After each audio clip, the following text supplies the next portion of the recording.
Hey guys, welcome to Fanfic Fanatics. So in today's video we are gonna see, what if Deku became Momo's bodyguard and fell for her?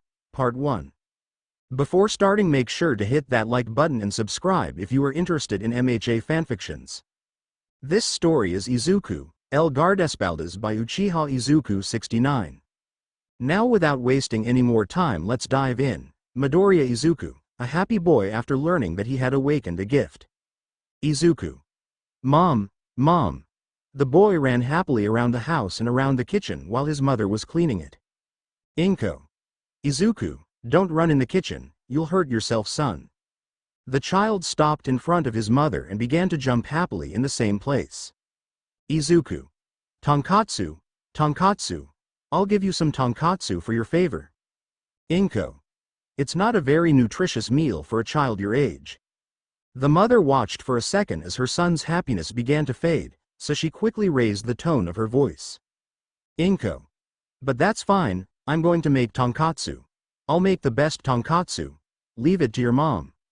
The boy's mother smiled happily, her son regained his happiness and started jumping again. Izuku. Genial, tonkatsu. His mother smiled as she watched her son's happiness return, but sadly, that happiness wasn't to last long. He never did the same thing again after that fateful day. Raindrops fell incessantly, like tears from the sky, soaking everything in their path. A blanket of sadness enveloped the sky that day. With the dark, overcast skies, the world was in mourning. In the midst of this scene, a family mourned the loss of a loved one, their green hair soaked with rain, their tears camouflaged by the raindrops, and dull eyes staring endlessly at a stone tombstone. A day that would forever mark the family of the tombstone's owner, a day that would forever mark the Midoriya family, a day a family was left without the man of the house. The years flew by. 5 years had passed since that fateful day, which today is nothing more than a horrifying memory. At a table sat an adult woman with beautiful green hair, but eyes that showed extreme tiredness, yet she smiled broadly in front of her son. The son had the same hair color as his mother, eyes as green as emeralds but without any sparkle, such beautiful eyes dulled by past circumstances. Worried about his mother, who lately works day and night to support him and her. Izuku. Mama. Inko. Tell me, darling Izuku. I've been thinking, and I think I can help you with the household expenses. With my quirk, I can wash the neighbors' cars and save water to wash more cars. The young man was determined to help his mother, but she just sighed. Inko. Honey. That's very kind of you, but your only responsibility is your studies and enjoying your childhood. Izuku. But mom, let me help you. I can work after school. I promise to keep up my grades. I can't stand seeing you so tired. Inko. Izuku. You're only 10, let your mom handle it. You have to study if you want to be a hero. Izuku. I don't want to be a hero, I just want to be useful to you. I've been talking to the neighbors and... The adult woman holds her son's hand and looks into his eyes, trying not to stop smiling. Inko. Please, son, stop. I've been working hard. My bosses will recognize it and give me a raise soon. I'm sure of it. Don't worry anymore and let your mother take care of it. You just focus on school. Izuku. But mom. Inko. This isn't for arguing, honey. Just focus on being a great hero. Izuku. What good is being a hero if I can't even help my mother? He said angrily. I just want to help you. I just want to help. Unintentionally, the younger green-haired boy had raised his voice. He could see how his mother stopped smiling and lowered her head slightly, looking sadly at the ground. Izuku. Sorry mom, I didn't mean to yell at you. The protagonist rushed to hug his mother and correct the mistake he had made. Inko. Please. Let me take care of it, you just worry about enjoying yourself and smiling. The older green-haired girl began to speak haltingly and tears began to fall from her eyes. Izuku. It's okay mom, but please don't cry, sorry, forgive me. The boy's eyes became crystalline. He didn't want to make his mother sad, he just wanted to help her and be useful, he just wanted to ease her burden. Some time had passed since the argument. The older green-haired woman wiped her tears, hugged her little one, and was about to wash the dishes, but her son stopped her, saying he'd take care of it. She thanked him and hugged him one last time before going to sleep. The protagonist had finished washing the dishes, turned off the lights, and headed to his room. He began to look around his room. He hadn't stopped to think about how much it had changed. Before, his room was full of All Might and Heroes stuff, but now that was gone. He had sold several of those things to help out around the house. Now, the walls of his room were decorated with pictures of his mother and pictures from when his father was still alive. The green-haired boy holds a photo of his mother next to him. She was smiling so much and was so happy. The green-haired boy still remembers the reason for that smile. It was the day he was told about his gift. He couldn't forget that day, or how happy his mother looked. She looked so happy. The green-haired boy had promised himself he would restore his mother's happiness. He had to make her proud and make it all worthwhile. So the protagonist looks at his cell phone and starts watching a video. The video was about fighting styles and physical strength training. The protagonist had started watching these kinds of videos almost 2 years ago, around the time he started getting bullied at school for his financial situation. He didn't mind being bullied about it at all, but his blood boiled when his mother was mentioned in the middle of an argument, so he fought a lot at school. Since his quirk was heavily dependent on water, he was practically quirkless around his bullies, who rarely carried drinks with them, so he started watching videos on how to fight. The protagonist tried to replicate what he saw in the videos as best he could. He couldn't always follow the workout routine he saw 100%, but he did his best to complete what he could. He had a better physique than kids his age. It wasn't great, but his physical endurance seemed like that of a preteen. Several days had passed since that little argument with his mother. The green-haired boy had finished school, so he went to his local public library to read some books. The protagonist started reading a book on how to make money quickly. He wasn't about to give up on the idea of helping his mother, so he started looking for ways to make money. He was quietly reading a book when he began to see a black-haired girl running, holding a book and hiding near it. Behind her, 2 men in suits were chasing her, who seemed quite agitated. Man 1. Kid, he said, trying to catch his breath. Have you seen a black-haired girl around here? The black-haired girl who was hiding looked at our protagonist and looked at him as if she needed help, so the protagonist knew he had to do it. Izuku. Yes, man 2. Where is it? Izuku. Poor below. The green-haired man started pointing at the library counter, where an older woman with black hair stood. Apparently, she worked there. The men clicked their tongues and left without saying anything. The black-haired woman, who was still hiding, started looking at the green-haired man and whispered to him. Girl. I almost thought you were going to rat me out, thanks. Izuku. I was thinking about it, but it seemed like you were asking for help. The green-haired boy returns to his reading, but a certain look didn't let him read in peace. Izuku. They're gone. You can get out of there, girl. That book. Izuku. Huh? What's up with this book? Girl. It won't help you. The haired man was puzzled by the black-haired woman's comment. Izuku. And how do you know it won't work for me? Did you even read it? Girl. No, I haven't read it. Izuku. So what? Girl. That kind of book is useless. It's just a way for people to buy the book because of the title. The title only serves the author, who quickly made money off of people who impulsively bought the book. The green-haired boy was surprised by the girl's comment. She seemed to be the same age as him, but how could she know that about the book just by reading the title? Is she telling the truth or is she just talking for the sake of talking? Izuku. What's your name? Girl. Yaoyorozu Momo. What about you? Izuku. I don't tell my name to strangers. Momo. Oh. But I just told you my name. Izuku. No one is obligated to respond, Yaoyorozu-san. Momo. It's not fair, Izuku. The world isn't fair. The green-haired man stood up and started walking away. Momo. Wait. Where are you going? Izuku. Let's find another book. Momo. Do you even know what book you're going to read? The green-haired man shook his head. He knew nothing about this kind of book. Momo. That book will help you. The brunette pointed to a shelf with some large books. The protagonist takes the book that the brunette told him and sits near her hiding place. Izuku. Did you actually read this book or are you just saying that because of the title? Momo. You may not tell strangers your name, but you certainly do listen to them. The black-haired girl began to laugh slightly. The green-haired boy was taken by surprise by the girl's attitude, so he didn't say anything and just started reading the book. Momo. My father made me read that book, I recommend it to you. The green-haired man continued reading the book. The black-haired woman showed no signs of leaving her hiding place, so just like the protagonist, she began to read the book she was carrying with her, but the green-haired man's voice interrupted her reading. Izuku. Midoriya Izuku. Momo. Izuku. Midoriya Izuku, that's my name. Momo. I see, what a nice name you have, Midoriya-kun. Izuku. Thank you, can I ask you something? Momo. Yes, of course. Izuku. Why were those men following you? Momo. Well, let's just say I shouldn't be here to begin with. Izuku. And that's the only reason they were following you. I didn't know the library had a security team. The black-haired girl laughed at the boy's innocent comment. Momo. They don't work for the library, they work for my dad. Izuku. I see, your father must be important if he has a security team. Momo.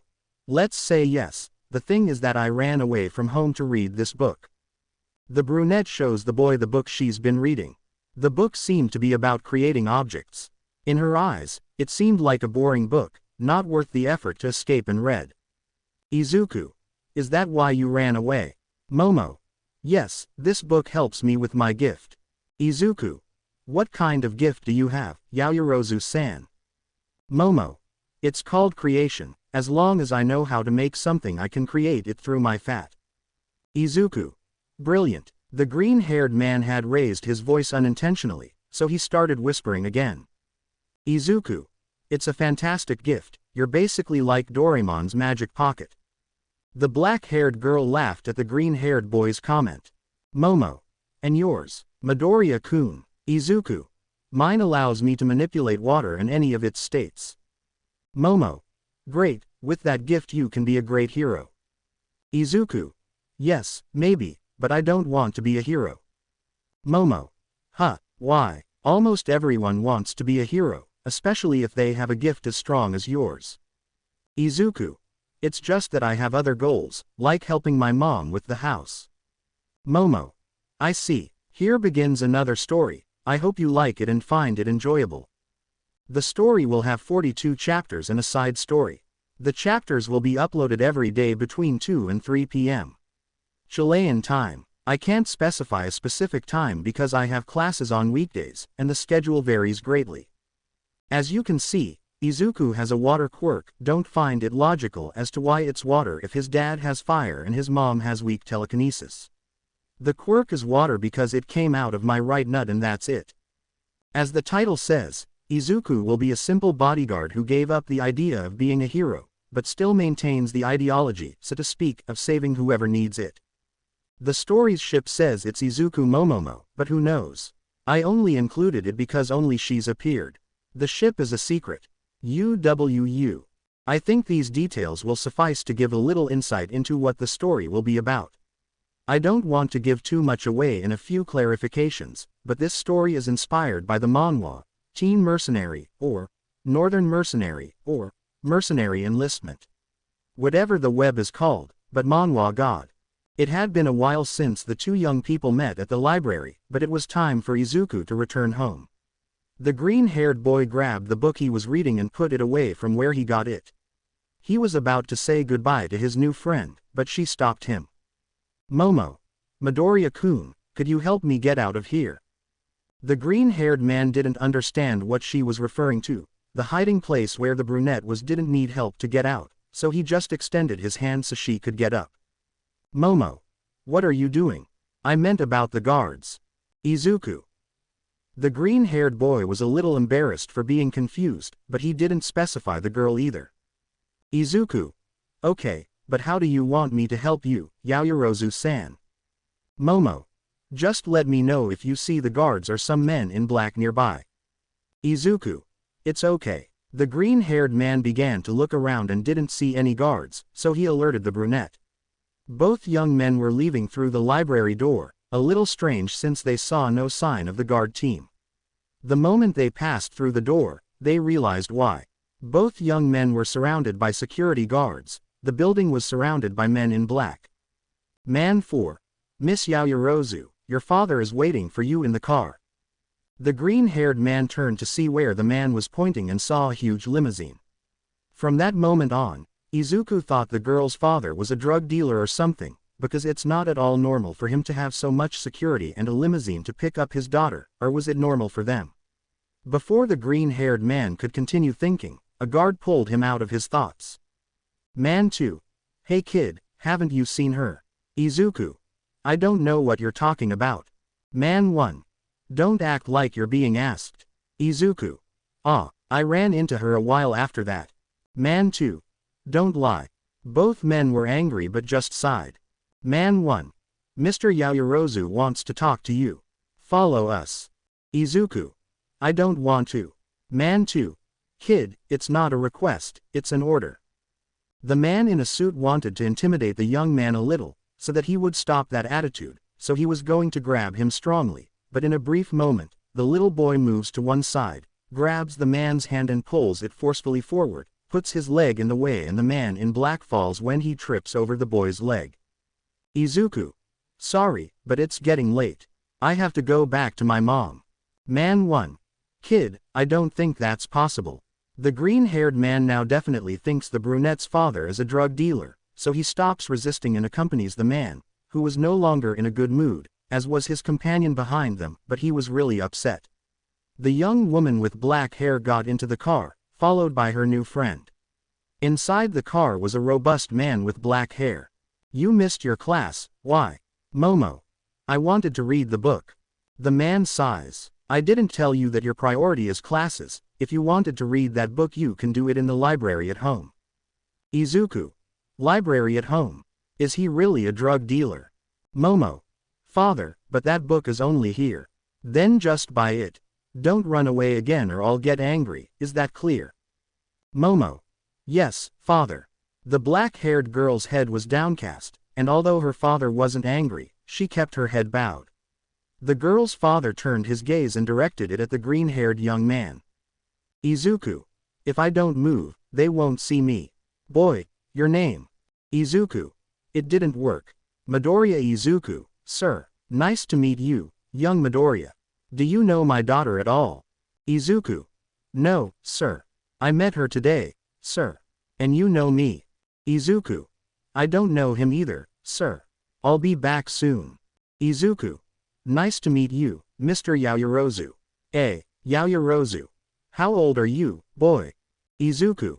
I'm 10 years old, sir. Yaoyorozu. Interesting, you're the same age as my daughter, and yet you were able to take down a man from my security detail, tell me how. Izuku. What do you mean, sir? Yaoyorozu. As a child of your age, I knocked down a man 3 times my size and weight. Izuku. I watch a lot of fight videos and training, sir. Besides, it was only because I had my guard down and my intention was never to actually hurt me. If I had considered myself an opponent, I doubt I could have beaten you. Yaoyorozu. I see, interesting. I suppose you're training to be a hero, right? Izuku. No sir, I don't want to be a hero. Yaoyorozu. Why? Izuku. Because my goal is another, I just want to be old enough to be able to work and earn money. Yaoyorozu. It's not a bad goal, just a little strange for a kid your age to say that, but hey, we're in an era where kids want to be heroes. The man started to laugh. Yaoyorozu. I like you kid, you're not normal, let me give you some life advice boy. In the world, money is everything. Izuku. My mom says that wealth should come from your heart. Yaoyorozu. That's all nonsense. Izuku. You're right, it's nonsense. Nonsense that poor people say to cope. The black-haired man is surprised by what the little boy said.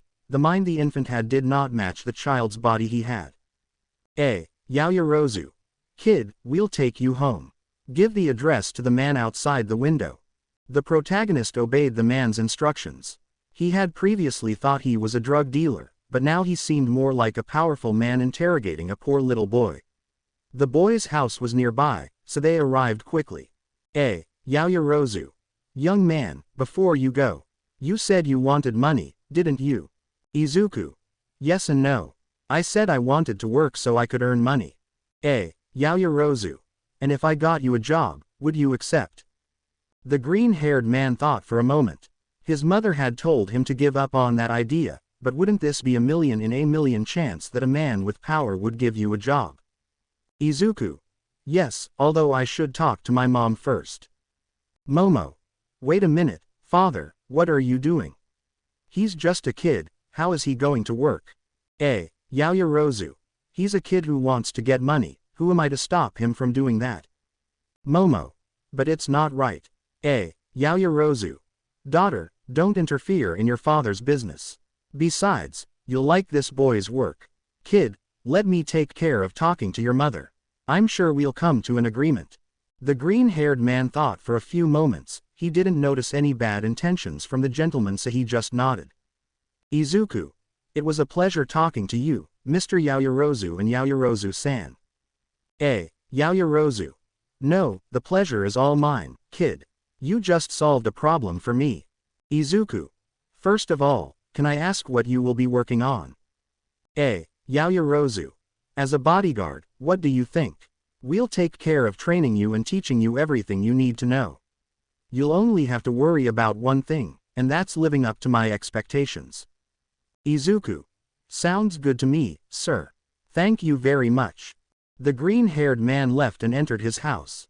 Yaoyorozu. I want you to get as much information as you can on Midoriya Izuku in the next 2 hours, and I need you to clear an hour of my schedule for tomorrow. Man 6. Understood, sir. The limousine began to leave the area, followed by a team of 3 cars, 2 following them from the rear and 1 from the front. It had already been a day since Izuku had his encounter with the Yaoyorozu family. Right now Mr. Yaoyorozu interrupted the green-haired boy's mother's work to be able to talk to her about his son. Yaoyorozu. Mrs. Midoriya Inko, right. Inko. You. The adult woman was scared. It's not every day you see a man being escorted by 5 people while they invade your work area. Yaoyorozu. Let me introduce myself. I am Yaoyorozu Ayato and I came to talk to you so we could chat a little about your son, Midoriya Izuku. Inko. Has there been any problem with my son? Yaoyorozu. None. I just wanted to talk to you about an initiative you might love that will benefit everyone. Your son, Midoriya Izuku, is 10 years old, a boy with good grades, but he has a lot of arguments at school. He has the gift, hydrokinesis, which allows him to control water in any of its 3 states. Am I wrong about something? Inko. No. Yaoyorozu. I'll get straight to the point. I want to hire your son to be my daughter's bodyguard. Inko. Is it? Yaoyorozu. I want my daughter to have a normal life, so to speak, to go to school, have friends, and everything a girl her age has. A girl like her won't be able to live a normal life if she has a security detail following her everywhere. If her son worked as her bodyguard, he could protect her at school, and the security detail wouldn't have to be as intense as it is now. Besides, being a bodyguard would be for now. I want her son to be my daughter's assistant in the future. Inko. This is very sudden. Besides, I couldn't do this to my son. Yaoyorozu.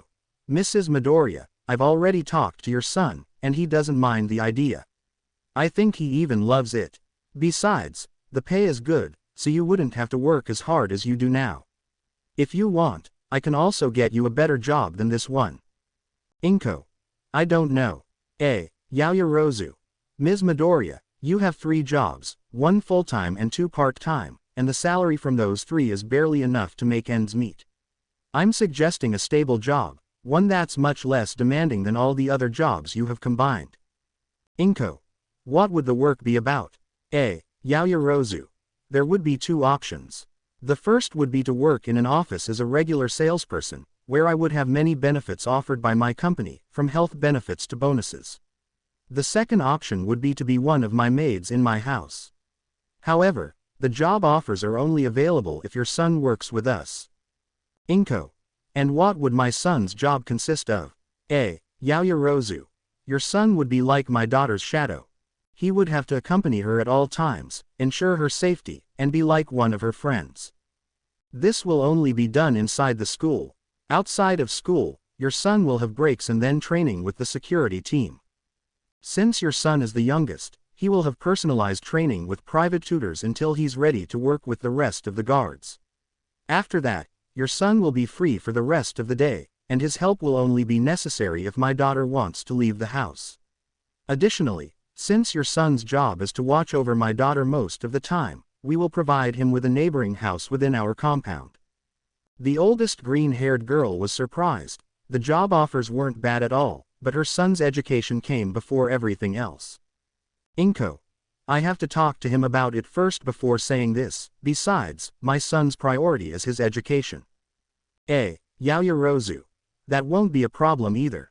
Your son will have to change schools and attend the same school as my daughter. The school is the most prestigious in the city and one of the most demanding, so we give your son free time so he can study and complete his homework. The green-haired girl was looking at the contracts and they looked very good. The salary, the benefits, they weren't very demanding. It was like an opportunity to rise again. Inko. The contract has a duration of 5 years. Yaoyorozu. That's right. We consider your son an investment for the future. My family is one of the most powerful in the country, and my only heir is my daughter. Therefore, your son must be as qualified as possible if he wants to be an assistant to a Yaoyorozu. Therefore, our contracts are for many years. Just this once, an exception was made to a contract as short as 5 years. Inko. I understand. The older green-haired woman thanked Mr. Yaoyorozu for his offer, but she was going to talk to his son about it anyway, so she asked for his number. After work, she would talk to his son about it. I hope you liked it. The rest of the episodes will be uploaded around this time. See you tomorrow with the rest of the chapters. It had been a few weeks since the Midoriya family had spoken to each other about the contract. The green-haired boy convinced his mother that all they had to do was sign it. There was no reason to argue. In the first week, the Yaoyorozu family had arranged for the school transfer and the green-haired couples to move in. Their new house was much more spacious and modern than their previous home. The protagonist's mother had started working for the Yaoyorozus on the first day, eventually deciding to work as a salesperson. The protagonist spent the entire first week being trained in how he should act, what he should do, what he can't do, and the routine he should follow during the week. After that week, the green-haired boy was introduced to the Yaoyorozu, having to introduce himself to Ayato Yaoyorozu's wife and also to his daughter, this being the person he would have to assist in the future. Currently, Izuku had just finished his daily basic training. It consisted of a 2-kilometer run to warm up his body. After that, he began sparring with his teacher, who didn't hit the green-haired boy, only dodging and blocking. Coach. Well done, young man. After saying that, the coach left. The green-haired man was catching his breath as he lay on the ground. Momo. Here. The Yaoyorozu heiress was giving a bottle of water to the protagonist, who kindly accepts it and thanks her. Momo. Could you use your gift with the bottle? The green-haired man thought he had given it to him to drink, but it seems that it was only so he could show him his gift again, so he laughed lightly. Momo. What are you laughing at? Izuku. It's just that I thought you were giving me water to drink, but it seems like you're not. The black-haired girl hadn't noticed that, but she quickly shook her hands. Momo. The water is for you, but taking advantage of it I can see your gift again. The green-haired man opens the water bottle and places it on the floor. He begins to concentrate and uses his hands to guide himself, imagining that he can direct the water with his hands. The water comes out of the bottle and begins to swirl around the green-haired man, then swirls around the small brunette, and finally, it splashes into the protagonist's hair. Momo. Did you lose control? The brunette creates a towel and extends it to her future assistant. Izuku. No, I was just hot. The green-haired man grabs the towel the brunette offered him and gets up from the floor while lightly drying his face. Izuku. I'll get ready and we'll go to the study room together. The brunette nodded and proceeded to leave. The green-haired boy went to the showers in the mansion's gym and then changed and met up with the black-haired girl. A few hours had passed and Momo and Izuku were in the study room of the Yaoyorozu mansion. The black-haired girl was helping her bodyguard with his studies since he got in the middle of the school year, and needed help adapting to its demands. The two young people got along quite well, although the green-haired boy practically gets paid to be friends with the black-haired girl, but that's the least of it. XD. Momo. You're doing great, Midoriya-san. You need to pay more attention to this part, pointing to a section of the exercise. The brunette likes to help our protagonist with his studies. She loves teaching other people, especially when they're close friends, as she wants everyone to improve. Izuku. I think I've got the hang of it. The green-haired boy was about to finish his last exercise. It should be noted that he never did badly with his grades, but the demands of the school he attended and the one he attended before were very noticeable, so the help of the black-haired girl helped him a lot to get used to the pace of the classes. Izuku. Finish. The green-haired man stretches his arms and puts them on the table while resting his head on it. Momo. What do you say we take a break? Izuku. I have a better idea, what if we leave it here? Momo. But we still have to see this other subject. Izuku. Can we review it tomorrow? Begging the black-haired girl. The green-haired boy's routine is a bit tiring, having to go to classes, then having to train, and having to study for the most prestigious school is proving difficult for him. Momo. Okay, but tomorrow without fail. Izuku. Of course. The green-haired man smiled, he finally had free time. Momo. Do you want to eat something? Izuku. I would love to.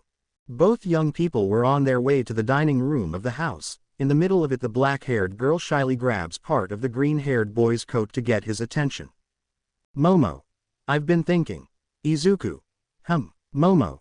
Seeing that we've become close friends, and that you'll be working for me in the future, can I call you by your name? Izuku. I wouldn't mind. Momo. Just like that. The brunette was a little surprised. She hadn't expected him to take the matter of saying his name so lightly. The green-haired boy didn't care much if they called him by his name. They were children, after all, and in any case, Yaoyorozu Momo would be their boss, so she could call him whatever she wanted, and he'd have to accept it anyway. Izuku. It would be an honor if you would call this humble bodyguard by his name. The green-haired man bows to the brunette, waiting for her reaction, although Izuku was already expecting her actions. Type. Tonto. Izuku Tonto. The green-haired man chuckled softly. He liked teasing the brunette that way. Even though she was the heiress of one of the most powerful and wealthy families in the country, the young woman didn't like being treated as if she were a superior being. Izuku. You're wrong. My name isn't Izuku, silly, it's Midoriya. Izuku laughing lightly. It had been 4 years since the green-haired man signed the contract. In that time, he had already gained a better physique and better control of his quirk, which allowed him to use water in various ways. He was currently sleeping peacefully in one of the guest beds at the Yaoyorozu mansion, while a dark-haired girl had just entered the room, going to look for her friend who was sleeping. Momo. Izuku, we're going to be late. Silence filled the room. Momo. Izuku, get up.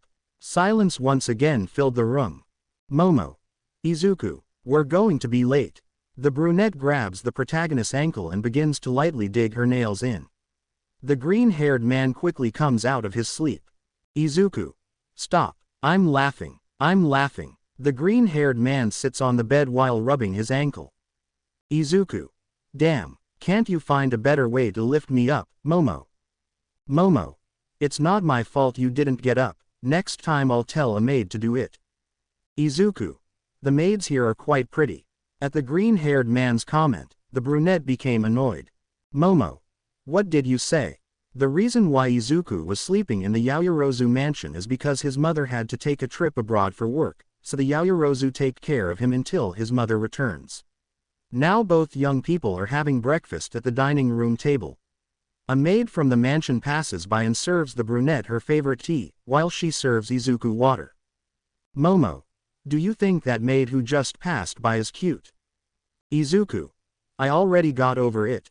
The brunette was a little upset about what happened before, but it wasn't that bad. After all, Izuku could find anyone he liked pretty, although he was a little bothered by the fact that he found someone who works for his family pretty. They both had left for school to attend their last year of school. Next year Yaoyorozu Momo will enter UA, so her family is looking for a recommendation so she can attend it. While Izuku will be his last year, unless he renews, but if he renews he will have to take the entrance test, since recommendations are very difficult to get, plus it is not a problem for the green-haired boy to take the normal test. In total he is more than prepared for those exams. The students were already in their classrooms. The class had already started, so they entered silently and sat down quickly. The day went by normally. They were ordinary classes, but the last class was different. Professor, you're already in your third year, so you have to decide what you'll do with your future, although I'm guessing most of you are aiming to become a hero or manage your parents' company. In any case, I owe you some paperwork to help you plan your future. If you want, you can leave. Today's class will be all about that. The deadline is in a week, so don't leave it until the last day. The teacher began handing out the documents to all his students. Some put the documents away and left, while others stayed in the classroom while they chatted and filled out the form. In the case of our protagonists, they stayed in the classroom filling out the document to hand it in, so some people approached them to chat. Girl 1. Are you both going to apply to UA, referring to our protagonists? Boy 1. Of course, in this school everyone who aspires to be a hero signs up for UA and they are no exception. Momo. That's right, we both aspire to UA. Girl 2. Great, then we're going to be partners again, aren't we, Midoriya-kun? The girl smiles as she slightly turns her head looking at the green-haired boy. The black-haired girl realized the girl's intention, so she looks at our protagonist to see her reaction, but she was indifferent. Izuku. Huh, I guess. Boy 1. But for them to be partners again, you'll have to pass the entrance exam, because it's clear that these two will pass it without a problem, if we all know how strong Midoriya-san and Yaoyorozu-san are. Momo. It's not that bad. Izuku is stronger than me sadly. Izuku. Of course I have to be stronger than you. If I want to protect you I need to be stronger and stronger. It is impossible for a bodyguard to be weaker than his client. The classmates were surprised by what was said. Boy 1. Wow Izuku, I didn't know you were so protective of your girlfriend. Izuku. Girlfriend. We've never been boyfriend and girlfriend. Girl 1. Aren't they? But if they're always together, they're like a 2-for-1. Izuku. We're just good friends, nothing more. Shaking his hands. The green-haired man thought their relationship was obvious, but it seems that in the eyes of his companions they were something else. Girl 2. So you don't have a partner? The young lady looked excitedly at the green-haired man, waiting for his answer. Izuku. No. The girl was happy, she had the opportunity to go out with the protagonist. Momo. Izuku doesn't have time to think about those things, he has many responsibilities so he doesn't have time. The brunette was annoyed that the girl wanted to flirt with her bodyguard. Although the brunette had no reason to interfere in the green-haired man's love life, she wouldn't allow just anyone to go out with him. Izuku.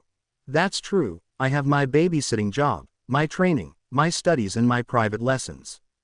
The green-haired boy had started this year with classes where he was being indoctrinated to be an assistant, so he barely had any time for himself. Girl 2. I see. So you're a busy man. The girl looked at the green-haired boy with flirtatious eyes. Izuku.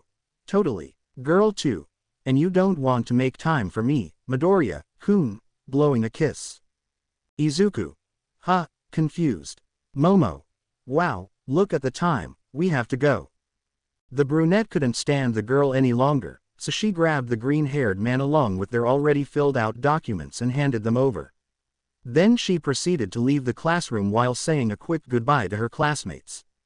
The brunette continued to drag the green-haired man until she stopped. She had done it without thinking and dragged her friend with her. Momo. Come on, letting go of her wrist. The green-haired boy didn't understand why she acted that way, but he didn't give it much importance either. She got him out of that awkward situation with that classmate, although it could have been another way. Izuku. Did I do something wrong? The brunette sighs deeply. She didn't mean to act like that, she did it impulsively and now it seems her friend thinks it's her fault. Momo. No, not at all, just forget it. Both young people were silent as they walked to Yaoyorozu's limousine. When they arrived, the green-haired man noticed that no one had opened the car door. He felt a little strange and opened it for the brunette before getting in. The car started and everything seemed normal. The protagonist assumed it was just a random mistake. It could happen to anyone, but this wasn't just anyone. This was a worker for the Yaoyorozu family, so his concern was still present. Izuku. Momo, is everything okay? The brunette was surprised by the sudden question, so she thought her friend was still thinking about the situation from before. Momo. Yes, it's all right, don't worry about it. I'm sorry. The green-haired man wasn't satisfied with the answer. It seemed the brunette wasn't understanding the situation. The protagonist started looking at the front of the car and didn't recognize any faces. He couldn't recognize the driver or the co-pilot. The young man with green hair looked out the window and noticed that this wasn't the route the limousine was supposed to take today. The car shouldn't be traveling through these streets. So the protagonist concluded one thing. They were being hijacked right now. The green-haired man started to act. He took 2 bottles of water out of his backpack and placed them on the nearest cup holder where the drivers were. He changed seats to sit next to the brunette and started to approach her. Momo. Huh, what are you doing all of a sudden, nervous? The green-haired man begins to whisper. Izuku. Just go with the flow and don't talk. I need you to create a rope, but do it as discreetly as possible. The brunette listens to what her partner says, while he checks his phone and realizes he has no service. No service in the middle of the city. This was already key evidence that something bad was going on, perhaps a kidnapping, and from the looks of it, an elaborate one if they managed to disable the signal or a person. Izuku. 2 people in front. The green-haired man looks out the window and realizes he's being followed by 2 cars, one in front and one in back. Both are in escort formation, so he suspects they're also kidnappers. Izuku. 2 cars, each one has a capacity of 5 people, so there can be 10 in the cars plus the 2 in the limousine. Normally if they are escort cars there are 4 people in each car, so there would be a total of 8 people in the cars and 2 in the limousine. The green-haired boy's thoughts were interrupted by the brunette who was passing the rope over his back. The green-haired boy grabs the rope with his right hand and hides his hand behind his back. Izuku. Momo, you have to follow everything I tell you. When you see me break that window, you crouch on the ground and don't show yourself through the windows for anything in the world, understood? The brunette nods, so the green-haired man gets to work while he sits near the drivers, takes off his vest and wraps it in his right hand and touches the window so they open it a little and can talk. Co-pilot. Did something happen? Izuku. No, nothing, I just find it strange that I've never seen them around here. By any chance are they the new recruits that Mr. Yaoyorozu wanted to bring in? Co-pilot. That's right, it's us, forgive us if we make a mistake, today is our first day. Izuku. I see, we all make mistakes so don't worry, smiling fakely. Co-pilot. I've been wondering ever since I saw you. Aren't you a little young to be a bodyguard? Izuku. Yes, I am. But do you want to know something else? Co-pilot. What's up, boy? Izuku. They didn't have to mess with the Yaoyorozu. The green-haired man hits the glass, breaking it, and with the help of his embrace, begins to choke the co-pilot. Pilot. What are you doing, brat? The pilot continued concentrating on driving, but he became increasingly distracted when he heard his partner's noises until he stopped listening to them. Izuku. They chose their target poorly. The green-haired man lets go of the co-pilot and uses the rope to strangle the driver, pulling him hard. The driver hits the accelerator hard and begins to go at full speed, hitting the rear of the car in front of him, but changes lanes and continues at full speed. Pilot. We'll all die, if you continue like this. The pilot struggles to speak due to shortness of breath. Izuku. Out of all the Yaoyorozu, you chose the heir. You've already dug your own grave by trying to kidnap her. The green-haired man begins to use his gift and begins to direct the water to the car's steering wheel to take control of the vehicle.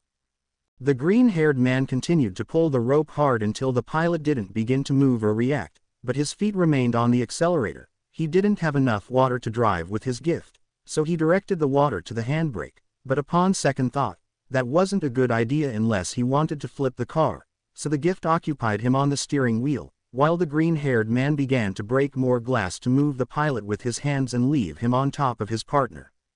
Now he could use his gift to step on the brake. The vehicle began to slow down, but as it slowed down, the vehicles escorting the car caught up with them, so they began to collide on the sides of it while they began to shoot at it.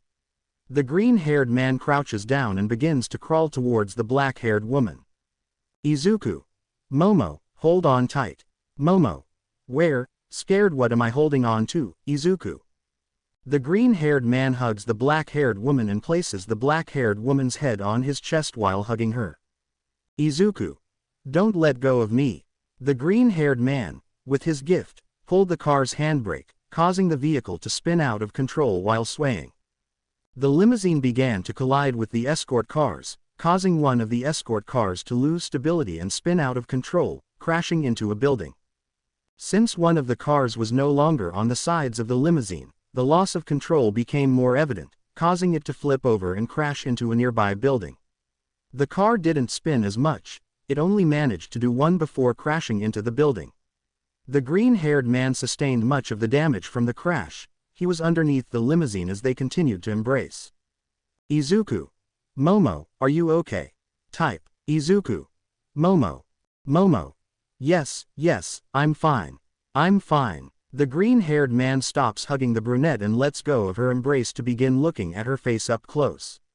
The brunette was embarrassed by the protagonist's action. Momo. What are you doing? Izuku. Seeing if you have any wounds on your face, if so Mr. Yaoyorozu will kill me. The green-haired man found no signs of injuries on the brunette's face, so he breathed a sigh of relief. The biggest threat had passed. He slowly began to get up, while being careful of the glass on the ground. The green-haired man and the brunette were standing on the roof of the car.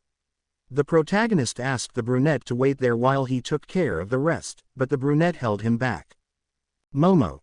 Don't go, stay here. The green-haired boy could see the black-haired girl's scared face, but more than fear he could distinguish that it was concern. Izuku. Don't worry, you'll be fine here. I won't let anything happen to you, just trust me. Momo. It's dangerous, don't go. Izuku. Not for me, just wait and see. The green-haired man smiles at the brunette, a sincere smile on the face of a wounded protagonist with signs of cuts on his face, while blood runs down his face, but his smile remains the same as always. Momo. Let me help you. Izuku. Never, if you do that I'll fail as your bodyguard. Momo. But, Izuku. Momo, this is my job. A man must fulfill his responsibilities. You're one of mine, just wait for me and we'll go home together.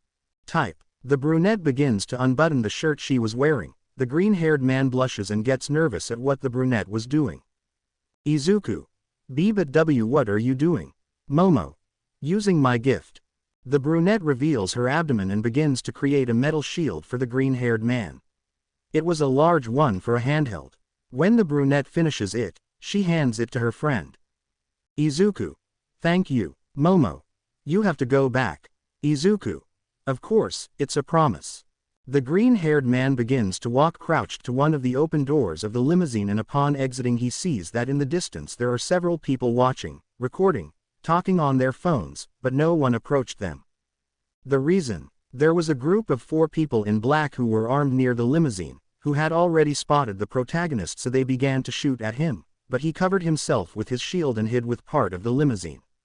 The green-haired man began to look around him and notices that the ground is wet. He looks to his side and there was a broken fire hydrant throwing water out of control. Izuku. Cease fire. Parley. Bad one. Too late for that. Izuku. It's never too late for parley. Bad 3. Give us the girl and we'll accept the parley. Izuku. That's not how parley works. Bad 4. Then don't bother and die quickly. The green-haired man continued to stare at the fire hydrant, and from the amount of water on the ground, it still wasn't enough for what he wanted to do, but he could still use it to neutralize the enemies. The green-haired man began to make some movements with his hands, and the water began to surround him. Then, the water began to spread across the ground, heading towards the enemy's feet. The water was already beneath his enemies. They paid no attention to it and continued their flurry of gunfire. Izuku. I'm giving you one last chance at a parley. Are you going to take it? Bad 4. Go to hell. Izuku. You asked for it. The green-haired man makes a few final moves, and the water beneath his feet quickly covers his legs and part of one arm with their weapon, suddenly turning into ice. The protagonist leaves his hiding place and begins walking toward the 4 villains to interrogate them. Izuku. Who do they work for? Bad 4. Rot. I'd rather die than talk. The green-haired man sighs. Izuku. Well, I'll take that as an invitation. The protagonist began to gather as much water as possible and began to constantly rotate it around himself and the four villains, then freeze the water sphere and create a mist inside the dome to prevent them from looking. Bad one. What are you doing? Nervous. Izuku. What are you talking about? Well, I'm clearly going to kill your friend. The green-haired man forms an ice stake with a small amount of water and buries it in a villain. Bad 4. AHHG. Izuku. You think you can mess with the Yaoyorozu and get away with it? You should be prepared to pay the price. Any last words? Little 4. Yodite. Izuku. Well, disappointing. The green-haired man began to drive the stake in each time. The villain's screams echoed in the dome, being heard only by his companions. When he couldn't stand it anymore, one of his companions spoke up. Bad 2. The Yakuza. The Yakuza hired us. Izuku. Whose? The green-haired man drops the ice stake and leaves it there as he begins to walk toward the talker. Bad guy 2. I don't know his name, we only took the job because the pay was huge. Please don't kill him. Izuku. Let me think about it. They hurt someone important, so they'll have to pay the price for such an act. How will they do it? Who will die? A great silence fell. The villain saw in the teenager's eyes that he was serious. Bad 2. Me, kill me instead. Bad guy 4. Don't do it. Kill me. The green-haired man uses his gift and extends his ice prison towards the villain's mouth so that he doesn't speak. Izuku. Shish, can't you see your partner wants to become a man? Anyone else offering? The green-haired boy starts looking at the villains. The other two just looked away while they had a face of helplessness. They couldn't do anything. Izuku. Okay, it's decided then. You'll die, but I won't kill you, you'll do it yourself.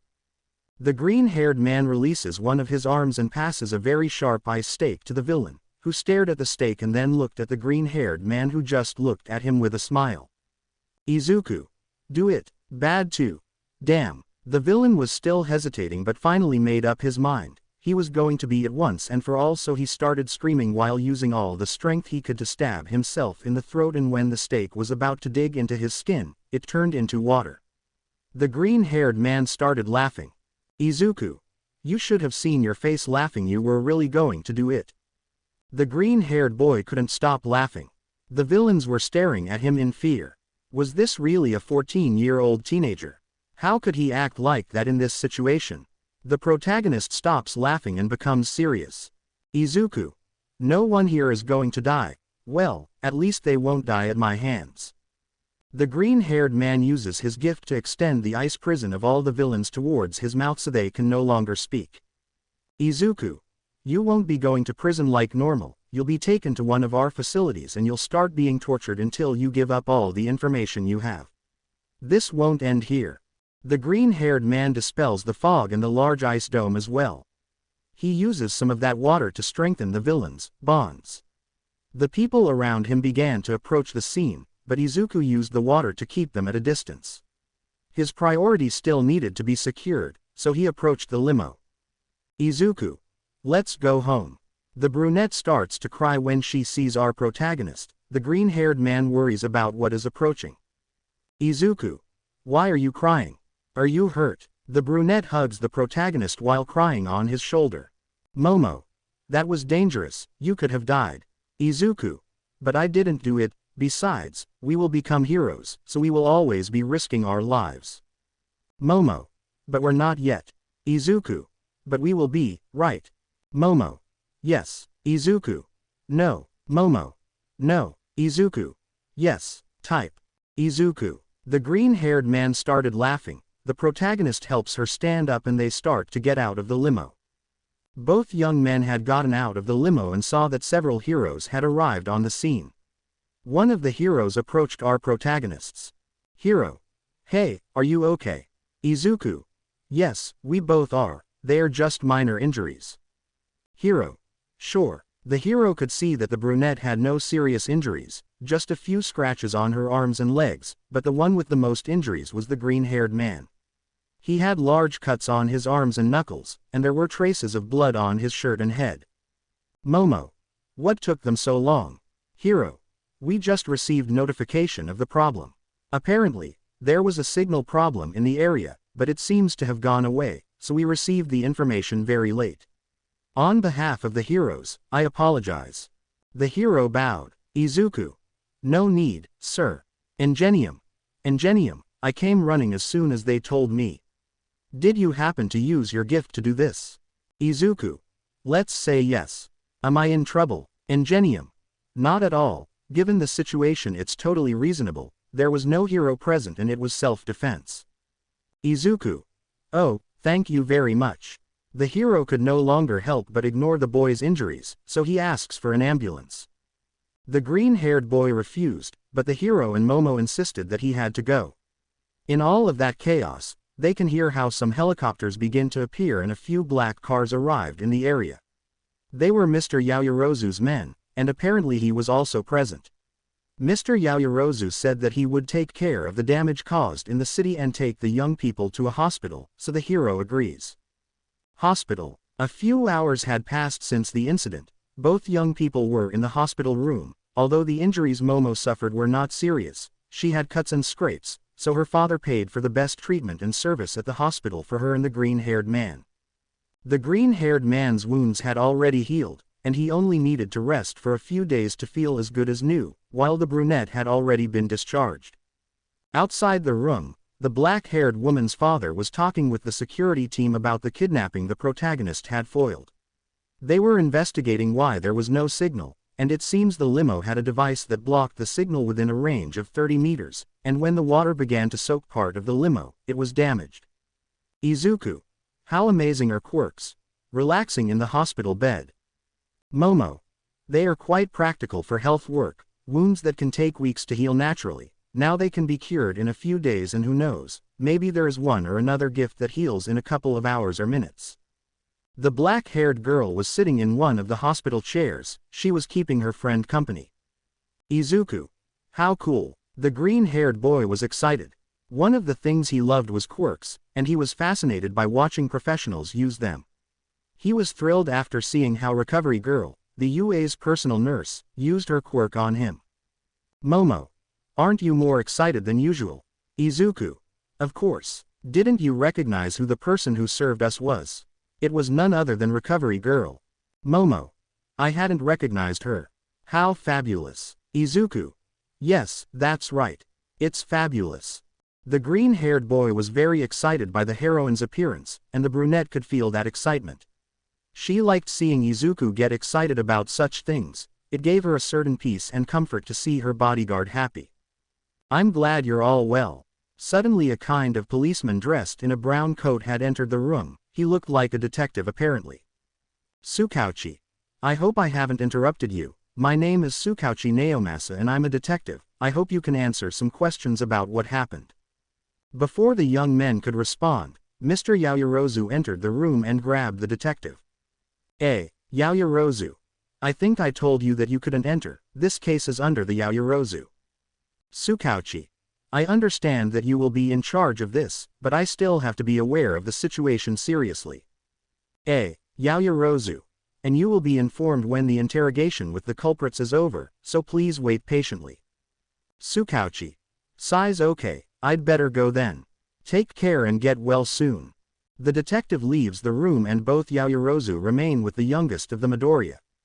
The older man approaches the green-haired man, he had previously thanked him for what he did, but it still wasn't enough, so he told the young bodyguard to ask for whatever he wanted and he would give it to him. The green-haired man refused at first because he wasn't going to ask for something just for his job, but Mr. Yaoyorozu insisted, so without hesitation the green-haired man asks for a limited edition poster of All Might in his Silver Age signed by the symbol of peace himself. Yaoyorozu. Is that all you want? Izuku. Yes, excited or I'll settle for All Might's autograph. Yaoyorozu. Does saving my daughter's life cost so little, seriously? Izuku. Huh? Nervous and shaking his hands. That's not what I meant, ma'am. Yaoyorozu. Order something else, what else do you want? Izuku. A life-size figure of All Might. Yaoyorozu. It's very little, ask for something more, starting to get angry. The green-haired boy thinks that continuing to ask All Might for things will only make him angry, so he thinks about what else to ask him for and decides. Izuku. Unbano. Yaoyorozu. De quanto. Izuku. Whatever you find correct, I trust you. The green-haired man didn't want to name a price, because he thought it was out of place to give a price to the man who helped his family when they needed it most. Yaoyorozu. Okay, I'll have all the things delivered to your house, and regarding the bonus, I'll transfer it to your account. After that, Mr. Yaoyorozu says goodbye to both teenagers, clearly clarifying that after the incident, the head of the brunette's family increased the security of the mansion, and that for a while, they would see guards who would be watching the brunette and the green-haired man from afar when they are at school. After Mr. Yaoyorozu left, both young people were alone again. The first to speak was the brunette. Momo. So a life-size figure of All Might. Izuku. Of course, just imagine the possibilities. Momo. Chances of what? Izuku. You wouldn't understand staring into space. Momo. Hey, come on, tell me. In Izuku's head, all he could imagine was recreating the hundreds of fights All Might had had, or how the symbol of peace would sit in the stands while he trained. So many things could be done with a life-size figure that the question offends. Izuku. I'm not going to tell you, let's get out of here. The green-haired boy tries to get out of bed, but the black-haired girl stops him. Momo. What are you doing? You have to rest. Izuku. But if I'm okay, I can rest at home. Momo. What are you talking about? They haven't discharged you yet. Izuku. Huro. Momo. No buts, you have to rest, medical orders. The black-haired girl wasn't going to give in to the green-haired boy. When he saw that she wasn't going to change her mind, he just lay back down. The black-haired girl, seeing that the green-haired boy had laid back down, sat down again and took out a book. Izuku. Hey Momo, how long are you planning to stay? Momo. What are you talking about? Izuku. It's already getting late and it's going to get dark soon. Momo. Oh, well, until you recover. The green-haired man is surprised by what the black-haired woman said. Izuku. Why? You should go home and rest before nightfall. Momo. Because it is my duty to take care of you. Izuku. No, that's my duty. Your duty is to be the next heir to the Yaoyorozu family, not to look after a mere bodyguard. Momo. You're not just a bodyguard, you're also my friend, my only friend. The green-haired man remained silent. He knew it was true. Most people didn't approach the brunette because they thought she was in a different league or that they couldn't socialize with her because they were from different social classes. Of the few people who did talk to her, it was because of hidden agendas. Izuku. Okay, you can stay but only for a while, then you go home. Momo. But, Izuku. It's not up for discussion. You can come back tomorrow. There's no need to take such care of me. Momo. Okay. The brunette, a little discouraged, returns to her reading, occasionally glancing at the protagonist, who was looking at his cell phone.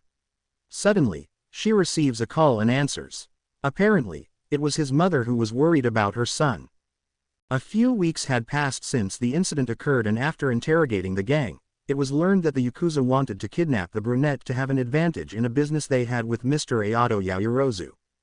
The green-haired man's mother had already returned from her work trip, so the green-haired man returned to live at her house. After that incident, Yaoyorozu Momo intensified her Bukijutsu training. It means weapon techniques. Basically it is using weapons in combat, and increased her encyclopedia reading. In short, Izuku has more free time, although he must also be at the Yaoyorozu mansion accompanying his partner. For example, when the brunette is training with her tutor, he takes the opportunity to read. What is he reading? Well, clearly his daily novel about how All Might saves the day in the city.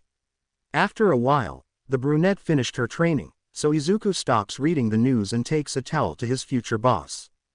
Izuku. Miss Yaoyorozu, here is your towel, using both of his hands to hold the towel, waiting for her to pick it up. Momo.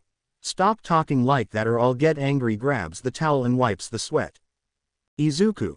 I remind you that you have to attend the meeting with your father tonight, so I recommend that you avoid activities that consume a lot of energy. I recommend that you take a nap from 4 to 6, Miss Yaoyorozu holding back laughter. Momo. Izuku annoyed. Izuku. What? I'm just practicing for tonight, should I treat you like this at the party? Momo. Yes, but we are not at the party yet. The black-haired girl crossed her arms and puffed out one of her cheeks. She had made a cute pout at the sight of the green-haired boy. Izuku. But I'm practicing, if I do it wrong your father will get angry with me. The black-haired girl looked sideways at the green-haired boy, although she knew that he was also doing her part to anger her. She was going to take advantage of this situation to her advantage. Momo. So you're practicing for tonight, right? Izuku. Yes. Momo. Well then as my assistant and bodyguard you must follow my orders, right? Izuku. Yes. Momo. Good to know laughing. Izuku. I think I just had to pass him the towel and stay quiet. Time skip. The Yaoyorozus had already arrived at the party. It was a huge hall in a large mansion, easily holding 200 people. The Yaoyorozus were accompanied by the chief bodyguard, Mr. Yaoyorozu's personal assistant, and the bodyguard of the youngest member of the family. There were 6 people in total. Upon arriving at the hall, they saw that all the guests were clearly important people from Japan. The host hadn't arrived yet, so all the guests present were socializing with each other. Mr. Yaoyorozu sent the younger brunette to meet people her age. The brunette didn't know who to talk to or how to approach others, so without realizing it, a blonde-haired lady had approached her. Melissa. Hi, my name is Melissa Shield, but you can call me Melissa. And you are? The young woman who presented herself is none other than the daughter of David Shield, a prominent scientist in singularity research who also received a Nobel Prize. Momo. My name is Yaoyorozu Momo, nice to meet you Melissa-san. Melissa. The pleasure is mine, Yaoyorozu-san. Melissa. It seems she's coming with someone looking at the green-haired boy. Momo. That's right, he's my bodyguard. Melissa. And does it have a name? The protagonist was silent, being the shadow of the girl, but she looked at him so that he could answer the question for himself. Izuku.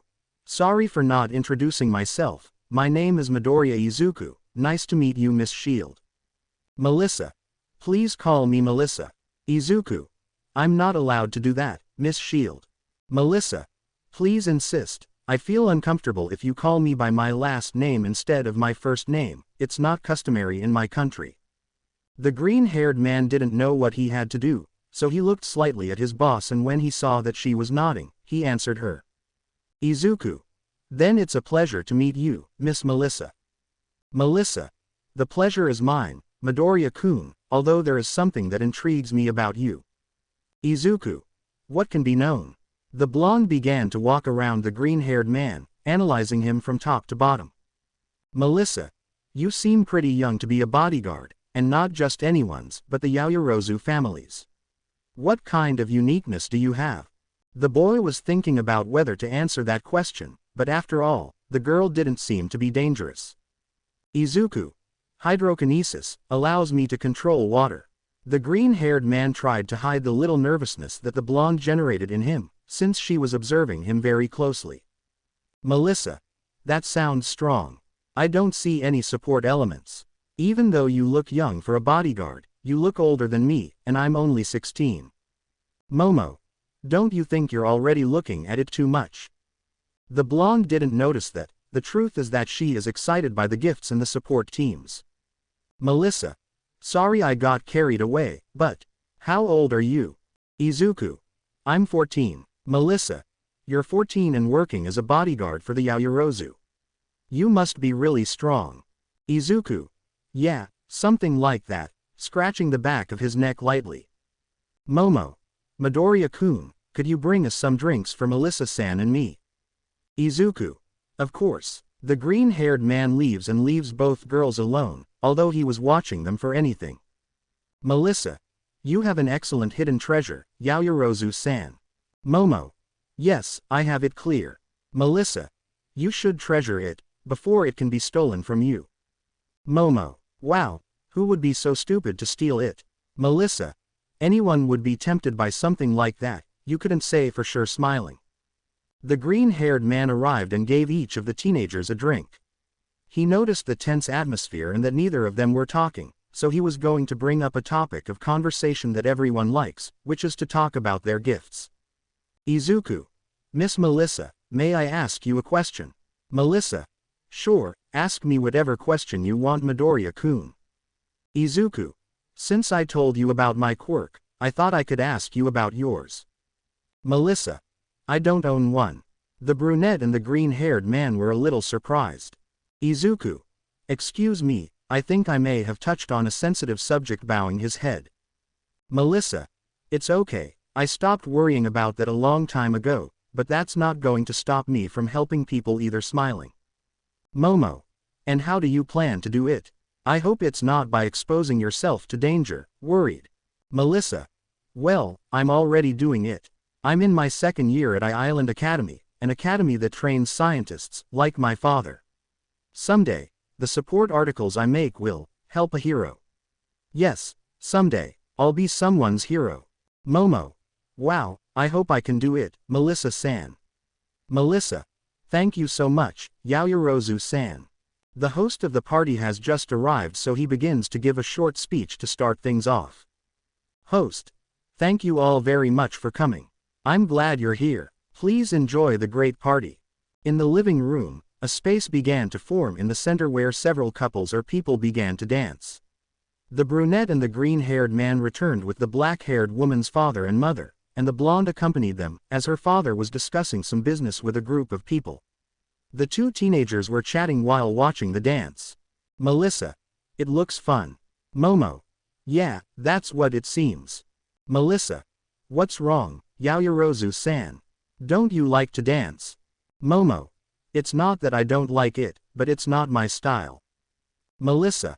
I see. Looks at the green-haired boy. Do you want to dance? Izuku. Sorry, my duty is to be with Miss Yaoyorozu. Melissa. Oh come on, Yaoyorozu-san is with her parents and her employees. Nothing will happen to her if you leave her for a few minutes. Taking the green-haired boy's hand to drag him to the dance floor. Izuku. I'm sorry, but The green-haired man received a slight elbow from the head bodyguard. The green-haired man turns around and looks at him. He begins to whisper to him. Head bodyguard. If you want to dance, go ahead. Take a break, I'll take care of Miss Yaoyorozu. The green-haired man thought about it for a moment, but in the end, the person who told him was his superior. Izuku. Okay, if you say so. The green-haired man stops whispering to his superior and looks at the blonde. Izuku. Okay, you win, Miss Melissa. The blonde guides the green-haired boy to the center of the dance floor. The green-haired boy had turned his head slightly to see the black-haired girl, and the only thing he saw was her face that was telling him not to go. But as he moved further into the center, he lost sight of his friend who was being covered by the couples who were dancing. Melissa. Have you ever danced? Izuku. No, never. Melissa. Great, I'm not the only one who can't dance anymore. Izuku. Huh, so why did you want to dance, Miss Melissa? Melissa. Looks fun, doesn't it? Izuku. Yeah, I think a little. The blonde was leading the dance between the two. Occasionally they stepped on each other or got stuck, but they were having fun, and that's what mattered. Melissa. And what do you think? Happy? Izuku. Good, it feels good. Miss Melissa smiling. Melissa. Please stop being so formal with me. Izuku. I'm just doing my job. Melissa. Please, you're only 14, talk to me comfortably, besides you're on break. The green-haired boy was hesitating, but seeing Melissa's face, he gave in. Izuku. Okay, you win, Melissa-san. Melissa. No, not Melissa-san, you have to say, Melissa-chan. The green-haired boy got nervous because of the blonde's words, so he started to stutter. Izuku. What are you talking about? Nervous.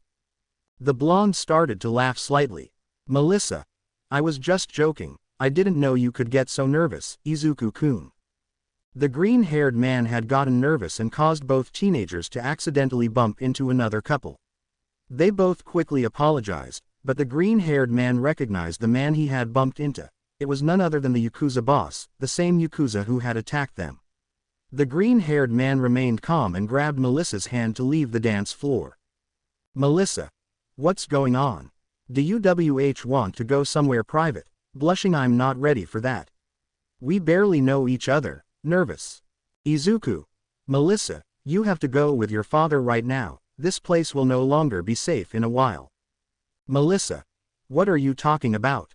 The truth of it all is that the Yaoyorozu were going to miss the party, but they learned from outside sources that the Yakuza were going to be present, so it was a good time to get revenge for the previous accident. So outside the building was surrounded by agents of the Jet Black family, in addition to having people infiltrated in the security team of the same party.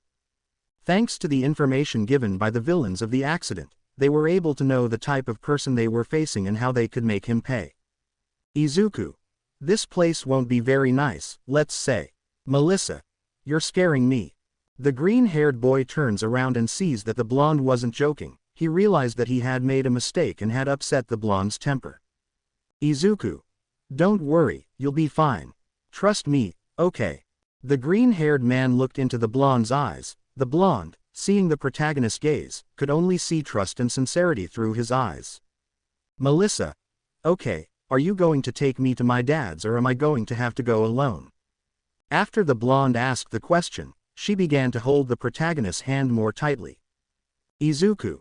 Of course I'm going to take you to your father. The green-haired boy begins to walk around the room looking for the blonde's father. The protagonist didn't know who Melissa's father was, so Melissa was guiding him where he could be. The blonde found him, so they went to him.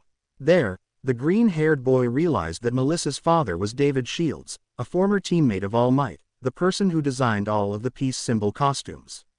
The green-haired young man tried to contain his excitement at being able to meet him in person due to the situation he was in.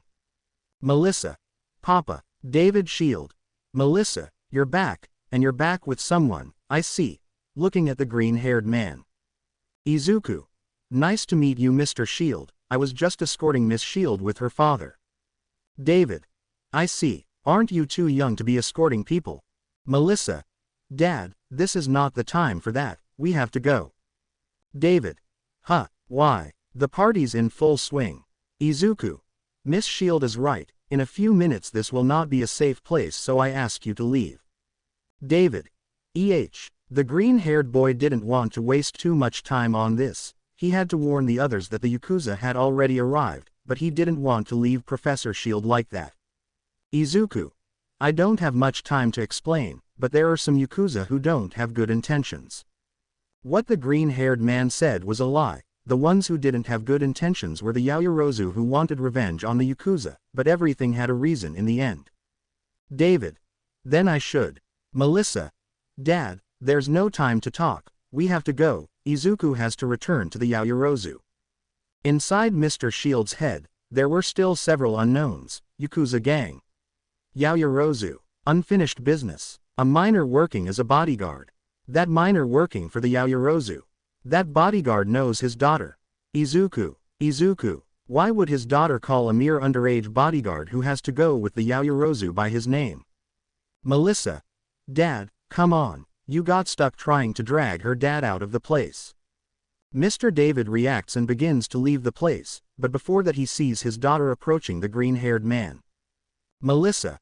Wait, Izuku, I forgot something. She hands him a paper with her number. You have to write to me, okay? The green-haired man nods slightly and heads back to the Yaoyorozu. Now, only one thing crossed All Might's former teammate's mind, that this Izuku, a miner working for the Yaoyorozu, had just stolen his most precious treasure, his daughter. The protagonist has just returned to where the Yaoyorozu were. The younger black-haired girl was standing with her arms crossed while she was sulking. The green-haired boy approaches the head bodyguard and says, Izuku. Joe, the Yakuza are already here. The head bodyguard takes his phone and sends the signal. Joe, chief bodyguard, thanks Izuku.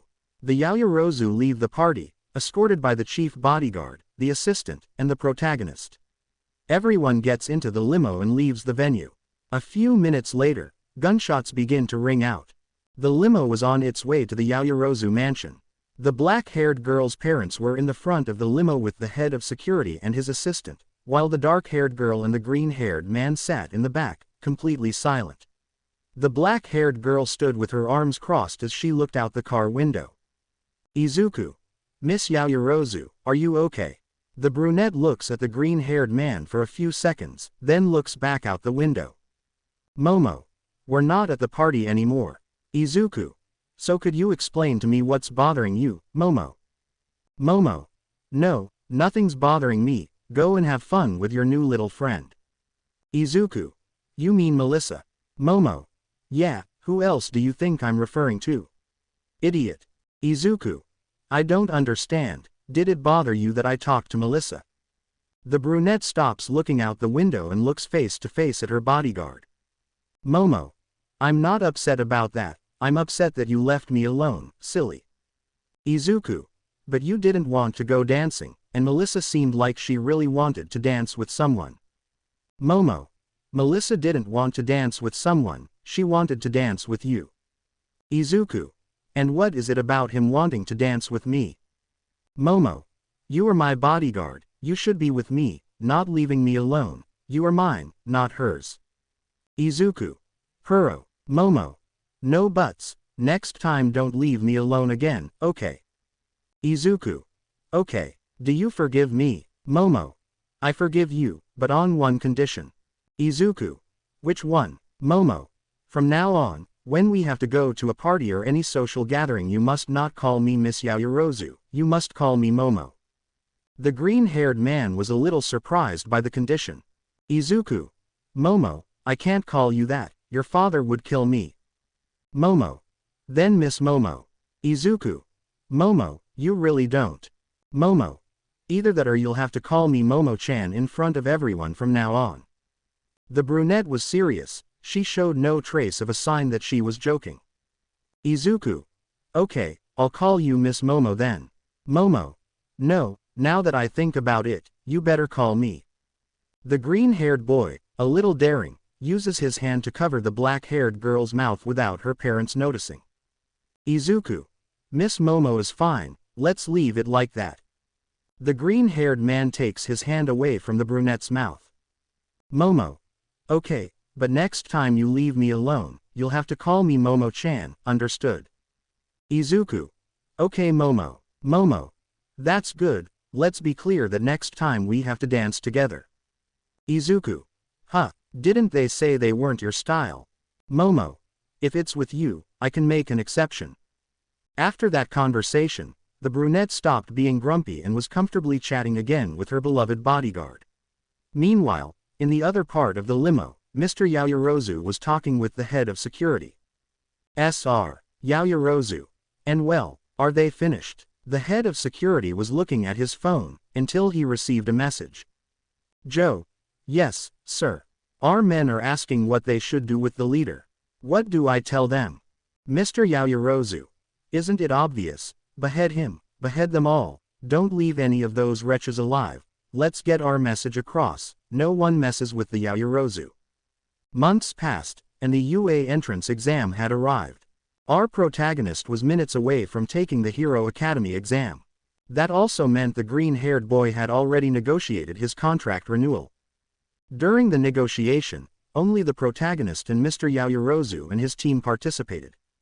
In the end, the green-haired boy renewed his contract for 20 years, his salary was increased, and his job was basically to protect the brunette at UA. Since it was a hero school, it wasn't necessary for him to be with her the entire school year, but during practices, internships, or any hero activity that wasn't within the academy itself, he had to prioritize Yaoyorozu Momo before anyone else, including his own life. The brunette had already taken the entrance exam for those with a recommendation, so our protagonist was alone.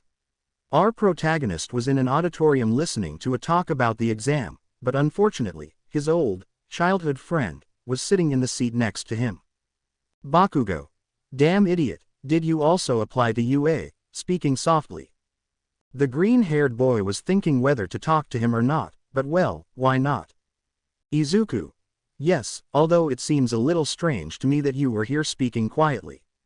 Bakugo. Huh, are you underestimating me, Izuku? I never said that, I meant that you were applying to a hero academy, I thought you liked hitting kids in parks and you would go more down the path of a bully. Bakugo. Just clicking his tongue, we were just kids. Before the green-haired man could respond, he realized that a young man with blue hair and glasses was pointing at him and talking to him. Question mark question mark question mark colon dot dot dot. Also, the curly-haired guy and the blonde guy sitting next to him, they're constantly chatting away. They're distracting me. If you're just here for a walk, leave immediately. The green-haired boy was going to let him pass, but it seems that the other teenager didn't. Bakugo. Huh, who are you talking to like that, you damn extra? Before the dispute could continue, the hero in charge intervenes. Present Mike. Okay, let's calm down. After that, the hero continued giving the lecture until he finally finished it and began the written exam, which lasted an hour. Our protagonist didn't find it difficult. He finished earlier than expected, so he handed it in and left. After another hour, everyone was warming up for the practical exam. Since his quirk depends on a water source, he was wearing a kind of belt that stored a little water. Izuku. Whispering to him, well, I can't use my gift as I would like, but this will suffice. Present Mike. Okay, let's begin. Our protagonist barely noticed the door open and ran out into the combat zone in search of robots. The other participants stared at the host. Present Mike. What's up? There's no countdown in battle royales. Run. All the other participants began to run.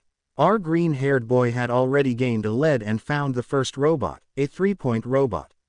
He began to use his gift, and water began to flow out of his belt and take the form of a whip. With the whip, he hit the robot, destroying it in a few moments.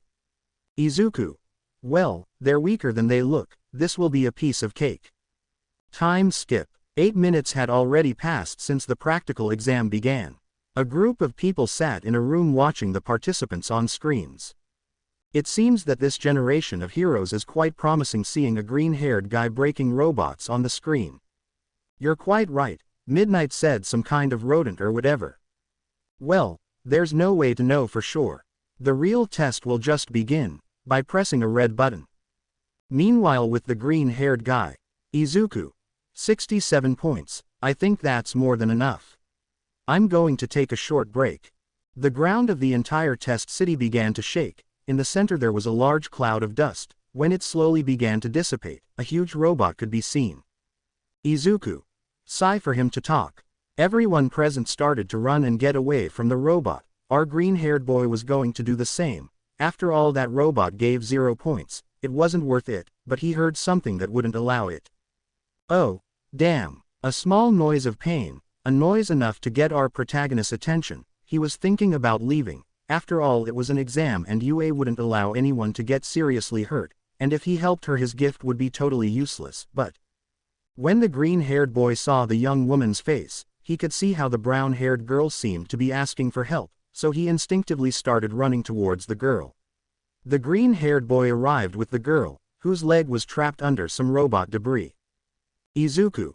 Calm down. Let me help you. I can't get my leg out, speaking with pain. Izuku. But can you move it? I think so. The green-haired man didn't have much time to think. The robot could step on them at any moment, so he used only his brute strength to try to lift the robot debris. The rest of the robot was heavy, but he managed to lift it enough to remove the leg. Izuku. Get your leg out.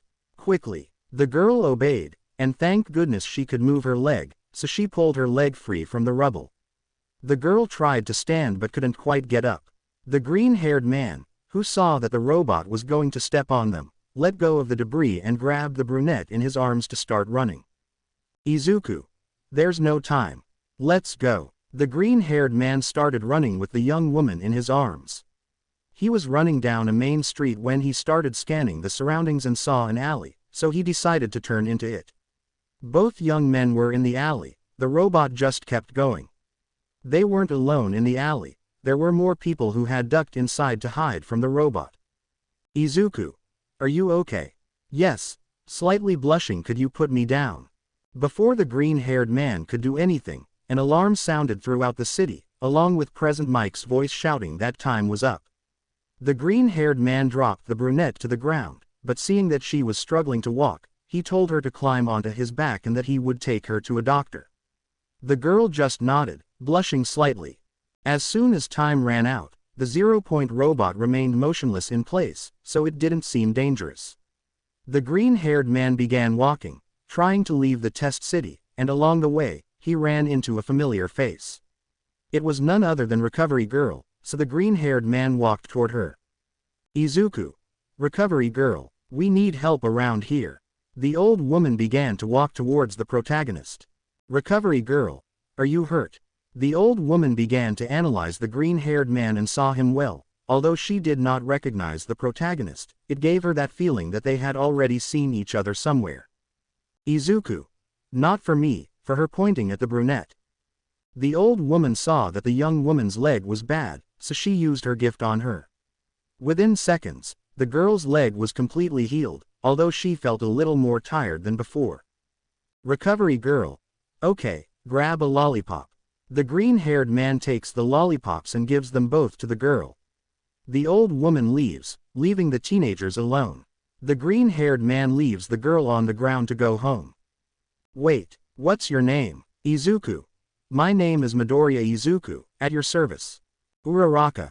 My name is Uraraka Ochako, let me treat you to something to eat for saving me. Izuku. No worries, Uraraka-san. Uraraka. Please let me thank you. The green-haired boy was thinking about it. The Yaoyorozu had given him the day off, and he didn't feel like going out. He wanted to take advantage of the opportunity to rest and hang out at his house, so the protagonist made up an excuse. Izuku. I can't right now, Uraraka-san. Next time we meet, you can treat me. What do you think? Uraraka. Okay, let's leave it for next time then. The green-haired boy says goodbye and heads back home. Months passed, and the day classes at UA started had finally arrived. Regarding the exam results, the green-haired boy was surprised because he had more points than he'd counted. He placed first in the written exam, while in the practical exam, he was the person with the most points. Apparently, they gave out rescue points, and for saving Uraraka, they gave him 40 points, so he passed the practical exam with 107 points. The green-haired boy and the brunette were in the same class, so they arrived at the classroom together. The classroom had a huge door. They both walked through, but it seemed like some faces the green-haired boy knew were putting on a show. Don't put your feet up on the desk. Bakugo. Don't bother Four Eyes with a mocking tone. Don't you think that's rude to the upper echelons and the people who made the desk? Seriously. Bakugo. Of course not. What high school did you go to? Extra. He said mockingly. The green-haired man grabs the brunette's hand and begins to guide her to the seats as far away as possible from the two characters. The brunette blushes a little at the green-haired man's sudden action. When they reach the desks, the green-haired man begins to whisper to her. Izuku. Momo, you shouldn't get close to that duo, they're both crazy. Momo. Huh, why all of a sudden? Do you even know them? Izuku. Only the blonde, he's a jerk and I think it's too short for him. I don't know the blue-haired one, but it seems he's a bit strange. Momo. Izuku, prejudices are bad, don't judge a book by its cover, referring to the blue-haired one. Izuku. That's true, but if it's a cover like the one, discreetly pointing at the one with glasses, who was still arguing with the blonde, it's better to stay away. A young woman with brown hair entered the classroom and recognized the green-haired man, so she approached him. Uraraka. Midoriya-kun, we're in the same class. Izuku. Oh, Uraraka-san. Nice to see you again. Uraraka. I wanted to thank you earlier, but I forgot to ask for your number. Scratching the back of her neck. What do you think if I treat you to something from the cafeteria? Izuku. Okay, thanks for the invitation. The green-haired boy forgot for a moment that he was with the black-haired girl, so when he realized it, he introduced her. Izuku. Oh, where are my manners? Nervous for forgetting his boss. Uraraka-san, this is Yaoyorozu Momo. Momo, this is Uraraka Ochako. Uraraka. Nice to meet you, Yaoyorozu-san. Momo. The pleasure is mine, Uraraka-san.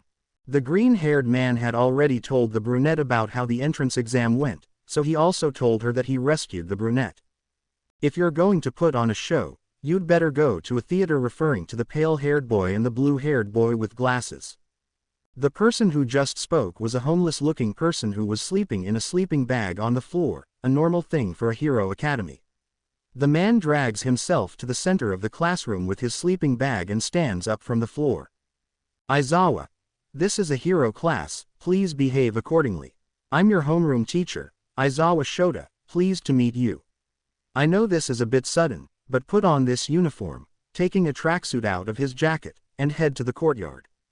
All the youngsters complied and went to change their clothes.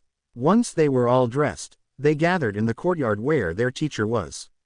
Apparently, their teacher was conducting a quiz on his particular abilities. Unfortunately, the green-haired boy depends on water, so he won't be able to do much during these tests. Aizawa. Midoriya, you were the first in the entrance exam, right? The green-haired boy just nods at his teacher's question. Aizawa. At your school, what was your record for throwing a softball? Izuku. I don't remember well, but I think about 83 meters.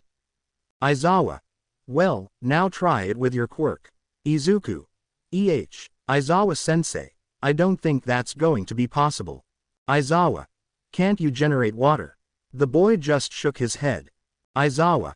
I see. Can someone lend Midoriya a bottle of water? Apparently no one had a bottle of water, so he couldn't use his gift. Aizawa. Wow, so Bakugo, you were second in the practical exam, right? Bakugo. Yeah, Aizawa. Throw this softball using your quirk.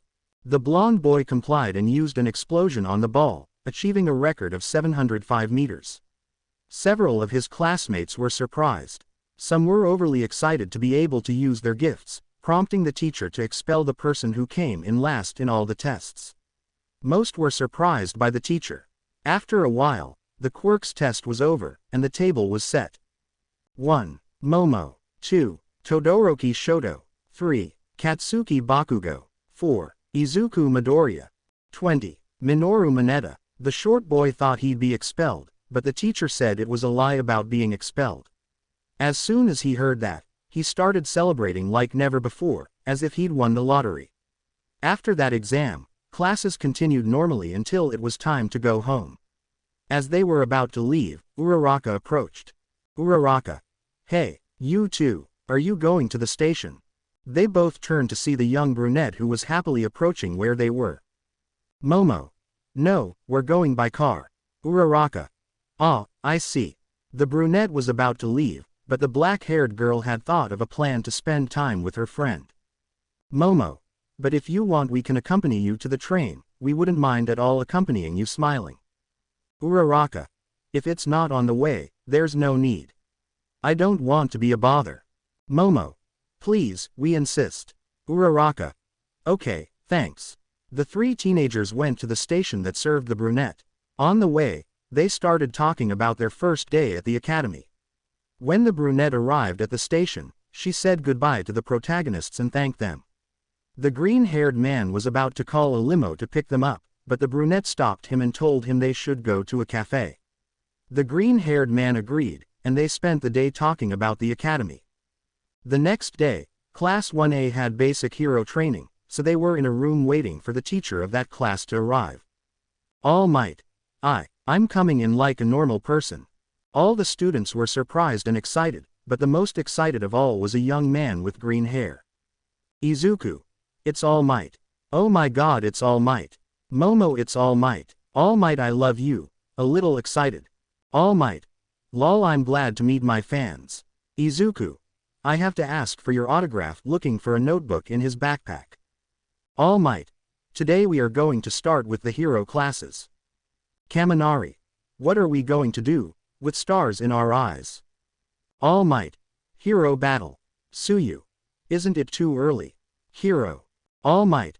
Practice makes perfect. Presses a button and suits appear from the walls. Now everyone put on your suits and be heroes. The green-haired boy kept looking for his backpack, but he couldn't find his diary. At that time, the protagonist wanted to die and it could be seen on his face. Izuku. I didn't bring it, in a low voice.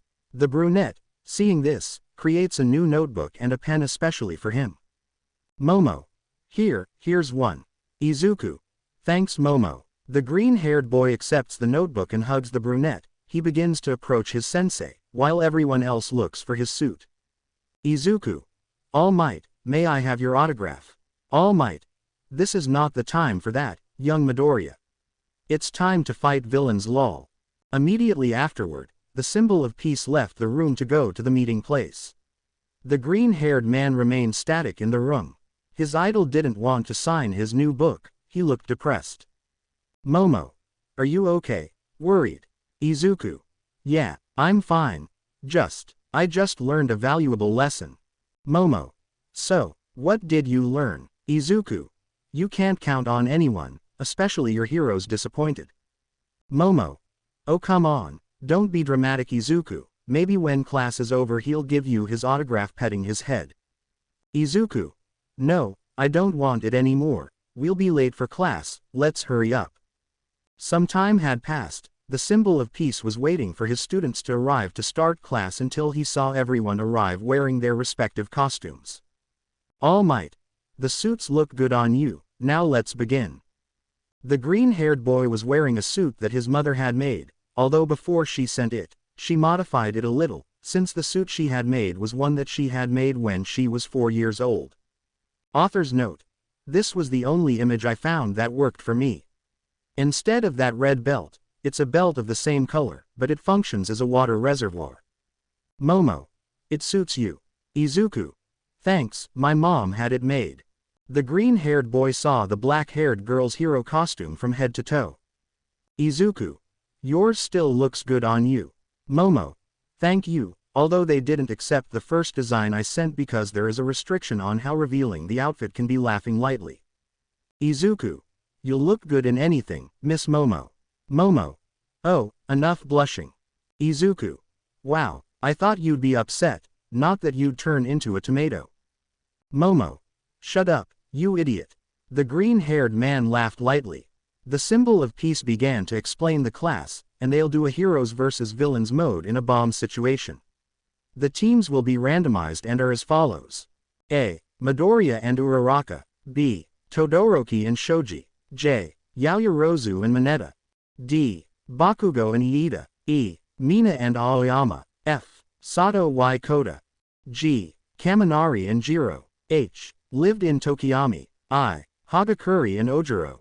J. Hiroshima and Siro. The first team to battle as Team A as heroes and Team D as villains, so all the other teams joined All Might in a room to watch the training.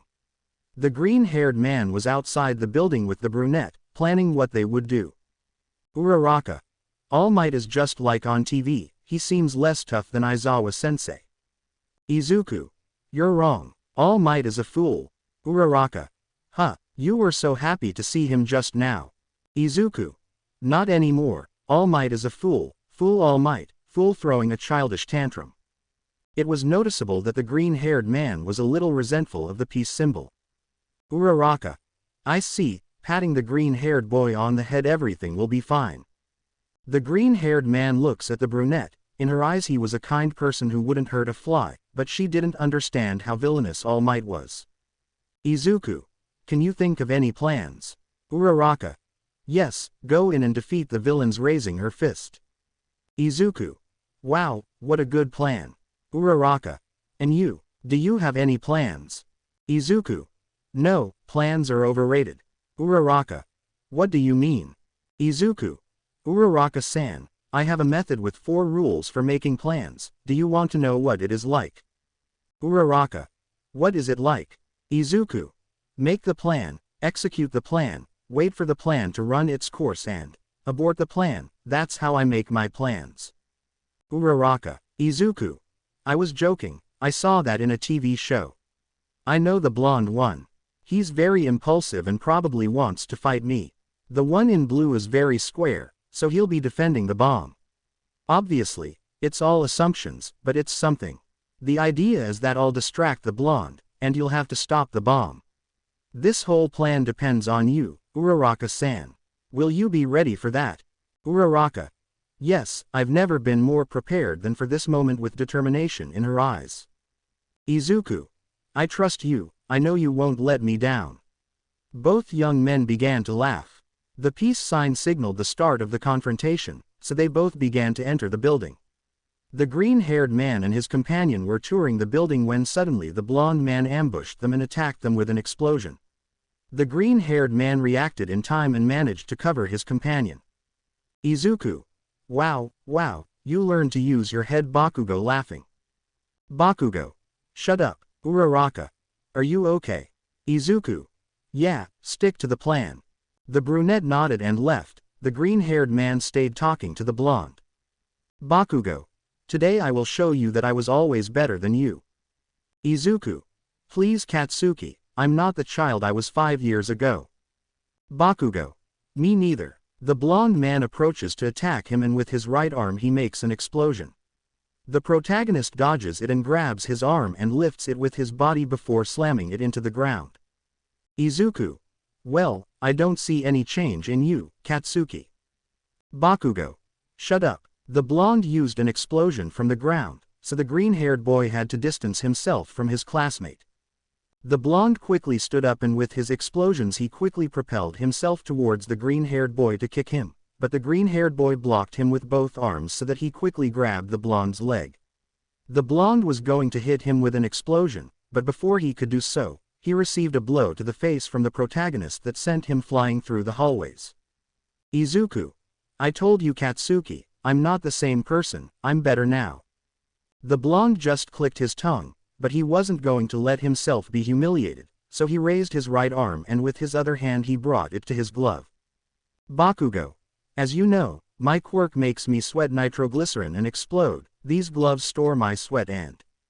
The green-haired boy already knew what was coming, but he was trapped in a hallway. He didn't have many options to escape or take cover, and using the little water he had to cover himself wouldn't do any good. All Might tried to stop the blonde, but he excused himself by saying that if he didn't hit him, he wouldn't kill him. The ashen-haired boy pulled the trigger on his glove, causing a huge explosion that caused a small tremor in the training area. All Might. Young Midoriya, speaking through a loudspeaker. The green-haired boy did not receive the explosion, but being in a hallway, he still received damage from it. Izuku. Damn lunatic, seriously. Bakugo. The more you have stored, the more powerful the explosion will be. Izuku. Katsuki, this time you really made me angry. Bakugo. Then start using your gift and stop fighting with your hands. All Might. Young Bakugo, if you use that again, I'll stop the fight and your team will lose. Attacking on a large scale indoors endangers the very place you're supposed to be protecting. It's a terrible plan for both heroes and villains. Bakugo. Tisk. The green-haired man begins to make some movements with his hands, and the water stored in his belt comes out and a tentacle of water forms on his right arm. Bakugo. Is that the best you can do? Mockingly. Izuku. If I don't want to hurt you seriously, yes. The water tentacle grabs the blonde's leg. He was going to use his explosion, but the protagonist quickly begins to whip him against the walls of the hallway and then slams him to the ground. Bakugo. Damn. The blonde man approached the green-haired man again with his explosions. He was going to hit him with a right hook again, so the green-haired man was going to wait to put him in another lock, but the pale-haired man used his explosions to dodge the grab and be able to hit him with an explosion on his back. The green-haired man reacted quickly, so he dodged the attack and with his tentacle he grabbed him to slam him on the ground. He used the water from the tentacle to cover the blonde in water and then turn him into ice. The blonde was going to escape with his explosions, but received a strong kick to the face from the green-haired man. The young man with Muslim tendencies was still conscious, so the green-haired man kicked him again in the face, leaving him unconscious. The protagonist was going to use the tape to capture him, but decided it was better to keep him trapped in the ice. The protagonist left the place and went to support his partner, so he decided to contact her through the earpiece. She was in the center of the 5th floor. The green-haired boy ran to where his partner was, and as soon as he arrived, he saw that Uraraka was fighting with the blue-haired boy, so he attacked him from behind. Izuku. Uraraka-san, Asegura Labamba. Iida. I won't allow it. The heroes won't win. The young man with glasses was about to use his quirk to intercept the brunette. His quirk was charging, but before he could start running, the green-haired man grabbed him by his suit and forcefully threw him backward, placing his foot on his foot so that he fell to the ground. His quirk activated, causing him to spin on the ground. The brunette managed to touch the bomb, and the peace sign declared the team of heroes the winner. Uraraka. We did it. Izuku. Yes, well done Uraraka-san. Both teams high-five each other and start to head back to the classroom, but the green-haired boy sees the blue-haired boy still on the floor, so he extends his hand for him to stand up. Everyone returns to the classroom where the entire class was. The black-haired girl approached the green-haired boy to make sure he was okay and was relieved to find out that everything was fine, but she was angry about what the blonde boy did. The explosion he created was very dangerous, so she was glaring at him. When everyone arrived, the symbol of peace began to give an analysis of the battle. All Might. The best in this battle was young Midoriya. The green-haired boy was glad the symbol of peace said that, but he wasn't going to show it, he was still bitter about what happened before. Kaminari. Well, it was pretty obvious, he defeated both of them. All Might. Okay, now let's switch places and start the second match.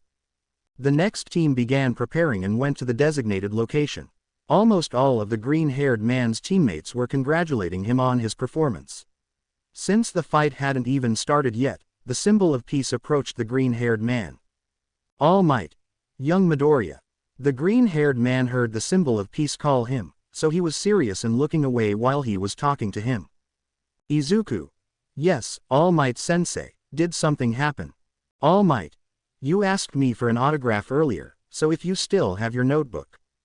Before the symbol of peace could finish speaking, the green-haired man had the notebook and a pen in his hands as he handed it to the number one hero. A new day had arrived. Yesterday they had their first class on hero training, and today they had to elect the class president. Everyone in the class wanted to be the class president. The room was in total uproar, but Iida proposed holding a vote. Some thought the majority would vote for themselves, but the vote was a good idea anyway. At the end of the voting, the green-haired boy had 3 votes and the black-haired girl 2. The rest of their class had 1 vote and the others had 0. Therefore, the green-haired boy was going to be the class president, and the dark-haired girl would be the class vice president. The protagonist, without thinking twice, handed the presidency to the dark-haired girl, according to whom, he couldn't have a higher rank than his boss. Although the dark-haired girl didn't want to accept it, she couldn't change the protagonist's mind. The rest of the classes continued normally until they reached the last class. Aizawa. Today's basic training will be a class with All Might, a surprise guest, and me. All Might will join us halfway through the class. Zero. And what will it be about? Aizawa. Regarding rescue, we will be in situations of catastrophe, shipwrecks and so on. Everyone was moved by what the teacher said. Aizawa. You decide whether or not to wear your suits. The training will be in a facility outside the academy. We'll take a bus. That's all. Get ready. All the students obeyed and went to put on their hero costumes to get on the bus. On the bus, the green-haired boy was chatting with the black-haired girl. Izuku. Why is All Might coming late? Momo. Maybe he fell asleep. Izuku. That doesn't make sense, All Might is All Might, he doesn't fall asleep. Momo. Maybe he stayed fighting criminals and is now resting. Izuku. That's not true, if that happened I would be the first to know. The green-haired man lowers his voice more and more and starts checking his cell phone. In his All Might fan group, they were commenting that the symbol of peace caught several criminals a few hours ago. Momo. Huh, what happened? Izuku. It seems you were right. The black-haired girl just smiled and then rested her head on her friend's shoulders. Izuku. What happened? Momo. I'm so tired. Will you be my pillow? Izuku. No problem, although my shoulders don't look very comfortable. Momo. So can I use your lap? Izuku. The shoulders are fine, now that I think about it they are quite comfortable ha ha ha laughing nervously. On the way, the brunette and the green-haired man were in a pleasant silence, one that didn't want to be broken, while the protagonist was listening to a conversation his companions were having. Kirishima. In terms of strength and appearance, Bakugo and Todoroki win, right? Tsuyu. But Bakugo is always angry, I don't think he's popular. Bakugo. What the hell? Angry. Kaminari. I think Midoriya wins, if it's by force he was the first in the entrance test, also if you propose Bakugo, wouldn't it be logical to think of the person who defeated him? Bakugo. What are you saying? I'll kill you. Angry. Aizawa. We're here, save the jokes for later. Everyone got off the bus and saw 13, a hero who was the special guest. The hero explained that they were at the USJ facility and that they had to use their gift wisely. The hero finished his speech, and they were about to start class when a portal opened in the center of the building, and intruders began to enter. Kirishima. Wow, they brought fake villains for class, how cool. Mine. Laughing face. Aizawa. Don't move, those are real villains. Mine. D. The students were surprised, and others were somewhat frightened. Standing out from the portal were a man with light blue hair covered in hands and a muscular, 2-meter-tall black man with a chicken head, in addition to the portal itself, which seemed to be alive. Izuku. Momo, stay behind me, everything will be fine. The brunette listens while trying to analyze the situation. Momo. Professor, what about the intruder sensors? 13. They don't seem to be working. Todoroki. Are they just here, or are they in the rest of the school too? Either way, if the sensors aren't working, they must have a knack for it, and they're attacking a campus far from the main campus, so this attack was planned. Many of the students were shocked. The homeless-looking teacher asked his colleague to begin the evacuation and contact the school, while he went to fight the villains to buy time, and then immediately started running towards the enemies. After Eraserhead launches himself at the villains, the 13th hero begins to guide the students to the exit, but the guy from the portal appears in front of them. Nice to meet you, we're the League of Villains. We're sorry we came uninvited, but that doesn't really matter to us. We came here to help the symbol of peace breathe his last, but it seems he's not here. The guy from the portal started to get bigger. 13 was about to use his quirk, but Bakugo and Kirishima charged at the villain using their quirks. The two teens thought they had done something to him, but the villain was unharmed. That was dangerous, but not for me. My job is to separate them. 13. Watch out, back up. The villain began to spread around all the students. Seeing the villain use his quirk, the green-haired boy grabbed the black-haired girl and fled the attack zone. Only a few escaped the attack, the rest didn't make it and disappeared. Izuku. Are you okay? Momo. Yes, thank you. Izuku. Momo, these villains are dangerous. If their goal is to defeat All Might, they must have a way to eliminate him. Seriously. Momo. I realize that, but what worries me is how they found out that All Might would have to be here, right in this place at this time.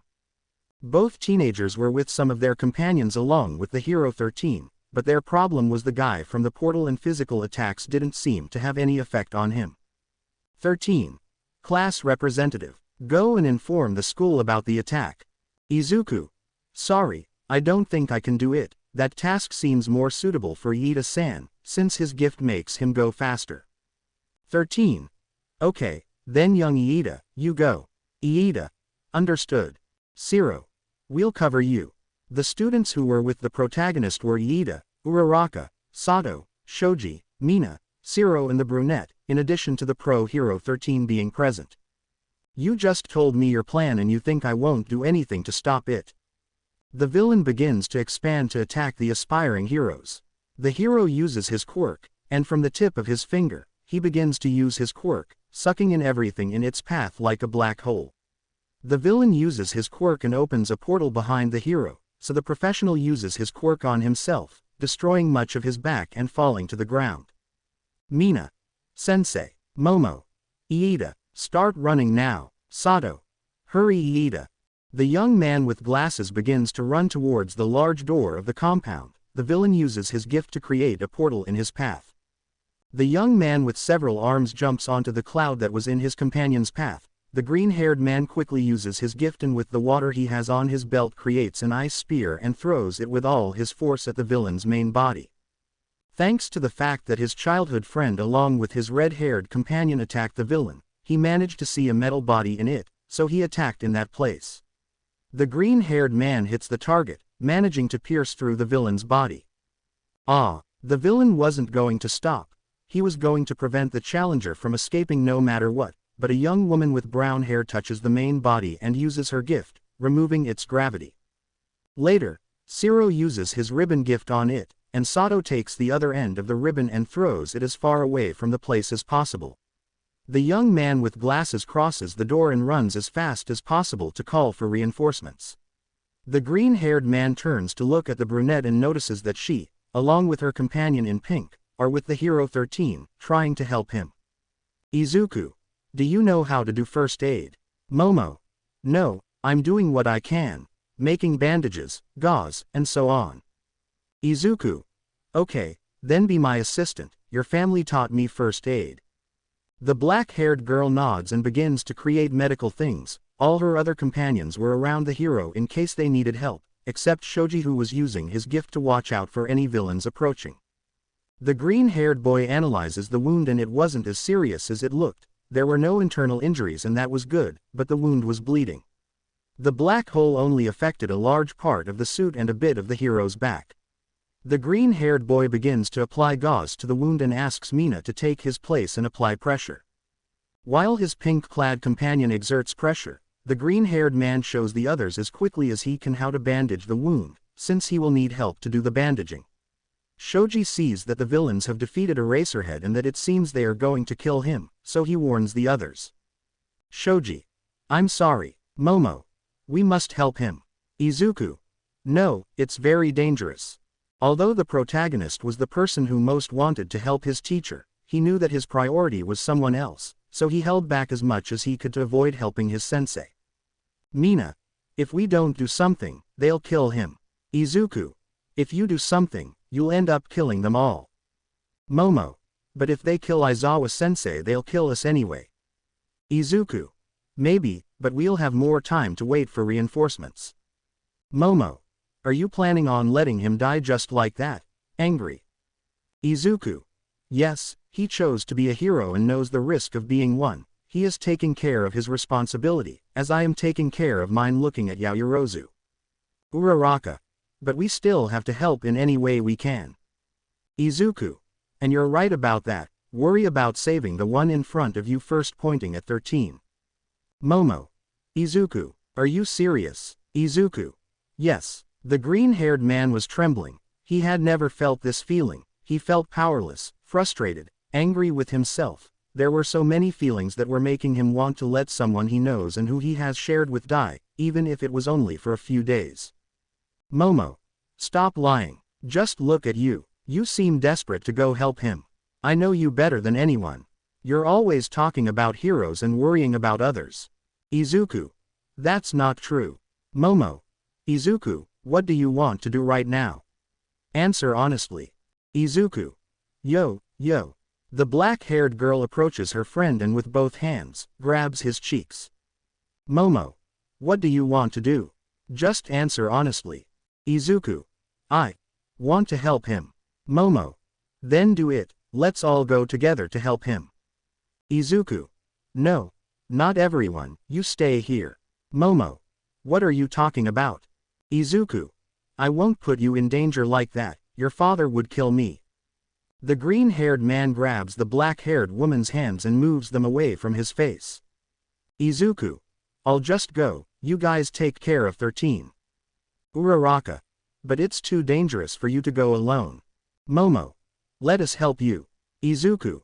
I'm not going to argue about this anymore. Help 13. You play your role, and I'll take care of mine. Shoji. Tsuyu and Minette are there, being chased by the villains near the lake. If they're going to do anything, do it now. Izuku. Shiro-san, Sato-san and Uraraka-san, I need you to throw me as close to that lake as possible like you did with the fog guy. The three young men complied and together they threw the green-haired boy to that spot. The protagonist was in the air and could see his teacher being stepped on by a strange thing, but apparently still alive. A little further away, he could see Tsuyu running alongside Mineta while they were chased by villains and the light blue-haired villain who was approaching them. The green-haired boy was about to fall near the lake, so he uses his gift and a large part of the lake's water begins to float and swirl around him. The water reaches the protagonist's feet, beginning to slide and surf him across the lake. The protagonist heads towards his companions while surfing and grabbing more and more water. It was as if the green-haired boy was going to help them riding a large wave of water. The green-haired boy had already reached his companions and swept them away with the wave, along with all the villains, including the light blue-haired one. The protagonist, using his gift, gets off the wave and pulls his companions out of there while continuing to guide the large wave. Shigaraki Tamura, worried about the blue-haired boy Nomu. The monster that seems to be called Nomu, jumps with great speed to the moving wave and from one second to another managed to get the blue-haired villain, whose name is Shigaraki Tamura, out of the great wave. The green-haired man continued moving the wave but this time accompanied by a dance. The great wave rotated at great speed around the protagonist to later direct it up and freeze the entire wave. The protagonist was with his companions he had just saved, while on the other side was the guy from the fog with the Nomu, Shigaraki and Eraserhead. Thank you, Izuku-san. His frog companion was fine, a little scared but not hurt at all. On the other hand his short companion was totally scared while hugging the protagonist's leg. Mineta. Midoriya. Gracias. On the villains' side, they were upset. The blue-haired one, however, seemed to be puzzled, as he had lost several of his hands due to the wave. Shigaraki. It's not okay. It's not okay. I'm sorry, father, mother. Damn it. Scratching his neck violently. Calm down. Don't lose your mind, Shigaraki Tamura. Shigaraki. Shut up, Kurogiri. If you weren't the portal back, I'd kill you. The villain in light blue stops scratching his neck and seems to have come to. Shigaraki. The heroes will arrive any moment. We can't win against so many. We're already at game over, so we have to retreat, but before we go, we have to kill one of them to leave the message laughing. The green-haired man was serious. He heard the villain's conversation perfectly. The protagonist begins to use his gift and begins to spread the lake water on the ground. Izuku. Tsuyu-san, Mineta-kun, you guys have to get out of here. This is going to get ugly. Tsuyu. Midoriya-san, I'm not going to. Mineta. See you next time. The dwarf started to leave, but his companion's tongue stopped him. Tsuyu. We won't leave you alone, Midoriya-san. Izuku. Asui-san, I appreciate the intention, but... Shigaraki. Nomu. The monster was suddenly in front of the green-haired boy, ready to strike him. The protagonist managed to react and dodge it. He quickly pointed his hand at the Nomu, and a powerful jet of water with a very sharp tip emerged from the water. The attack transformed into ice and easily pierced the monster. Mineta. You beat him. Before he could finish his sentence, the monster had regenerated its wound at a surprising speed. The students present were amazed. Izuku. Run. The frog girl didn't want to leave her companion behind, but she knew she'd only be a hindrance to her companion in the fight, so she grabbed the dwarf and started to leave. The fog man started using his gift to interfere with her escape. Shigaraki. Do you like my toy? It's ready to kill the symbol of peace, brat. Needless to say, today will be your last minutes of life smiling. The Nomu quickly got behind the green-haired boy. The green-haired boy saw him, but this time he couldn't move in time, so he took the monster's full blow. The blow sent him flying, causing him to crash into a wall. His companions worried about the protagonist. The green-haired man was a little disconcerted by the villain's powerful blow, but that wasn't going to stop him. The protagonist gets up and tries to return to the water source, but the Nomu reappears in front of him, ready to land another powerful blow. All of his classmates were worried. They weren't sure if their partner could withstand another one of those blows, but a strong blow brought them out of their thoughts and managed to stop the fight. At the main entrance, the number 1 hero had destroyed the door to enter the place. All of his students began to rejoice that their hero had arrived. All Might. Everything's okay now. Because I'm here. In the blink of an eye, the symbol of peace grabbed Aizawa, the frog girl, the dwarf, and the green-haired boy. Minutes.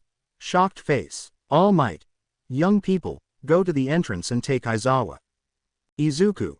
All Might. The one in black who looks like a burnt chicken has a very powerful regeneration gift. All Might. Don't worry, young Midoriya. I'll take care of everything. The young people obeyed and began to carry their master to take him to the others, while the symbol of peace began to fight with the Nomu. The green-haired man was climbing the stairs while carrying his master. This situation was making him tense. The monster wasn't normal. If his gift was about regeneration, why did he have so much strength? Does he have more than one gift? His thoughts were interrupted when the guy from the portals had caught the symbol of peace and wanted to split him in half. That scene had a huge impact on the green-haired man, the hero he always admired since he was a child, the hero who helped him clear his mind during times when he was having a hard time, the hero who kept him in his comfort zone. Our protagonist wasn't thinking as usual. He passed Eraserhead to his partner and ran to where his hero was. Izuku, All Might, blindly running to the hero. The green-haired boy ran blindly to the symbol of peace. The guy from the fog expanded more and opened a portal in his body which the protagonist was going to enter, but the portal received an explosion. Bakugo, move aside. The blonde grabs the villain's main body and threatens to explode it, while the Nomu and All Might were still trapped in the portal, but suddenly ice began to appear on the ground and froze much of the monster's body, causing the symbol of peace to free itself. Todoroki, Bakugo, and Kirishima had arrived on the battlefield. Todoroki, the symbol of peace cannot die against people like you. Shigaraki, wow, they've surpassed Kurogiri, our ticket to come and go as we please. They don't have a scratch despite us attacking them, they're making the League of Villains look bad. Nomu, the monster begins to move and the frozen exterminated ones begin to break and then regenerate again. Shigaraki, Matalos, the monster goes in the direction of the ash-haired boy to free the guy from the portals, but All Might switches places with him and takes the hit for him. All Might, don't you know limits? Shigaraki, it was to save my partner. It's the same thing you do to defeat villains, using violence to help others. We live in a society that decides what's right and wrong. What do you mean, a symbol of peace? It's just an excuse to repress violence. Violence breeds more violence. The world will know when we kill you.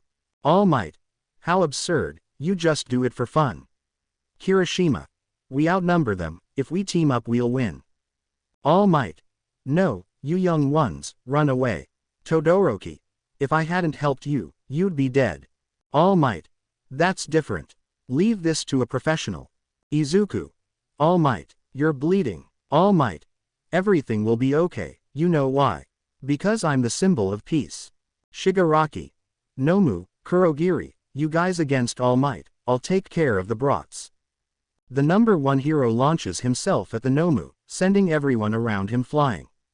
The green-haired man had to take advantage of the fact that All Might was fighting the one thing that bothers him, so he used the lake water to freeze the water around his right arm, making an ice gauntlet with a very sharp tip. He begins to run towards the light blue-haired villain and begins to attack him. The villain was distracted, but Kurogiri managed to warn him, so he dodged the green-haired man's deadly attack. The protagonist continued attacking him and was about to hit him in the face, but the villain stopped him with both hands. The green-haired man began to realize that his movement was beginning to disintegrate, so he transformed his gauntlet into gas. The protagonist began to distance himself from the villain, but the latter wasn't going to let him and began to follow him to finally kill him.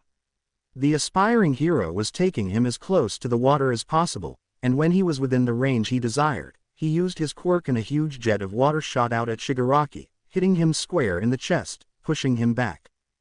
Kurogiri, Shigaraki Tamura, the villain was on the ground, so the green-haired man took advantage of the moment and began to raise large amounts of small masses of water. These began to take a sharp edge and turned into ice. The small ice spears were going at great speed towards Shigaraki. The attack was about to hit the villain, but Kurogiri got in the middle of the attack, disappearing the green-haired man's attack. The protagonist was not going to let them rest, so he quickly made a huge ice spike emerge from the water. Bakugo, as always, did not want to be left behind, so he also launched a huge explosion at the villains, but the portal guy used his gift to escape from there and now they were close to All Might's fight, but that fight was about to end. All Might, villain, do you know these words? Go further, plus ultra.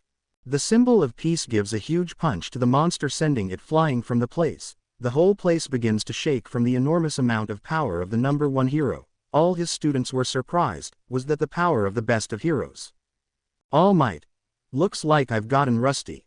Back in my day, 5 hits would have been enough. Who's next? Looking at the villains. There was a tension between the villains and the symbol of peace. The hero stood still but instilled a presence that was frightening. Shigaraki. Did Master lie to me? No. He wouldn't. The villains and the symbol of peace weren't moving. The green-haired man didn't understand. All Might would have defeated them and caught them at this point, but he wasn't doing it. Something was happening. Kurogiri. Reinforcements should be arriving soon. If we work together, we can kill him sooner. Shigaraki. Yes, Todoroki, Kirishima and Bakugo were going to help their other teammates who were still fighting villains, but the green-haired boy didn't. He was getting a bad feeling that All Might wasn't capturing the villains. The villains started running towards the symbol of peace to finish him off, but he remained in the same place. The green-haired boy quickly created a huge pillar of ice that started in the lake to where the villains were.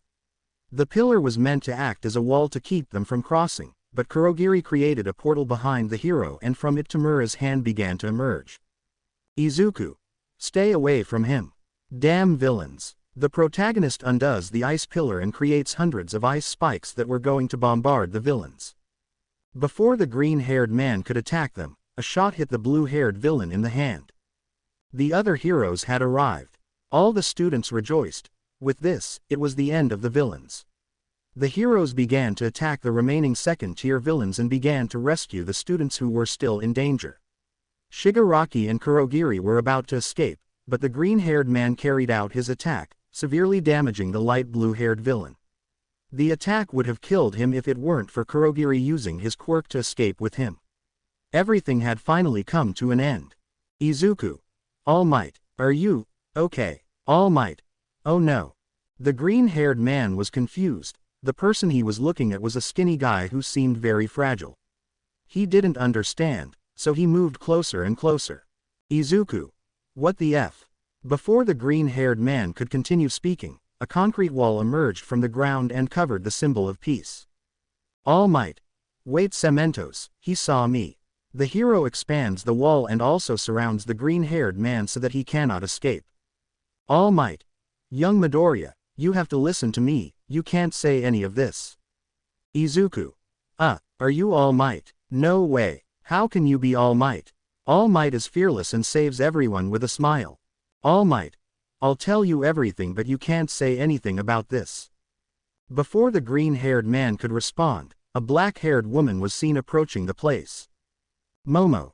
Izuku, are you okay? The black-haired girl was running worried to where her friend was, but the hero Cementos created more wall blocking her way. Momo. What's going on? Cementos. We'll take care of the wounded, you have to go to the main gate. Type. Puro Izuku. Izuku. Calm down, I'm fine. Agitated.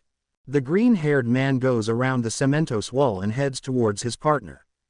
Izuku. Let's go back to the main gate. The black-haired girl grabs the green-haired boy and starts examining him. Momo. Are you sure? I could see perfectly well that thing hit you. Izuku. Yeah, don't worry, I'm fine. Smiling. The brunette saw the protagonist smile, began to tear up and hug the green-haired man. Momo. Why did you go alone? We could have helped you too. Izuku.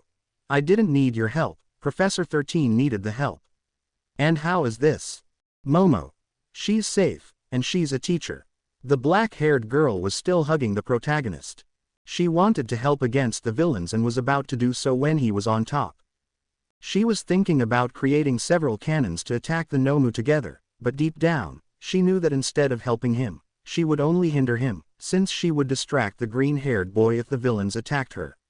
She felt helpless watching her friend struggle while she just waited to be saved.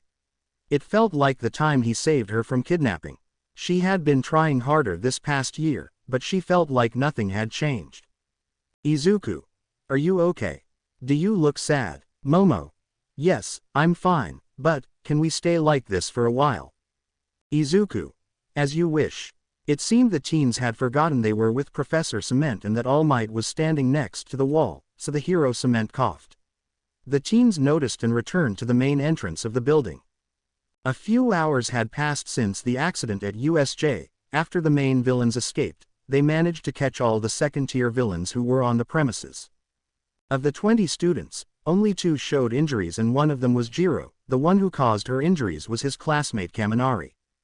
After both teenagers fell in an area of the place, several villains surrounded them. They tried to fight as they could but they outnumbered them. Sojiro told his partner to use his quirk to its maximum power. He didn't want to because it would hurt her, but his partner was willing to take the risk.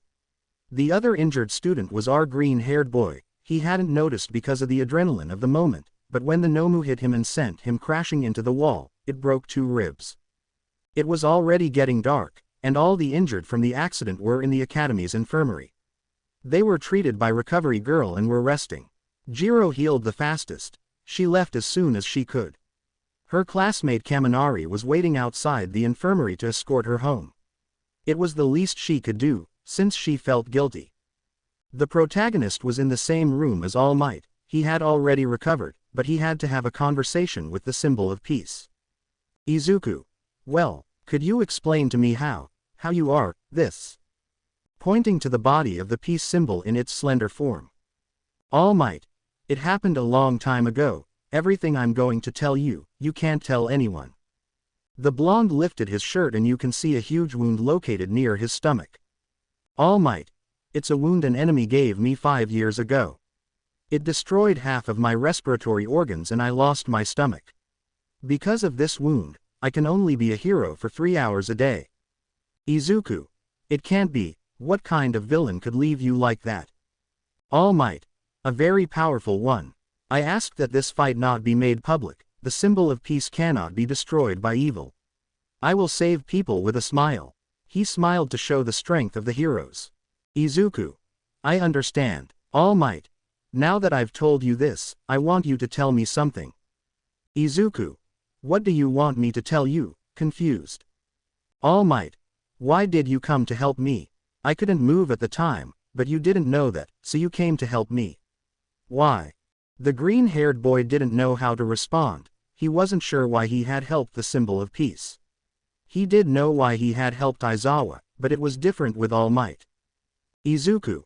I don't know, I had a bad feeling when you didn't start moving.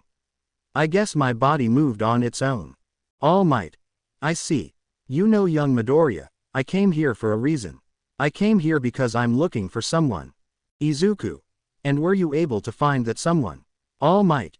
Yes, and it's you, young Midoriya. The green-haired man was surprised. Izuku. What does All Might mean? All Might. I came to UA in search of my successor, do you accept or not? Izuku. I don't understand what you mean. All Might. It's about my power, one for all.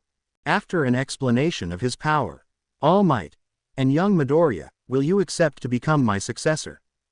Izuku. I don't know All Might. I don't want to become a hero, I just want to protect Yaoyorozu Momo. All Might. What does that have to do with anything? You can be both, young Midoriya. Izuku. It's just that I didn't want to join UA because I wanted to. I only got involved because my job is to protect her. Obviously when I was a kid I wanted to become a hero, but it only stayed that way, a childhood dream. All Might. I understand, young Midoriya, but I still want you to become my successor. Believe it or not, you have what it takes to become a hero. Izuku. But All Might, my priority is to keep Yaoyorozu Momo safe, not to save others. All Might. Young Midoriya, in risky situations people show their true nature, anyway I want you as a successor. I see the spirit of a hero in you, sooner or later you will accept it, it's just a matter of time before you realize it. The blonde man pulls out a hair and hands it to the green-haired man, who grabs it but is confused. Izuku. What do I do with this? Should I keep it as a family heirloom? All Might. Kamatello. Izuku. What? All Might. It's my gift. The green-haired boy remembered that the hero's gift is transmitted through his DNA, so he just listens to his hero and eats him. All Might. Thank you, young Midoriya. If you ate it, it's because you accepted. Smiling, I'll see you tomorrow at the gym so you can learn how to use it. Izuku. Okay, All Might, thanks. The green-haired man leaves the room. Momo. So, how did it go? The green-haired man was surprised by the presence of his boss. Izuku. Okay, it went well, but what are you doing here? You should be home right now. Momo. I was waiting for you. Izuku. I see that. Your father won't be angry about this. Momo. No, I already warned him and told him everything. The brunette lifts the green-haired man's shirt without warning. Izuku. What are you doing? Blushing. Momo. Checking your wound, does it hurt? The brunette is tapping the green-haired man's torso lightly. The green-haired man can't speak because he's so embarrassed. The brunette notices that he isn't responding, and when she looks at his face, she realizes that her companion's face is completely red, and she realizes what she's doing. Momo. I'm sorry, I didn't mean to, I just wanted to make sure you were okay, embarrassed. Izuku. Okay, I understand, just don't make it so. I mean, just let me know you'll do it. Momo. So, if I let you know, can I touch you? The black-haired girl blushed after saying it, she hadn't thought her words through. Izuku. Yes, I say no. You can, but. Both teenagers became nervous. The green-haired boy began to breathe more calmly to calm down and be able to speak properly. Izuku. You can touch me, but you have to ask my permission, that's what I was trying to say. The brunette just nodded, embarrassed, as they walked back to the limo. The co-pilot opened the door for them, and both teenagers sat down. Momo. Well, playing with her fingers. Izuku. So what? Confused. Momo. You know, that. Izuku. What are you talking about? What is that? The black-haired girl was embarrassed and the green-haired boy didn't understand what was happening. Momo. Can I touch you? Izuku. The black-haired girl, although embarrassed, stared at the protagonist, waiting for his answer.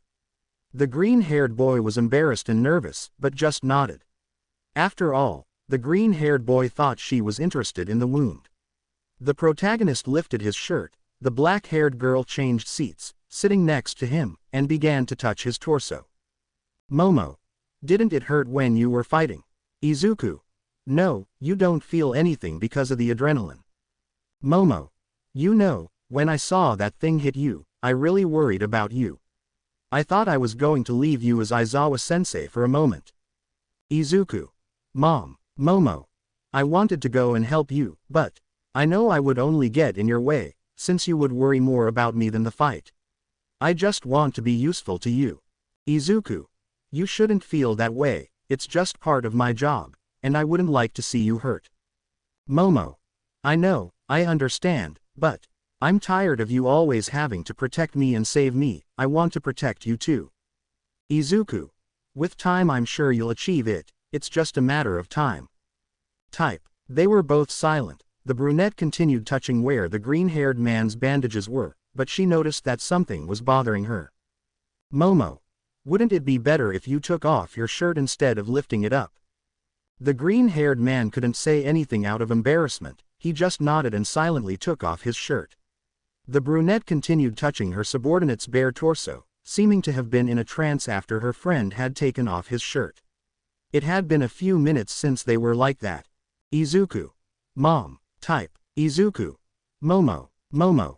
Oh, you were talking to me. Izuku. We're almost at your house. The black-haired girl hadn't noticed and stopped touching the green-haired boy. Momo. Sorry, I think I overdid it playing with her hair. Izuku. Okay. The green-haired boy was about to put his shirt back on but his partner stopped him. Momo. Wait, I missed something. The jet begins to create a marker. Momo. Can I sign it? Izuku. Huh, sign what? Momo. Your bandages. Like they do with casts, I thought I could do the same. Izuku. You know they're going to be removed tomorrow, right? Momo. I didn't know, but I still want to do it. The brunette begins to write on the protagonist's bandages and writes his name. After writing his name, he seemed happier than usual. Some time later, it was already nighttime, and the green-haired boy was already home after a long day of processing a lot of things. He still had to process the League of Villains, attack, All Might's quirk, the fact that he was now All Might's successor, and what happened to the black-haired girl. After that day, he just wanted to rest and go to sleep. The green-haired boy lay down on his bed and fell into a deep sleep. In the green-haired boy's dream, he was in a completely dark place. He couldn't understand anything and couldn't speak either. His mouth and much of his body were covered in a black cloud. Around him, 8 people began to appear. From what he saw, he had never seen those faces in his life. Among them was a familiar yellow silhouette. The people seemed to be trying to talk to him, but he couldn't hear them properly. A black-haired woman approached him and grabbed him by the shoulders. She began to say several things to him, but Izuku didn't understand anything she was saying. The green-haired boy tried to concentrate as much as he could to listen to what they were saying. His ears weren't working at all, but he managed to hear something. Question mark. You won't stand for it. The protagonist could only hear that before waking up with a start. His body was glowing and smoke was coming out. The whole room was in disarray. It looked like a tornado had hit his room. Some posters were peeled off, his books were on the floor, and his life-size All Might figurine had fallen over.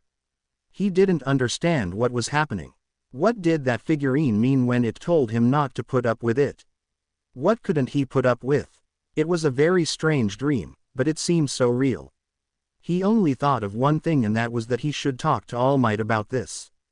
Time passed and the green-haired boy found himself in class. He was more thoughtful than usual. Everyone was talking about yesterday's attack, but he still couldn't find the meaning of that dream, so much so that after waking up he couldn't go back to sleep. He just waited for the moment when class ended so he could go talk to All Might. The protagonist was so lost in himself that he didn't notice when Aizawa entered class. The teacher was full of bandages and had his arm in a cast. Everyone worried about him, but Aizawa didn't give importance to his condition and announced that in 2 weeks the UA Sports Festival would be held. The hours passed and it was time for lunch. The green-haired boy skipped lunch and hurried to the Symbol of Peace's office. Luckily for him, All Might was there and let him in. All Might. Young Midoriya, what brings you here? Our training will be after school. Izuku. I didn't come for that, All Might. I came because I had a dream. All Might. What kind of dream? Hero number 1 was confused. What dream was he referring to? Was it one of those wet dreams teenagers have? The Symbol of Peace didn't understand why he would want to talk to him about it. Izuku.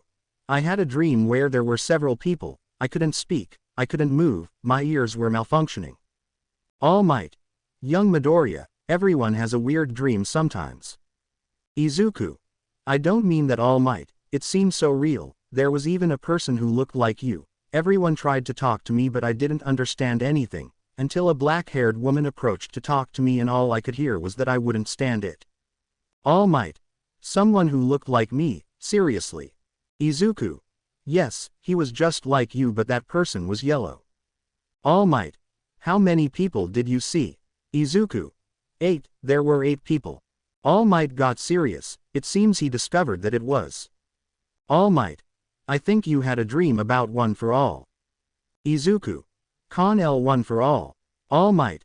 But it doesn't make sense. When I was young I also saw those people. It's a sign that you understand one for all, but you only got it yesterday so it doesn't make sense. Izuku. Is it a bad thing? All Might.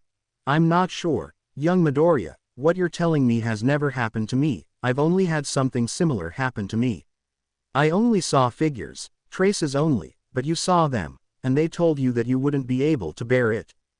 Izuku. Yeah, I couldn't understand the rest, that's the only thing I could hear. All Might. I'm not sure what to do, but there's only one way to find out. Follow me, we'll go train. The green-haired boy nodded and went with All Might to the academy gym. As soon as they arrived, the blonde went to the storage room and took out several mannequins that would be used for training. To begin, the Symbol of Peace explained how to use his quirk and told him to use it on that mannequin. The green-haired boy nodded and got ready. Izuku. Squeeze your buttocks and scream smash inside. What a way to explain to me how to use it, whispering to himself. The green-haired man clenched his right fist and slammed his arm down on the mannequin. The blow was so powerful that it shattered the mannequin and created a huge gust of wind that blew everything near the impact zone away. If the building hadn't been rigged for this, a large part of it would have likely collapsed. The blow was so powerful that in addition to destroying the mannequin, it completely broke the green-haired man's arm. The protagonist felt tremendous pain in his arm, but he remained standing. All Might. Wow, I thought for a moment you weren't going to break. Izuku. What do you mean? bearing back the pain. All Might. Wait, let's go quickly to Recovery Girls. The symbol of peace carried his successor to the infirmary after healing the green-haired man. The latter was feeling tired, but still awake. The two were in the infirmary and began talking. All Might. Well, it was kind of obvious. Izuku. Huh, did you even know this was going to happen? All Might. Of course, your body isn't used to such power, it's like asking a baby to run when he's barely learned to crawl. Izuku. Am I a baby? Confused. All Might. No, that's not what I meant, you understand me. The nurse approached both of them and was completely serious. Recovery Girl. Your injury was very severe, your arm was completely shattered. You had several internal injuries, I had to operate to remove bone fragments and treat the wounds internally. Even if I use my gift to heal you, your arm will never be the same. Izuku. Huh, All Might, you knew this would happen and you still let me do it. All Might. You're wrong, young Midoriya. I knew you'd get hurt, but I didn't know you'd end up this bad. I didn't mean to. Izuku. Now I'm going to be an invalid. Thank you so much, All Might. You're my hero. All Might. Don't say that, young. Both were hit on the head with Recovery Girl's cane. Recovery Girl. Stop yelling, you're not going to be disabled.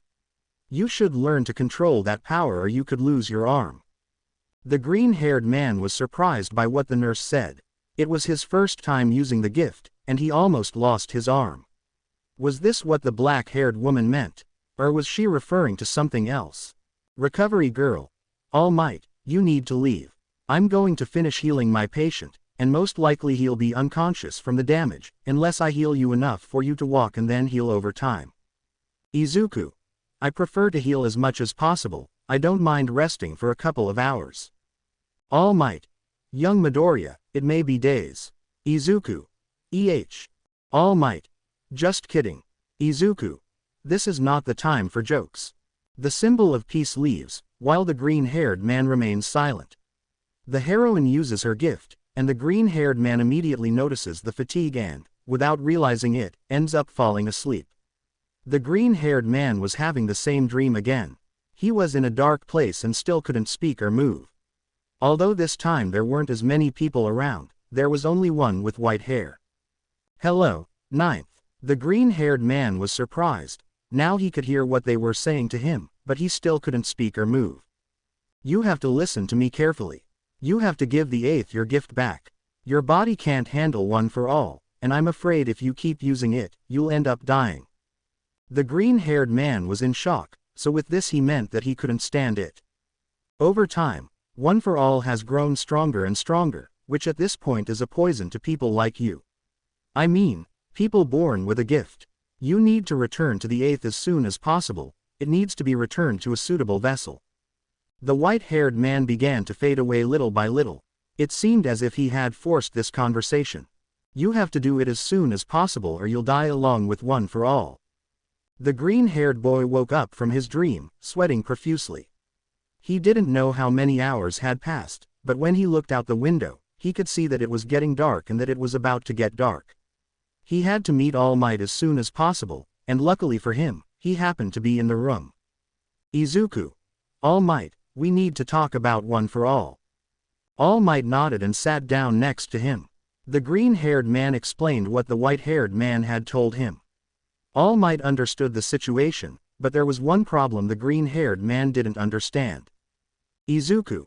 He told me that one for all was a poison for people with quirks, but why can you use it and I can't?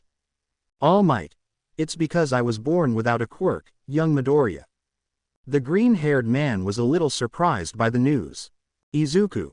I see, I never would have imagined that you didn't have a gift. The green-haired man pulls out a hair and gives it to the peace symbol. Izuku. Take it, I'll give it back to you. All Might. I can't. Izuku. All Might. I don't have much time left either, young Midoriya. I can barely use it for 3 hours. You don't owe it to me to hand it over, you owe it to the next successor. Izuku. And who is it? I hope you have someone in mind because I don't know how much time I have either. All Might. Before you, I had thought of 2 people, but one of them has a quirk, so I only have one option left. Izuku. I understand, I also have someone in mind, so we have two possible people to be the successor. All Might. Then let's go visit the person you have in mind. The person I know is not from Japan. Izuku. The person I know isn't from Japan either. All Might. Wow. The peace symbol and the green-haired man started getting organized, and by coincidence, both people live in the United States, and what a coincidence that both people live on an island. They were going to leave as soon as possible. There was a flight tomorrow, so they'll take that one. The green-haired man will have to take a leave of absence to miss a few days of work. The good thing is that his arm will take a while to recover, so he had the perfect excuse to miss work. When the green-haired boy left the infirmary, he found his friend Momo waiting for him. Izuku. Momo, how did you know I was here? Momo. You suddenly disappeared and you weren't answering my messages or calls. I started asking if they had seen you and they told me they had seen you with All Might. I guess you can already imagine the rest. The brunette wasn't sure why she was in the infirmary, but she knew it wasn't good when she saw the cast on her arm. Izuku. Don't worry, it's nothing serious. The green-haired man told a subtle lie so that his friend wouldn't worry more.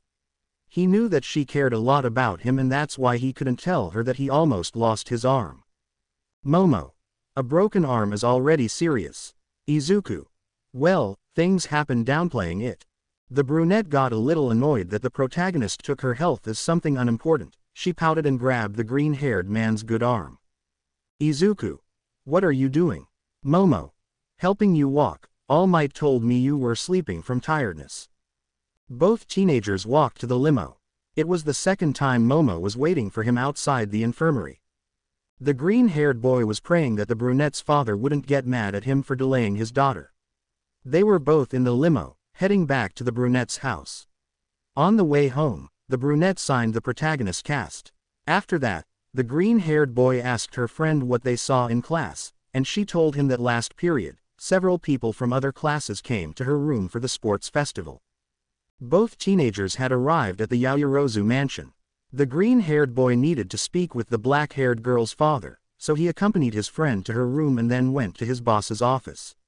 The protagonist knocked on the door, and the head of security opened it and let him in. The green-haired boy told him about the trip, and Mr. Yaoyorozu gave him permission. The next day, the green-haired man and the symbol of peace had just landed on an island. In a few weeks, he was going to host the opening of Expo, an event the venue holds and for which the Yaoyorozu are shareholders.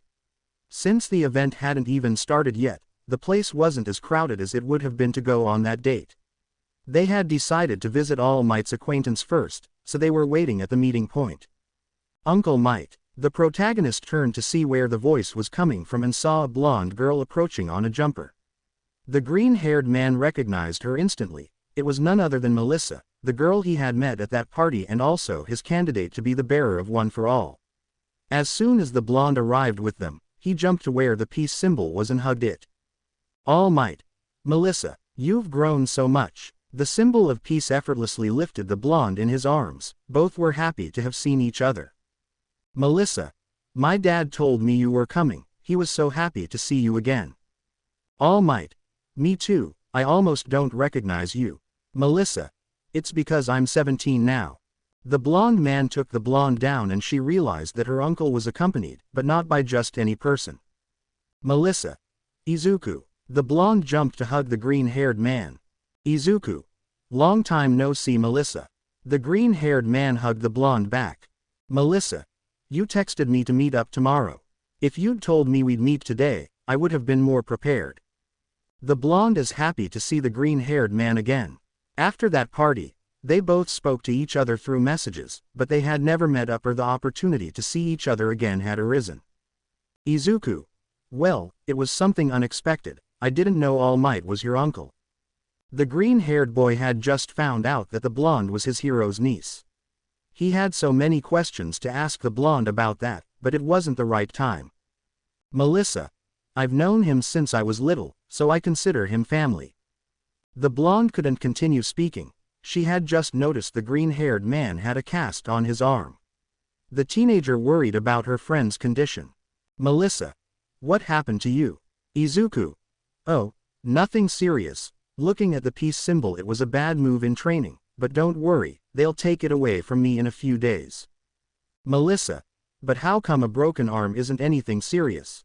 The blonde began to observe the green-haired man more closely and the type of wound he had. She hadn't realized what she was doing until she heard her uncle cough. Melissa. I'm sorry, All Might. I didn't know you two already knew each other. Izuku. We met a year ago at a party. All Might. I see. The blonde approached the aspiring hero and placed his hand on his student's shoulder. All Might. I guess you didn't do anything to him, right? Seriously. Melissa. What kind of things are you saying, Uncle Might? Embarrassed. Izuku. We're just friends. Melissa. Well, we better go to my dad's. I've been looking forward to seeing you, Uncle Might. The blonde grabbed her jumper and in a flash, it was hidden inside a red bracelet she was wearing. Melissa led them to her father. He was in his lab when the three people burst in, uncovering what he was doing. Melissa. Dad, Uncle Might is here. All Might. Dave. David. Toshi. They were both happy after not seeing each other for so long. All Might. I traveled so far just to see you. David. How nice to see you. How many years has it been? All Might. I don't know, a lot. Nice to see you again, Dave. David. Nice to see you too, All Might. The two professionals fist bumped in a friendly manner, but they had to put their plan into action, which couldn't maintain its form forever. All Might. Dave, let me introduce you to one of my students at UA, he is. David. Izuku. The peace symbol was surprised, as was the green-haired man. He didn't know his friend knew his friend. Maybe he met him at that party, but calling him by his name was weird. Our protagonist was also surprised. He doesn't remember introducing himself to Melissa's dad when he met him at that party. Izuku. Nice to see you again, Mr. Shield. I didn't know you knew me. I guess Melissa told you about me. My name is Midoriya Izuku. Nice to meet you. David. Yes, a sweetheart. Melissa. Why don't you show Midoriya around the island? All Might and I have a few things to talk about. Words that were difficult for the man to say. He didn't want to leave his daughter with the brat, but his friend needed him. Melissa. Fantastic. Come on, Izuku, this way. David. Wait, come together. The teenagers had already left and did not hear the last of it. David. Toshinori, why of all people did you have to bring him? All Might. What's wrong with young Midoriya? David. Everything is bad. That shameless guy stole my daughter's heart. She talks about him all day long. Izuku this, Izuku that. All Might. I see. I didn't know about that, Dave, but I have something to talk to you about. David. What is it about? All Might. Well, it's about your daughter, and it's also related to young Midoriya. The only thing heard next was a cursed shout. The green-haired man and the symbol of peace had a plan, and it was set in motion. Though it was unexpected that their candidate was the same, the plan still stands. Flashback. The protagonist and Japan's #1 hero were on a plane bound for Island. Since the trip was last minute, the hero had to buy the most expensive tickets, which were VIP, so they had ample privacy to talk. Taking advantage of the fact that they were flying and were going to visit All Might's candidate first, they decided to plan how to do it. All Might. Young Midoriya, the person we are going to see is the daughter of my best friend. She is a little older than you, but she is a good candidate, I assure you. Izuku. And how will we do it? All Might. My friend is a little overprotective of his daughter, so I'll take care of convincing him that she should be the new bearer of my quirk. He already knows a little about One for All, but not entirely. While you'll take care of his daughter, I'm more than sure that she's perfect to be the new bearer, but I want you to also find out if it's a good idea to give it to her or not. Izuku. What do you mean by the last thing? All Might. I've known her daughter since she was just a child, so I think my judgment when it comes to choosing might not be correct, so I want you to find out whether or not she's a good candidate, but you can't tell her anything about One for All. Izuku. Okay, I got it. All Might. Thank you, young Midoriya. You'll like her, she's a very nice girl. After that, we'll visit your candidate to see if she's a good fit or not. Izuku. Rest assured, Yes, she is ideal to be the new successor. End of flashback. With the teenagers. The blonde guided the green-haired man to her laboratory. The first thing she wanted to show him was the place where she worked and spent most of her free time. Melissa. This is my lab, sorry for the mess. Izuku. How cool. The green-haired boy looked around and saw a fairly modern place. He didn't understand what all the machines were for, but they looked great. There was also a shelf with several books and photos of her with her dad and a few with All Might, but at the very top, several trophies could be seen. Melissa. The first time we met, you told me your gift was basically being able to control water, right? Searching in a box. Izuku. Well, something like that. Melissa. Huh, but you told me that was your gift. Excited. Izuku. Sorry, I think I expressed myself badly. Scratching the back of his neck. My gift does allow me to control water, but it allows me to take it further. I can control water in all its states and I can even modify its density, pressure and other things. The blonde, hearing that, relaxes again and continues searching in her box. Melissa. You almost scared me. Izuku. Sorry, I didn't mean to do it. Melissa. Since I met you, I realized that even though your gift is powerful, it depends a lot on water. Or am I wrong in jumping to conclusions? Izuku. You're right. Melissa. That's great, then I think it will help you. From a box, a bracelet the size of a forearm popped out. The girl pressed a button, and the bracelet enlarged, taking on the shape of a gauntlet. Melissa. It's a support tool to overcome those limitations. Although it looks like a simple gauntlet, it's a tool that collects moisture from the air and quickly transforms it into water. It's not very heavy, and I tried my best to make it less of a nuisance during combat and so you can always carry it with you. Izuku. Wow. Melissa. Looking at the support article they had made for her, it's great, I didn't expect it at all. Melissa. I'm glad you like it, I made it especially for you, playing with her fingers. Izuku. Thank you very much. Melissa, let me treat you to something to eat. Melissa. No, it was a gift, I don't want anything in return, just let me be your hero. She whispered the last part so he wouldn't hear it. Izuku. No, let me treat you to something, really. Melissa. Well, if you insist. Izuku. Great, let's go. The green-haired man took the blonde's hand and they left the place. The blonde didn't expect this and was a little embarrassed, but that wasn't going to stop her. She had an opportunity she wouldn't let slip by. They had both already left where they were, but the green-haired man, who had taken the initiative, had stopped dead in his tracks. Izuku. Hey Melissa, I think I was hasty. I don't know any place around here where we can eat. Haha. Letting go of the blonde's hand to rub the back of his neck.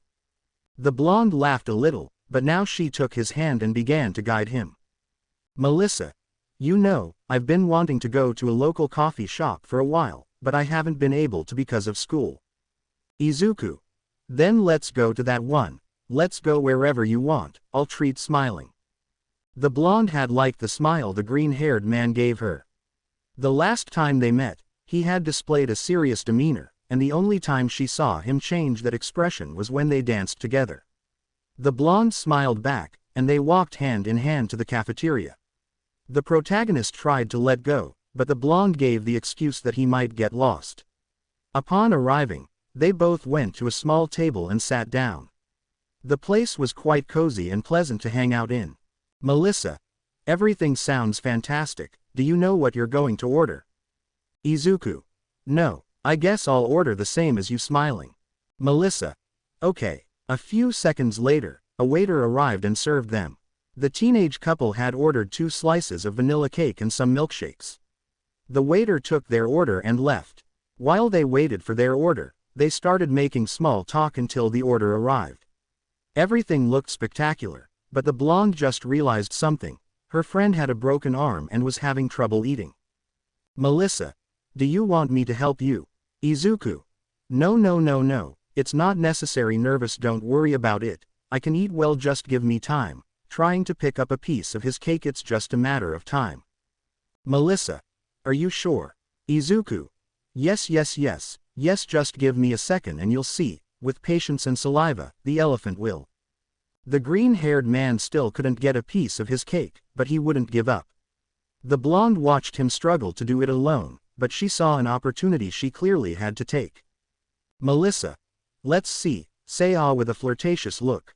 The blonde raised her fork with a piece of cake on it toward the green-haired man. The protagonist was instantly embarrassed. "Izuku. BB, but what are you doing?" Blushing. "Melissa. Helping you eat," say Ah.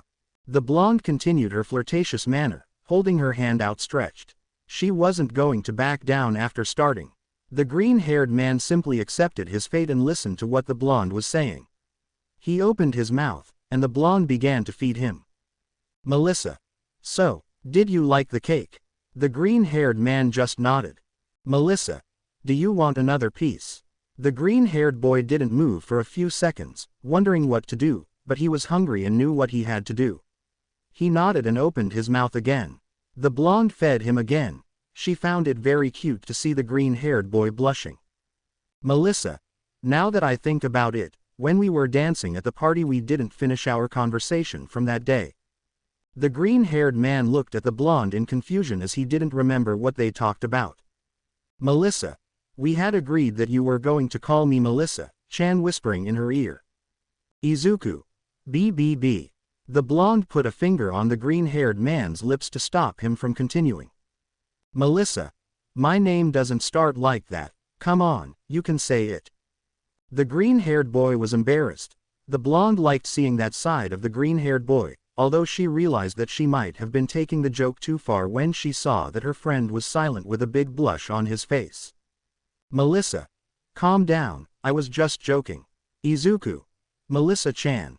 Melissa. Huh, Izuku. Melissa-chan." The blonde blushed when she heard it. She didn't think he would really say it, she just wanted to see him nervous, although she liked that he said it. "Melissa. Yes, that's my name," laughing nervously with a blush on her cheeks. "Come on, keep eating."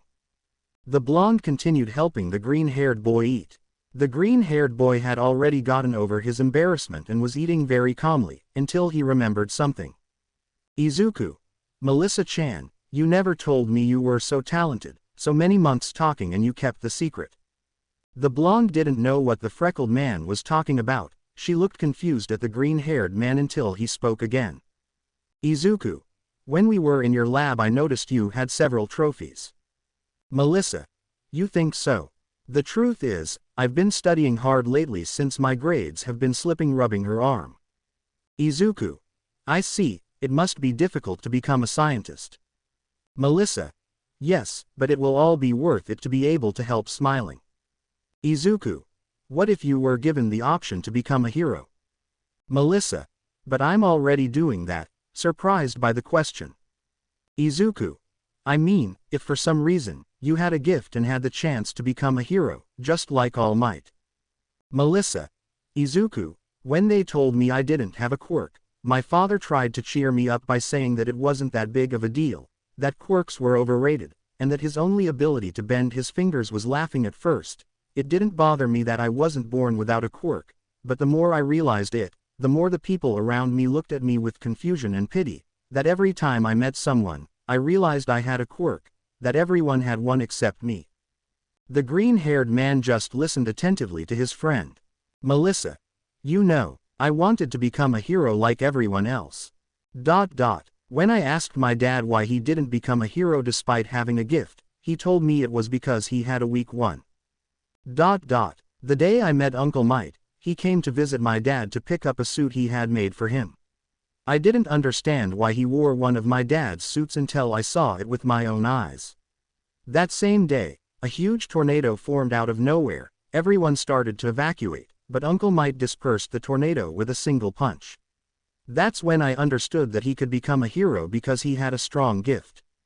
The green-haired man remained silent, listening to his friend, waiting for her to finish speaking so he could comfort her if necessary, but it seemed that it wasn't going to be necessary. "Melissa. But he told me that thanks to my father's help he is capable of being a hero, that only he could make him suits that could withstand his power and allow him to save people. Uncle Might said that my father is his hero.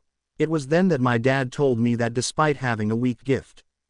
The reason why he made suits for heroes is because he wants to give all his support to keep the peace, that helping in that way also makes him a hero. At that very moment I decided to become a person just like my father, creating support items for heroes. I wanted to create support tools so that one day, I can also be someone's hero. I don't need any gift to become a heroine. A gift does not determine whether someone can or cannot be a hero. I will forge my own path. The green-haired man was impressed by the blonde's words. He had a fixed goal, and it seemed like nothing would change that. The blonde displayed a determination that captivated the protagonist. Izuku. Wow, I'm impressed, Melissa-chan. Melissa. Izuku. What I aspire to is not something simple, but I will achieve it, no matter what it takes. Izuku. So, regardless of whether you have a gift or not, you just want to help people. Melissa. Yes, that's what I want, eating a piece of cake. Izuku. That's quite admirable, Melissa. Then I'd love to help you get it, smiling. Melissa. What are you talking about? Confused. Will you help me study? Laughing because if so, I'll gladly accept your help. Now that I think about it, I'm older than you, so it wouldn't be useful to me, although you could help me make my test subject. Izuku. Something better, but we'll talk about that later, somewhere more private. It's not the time yet. Melissa. Huh? Blushing. Why? Who are you? Talk me. Nervous. We have to get married first to do that. Izuku. Huh? Confused. What are you talking about? The green-haired boy hadn't understood what the blonde meant. The young woman with golden hair was blushing while she ate her cake and glanced at the green-haired boy from time to time. She thought the green-haired boy was innocent and pure, but now she had the impression that he was a wolf in sheep's clothing. What Melissa didn't know was that Izuku was extremely innocent when it came to love. From spending so much time with the brunette, her innocence had rubbed off on him, which is why his words never have double meanings, and he doesn't understand double meanings either. Both teenagers received a message. The blonde received a message from her father, while the green-haired boy received one from All Might. Both messages said the same thing, that they should go to Melissa's father's laboratory. Some time later, both teenagers were in All Might's laboratory. Both adults were serious. The youngsters had noticed that. The blonde found that strange, but the green-haired man had an idea. All Might. Young Midoriya, how did it go with what I asked you? Izuku.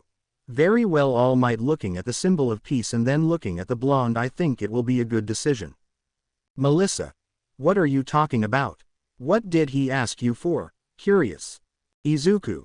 You'll know. The blonde's father approached the green-haired boy and looked at him seriously.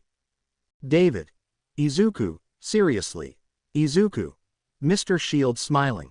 David. If what Toshi told me is true, do you consider my daughter a good successor, or do you just need her so you don't end up dead? Melissa's father was completely serious.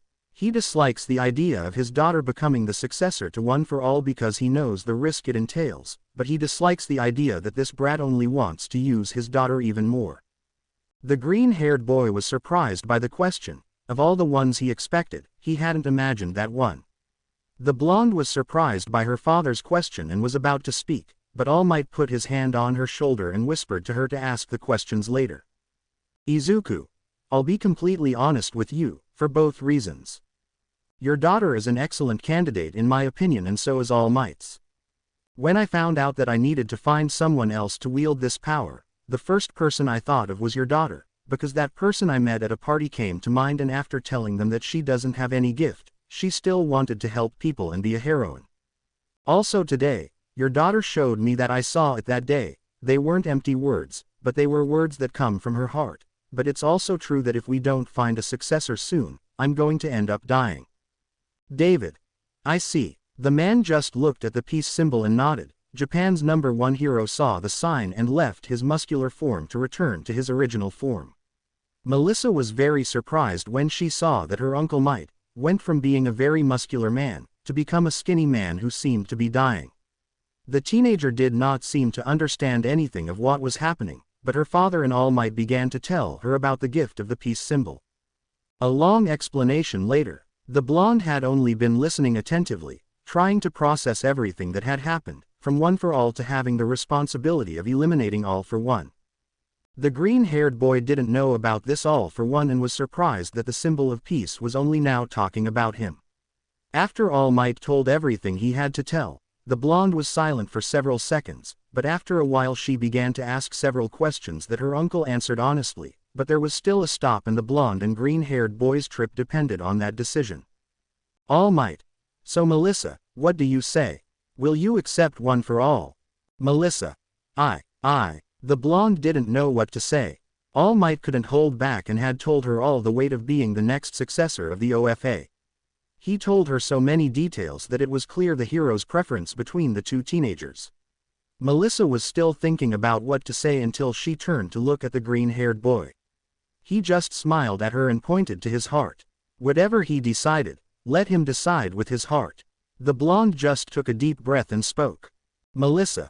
Low hair. All Might. It's going to be a tough road to follow, especially since you'll have to transfer to UA.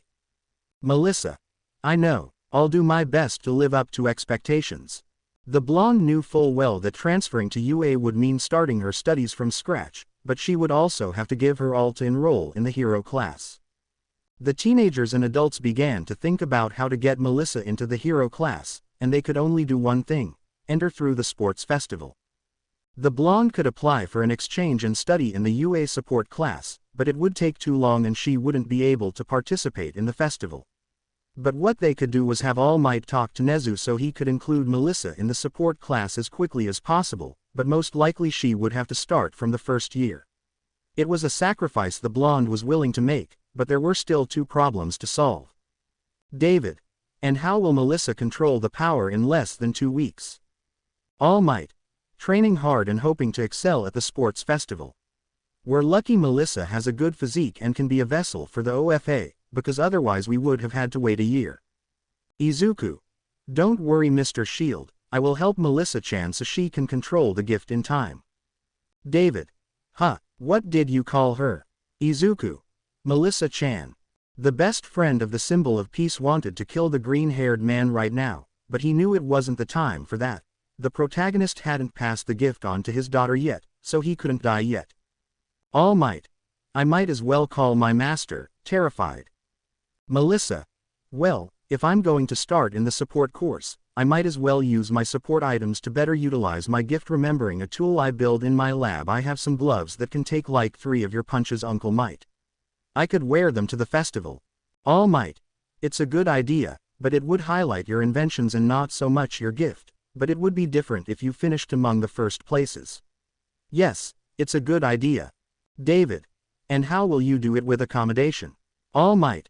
After UA suffered the attack by the League of Villains, the council decided to create a building where all students could stay there to maintain their safety, but the problem is that it would take a few weeks to fully build and my apartment is too small to accommodate someone. Everyone was thinking about where the blonde would stay, but the green-haired man already had a place where he could stay. Izuku. He could stay at my house. David. No way. Izuku. I spend most of my time. David. No way. The blonde's father wasn't going to let her stay with the green-haired boy, so he was upset when he heard the proposal. All Might. Calm down David, let's listen to the proposal first. David. Not even. Melissa. Please keep talking. Izuku covering her father's mouth.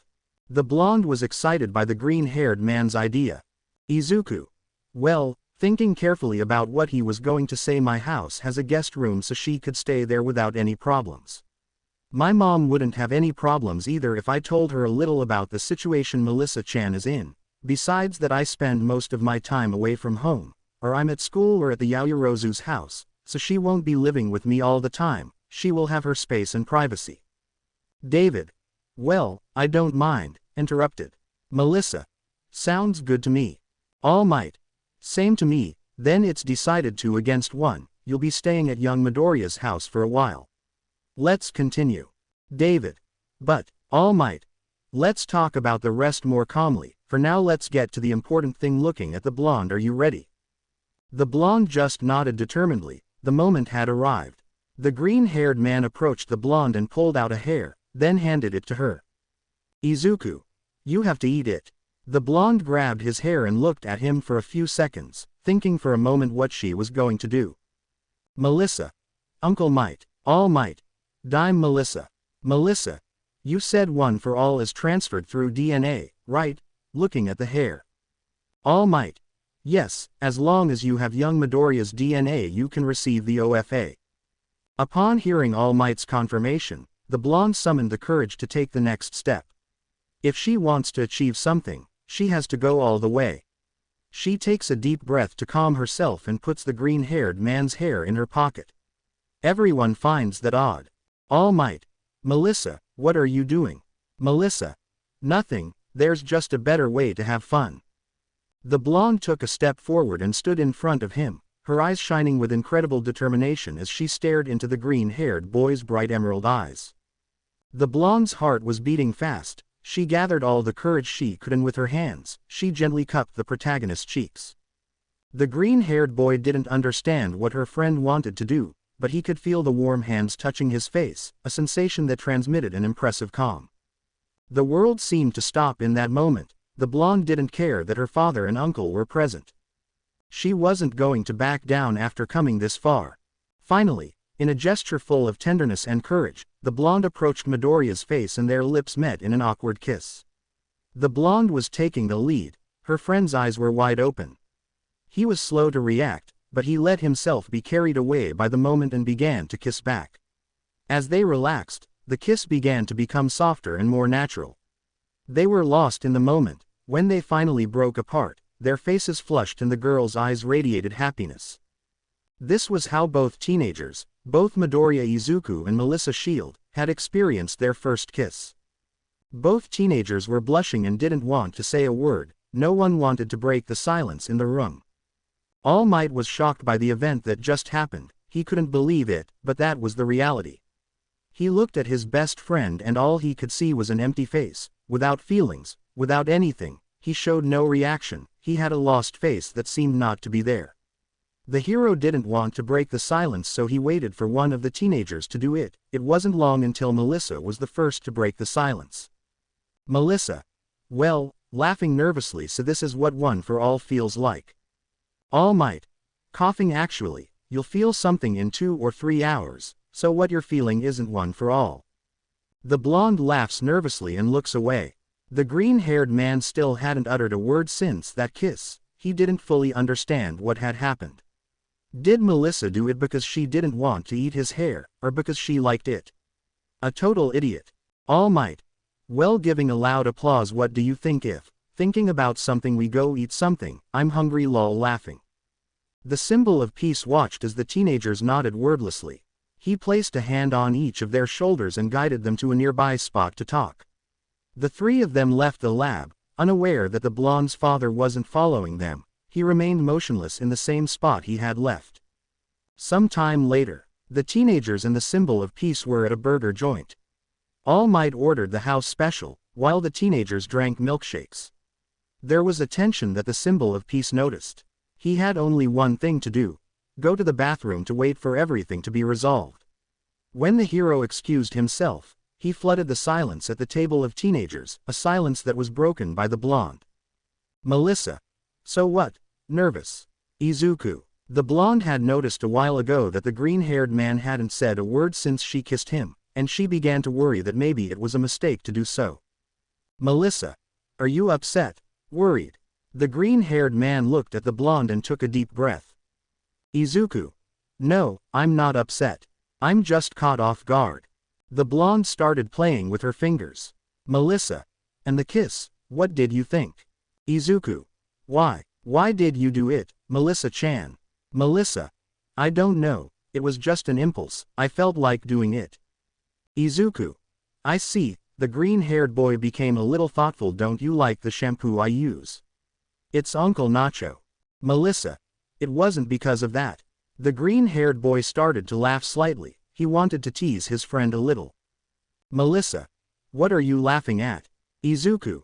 You need to relax a little more. What's worrying you so much? The blonde remained silent. She began to look at the floor while she continued playing with her fingers. Izuku. I really didn't mind the kiss, don't worry about it. Melissa. It's just, I don't want you to go away. Izuku. That won't happen. The blonde looked at the green-haired man. she noticed that he was serious. Izuku, why would I walk away from the future symbol of peace? I need you to give me some signatures to sell in the future. The blonde laughed at the green-haired man's comment.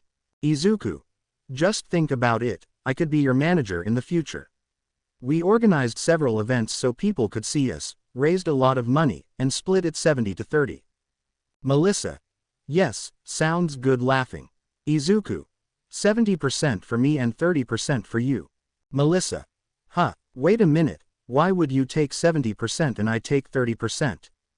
Izuku, isn't it obvious? I'll be overexploiting you to get the most out of my golden egg. I can't leave you that much of a percentage, you'd become independent and leave me alone. Now that I think about it, you'll only have 20%, 30% was a lot.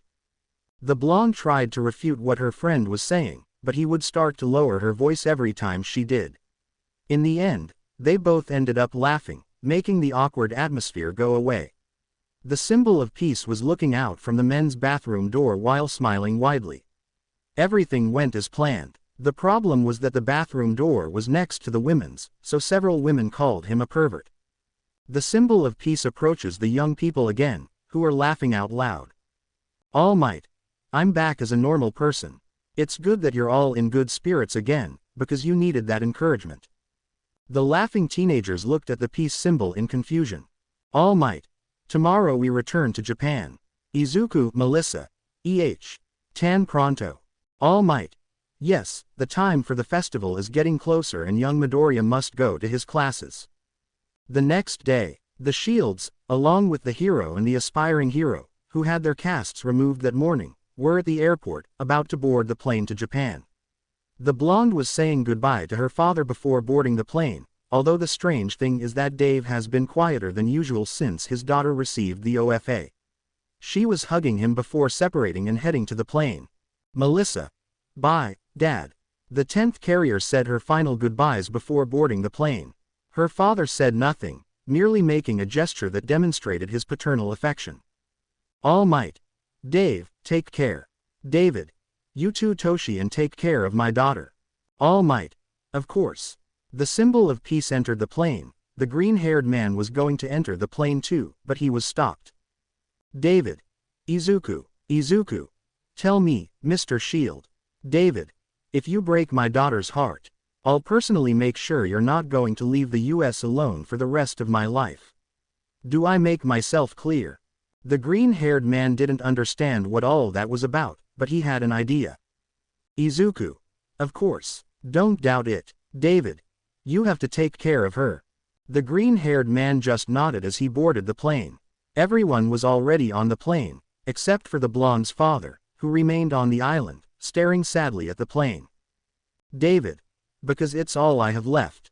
The plane had taken off, and Melissa's father stood at the airport, watching the plane drift further away, before looking down at the ground. Silence had fallen on every house on the island. Above the airport, David Shield stared down at the ground, arms akimbo. It wasn't just a sight of loss. It was as if the prodigy had lost his soul. Already on the plane, the green-haired man and the blonde were chatting amicably, while the symbol of peace was sleeping.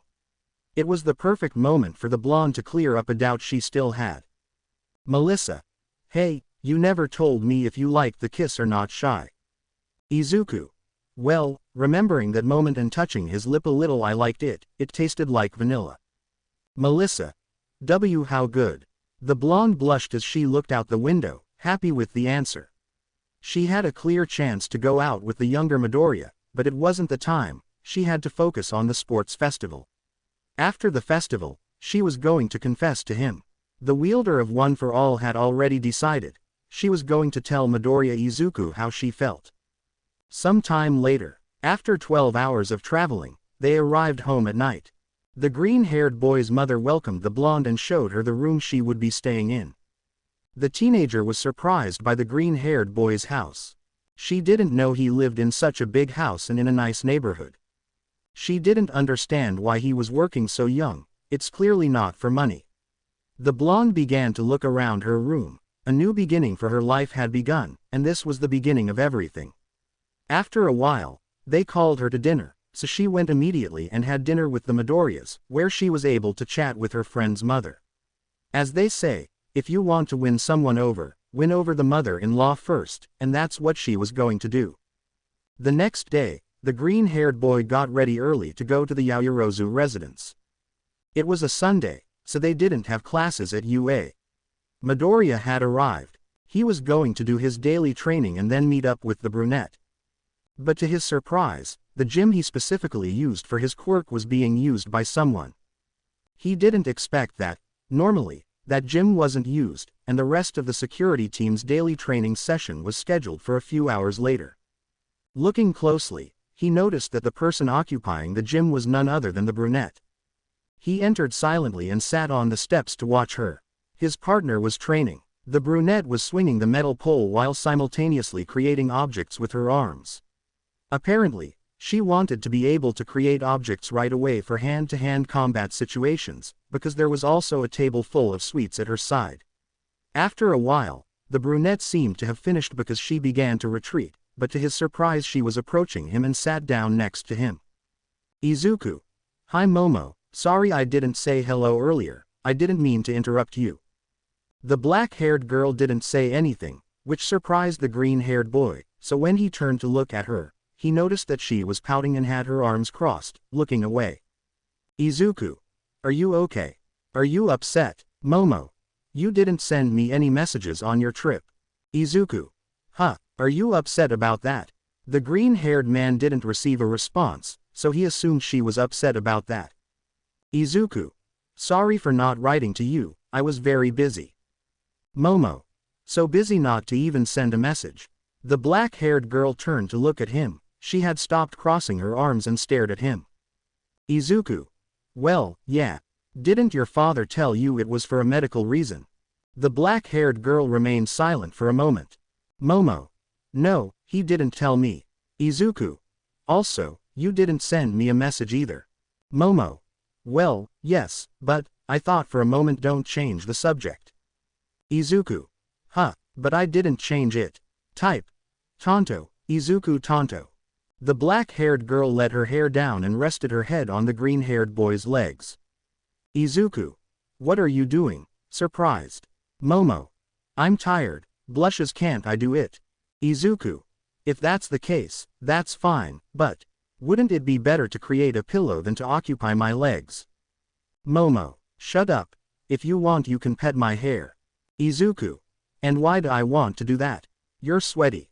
The brunette was about to answer, but she felt the freckled boy's hands touching her hair. She felt the boy begin to caress her hair. She felt him gently move his fingers, moving the hairs that were covering her face. The brunette blushed slightly. The sensation of his fingers gently moving through her curls gave her a satisfying feeling. Izuku. Momo. Momo. Yes, tell me happy. Izuku. Why are you training so early? Momo. I want to win the festival with determination. Izuku. May I ask why? Momo.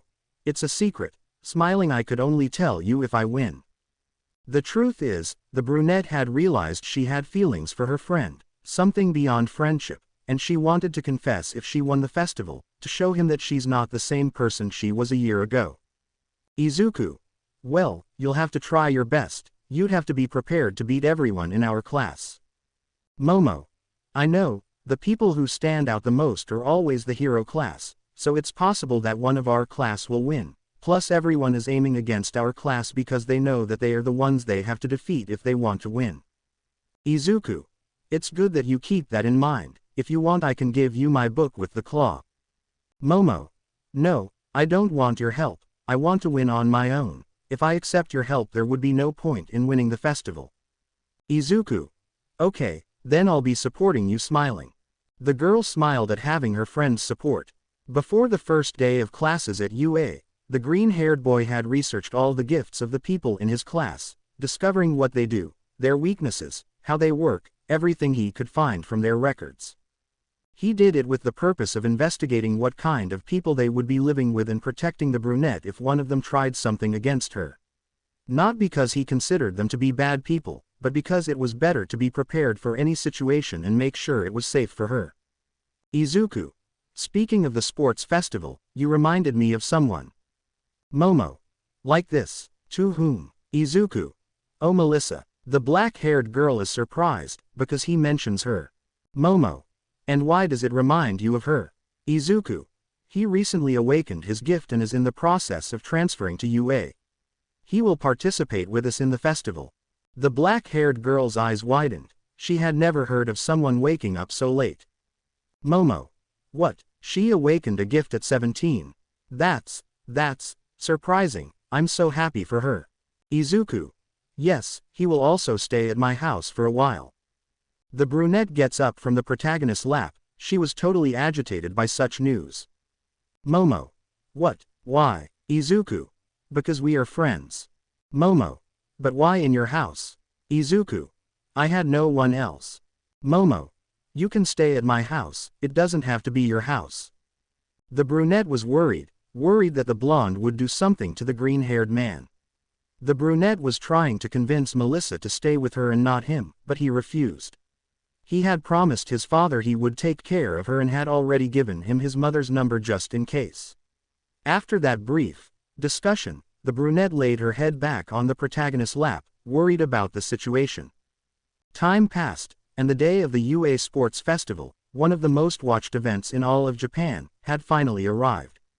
During the weeks of preparation, Melissa trained with Gran Torino, All Might's teacher, where she learned to properly use the OFA, using it on her entire body. His entire class was waiting in a waiting room, dressed in their tracksuits. Todoroki declared war on the green-haired boy, since All Might had been constantly talking to Midoriya for the past 2 weeks. After that declaration, the entire class went to the stadium field with the other first-year classes. The event was hosted by Midnight, who invited the freckled boy to give a few words for being first in the entrance exam. Izuku. Our greatest glory is not in falling, but in getting up every time we fall. I hope we all give our best effort and may the best win. Plus ultra. For a moment there was silence when the green-haired boy finished his speech, but in a few moments applause was heard and the most extraordinary of the crowd returned to his classmates. Midnight. Let's kick off the UA Sports Festival. Spinning a spinner. The first test is obstacle course. The teacher gives an explanation of what the test consists of and thus begins the UA festival. In a tunnel. All the freshman classes were in a tunnel to start the race. Everyone was preparing to run and win. Melissa. Good luck Izuku. Izuku. Thanks, good luck to Melissa-chan. The brunette who was in front of them heard the brief conversation and was a little annoyed that they got along so well. She didn't know how their relationship had progressed so much if the green-haired boy had seen very little of the blonde. He still hasn't had a chan with her and they've known each other for more than 5 years.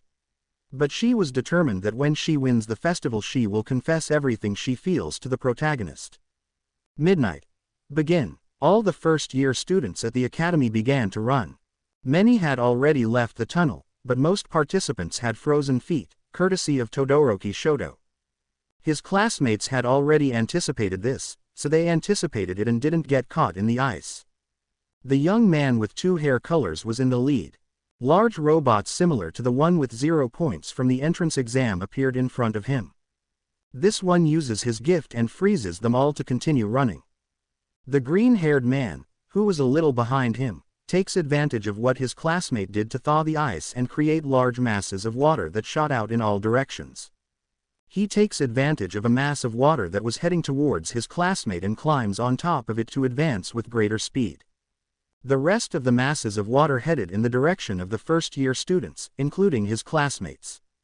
The brunette, seeing that large waves of water were approaching, unbuttoned part of her shirt and created a large shield, which she then planted on the ground to withstand the masses of water. The blonde used 5% of her gift and used the back of one of the people to make a great jump at speed to easily overtake the wave. The green-haired man, thanks to the wave he created, managed to overtake his companion and take the lead.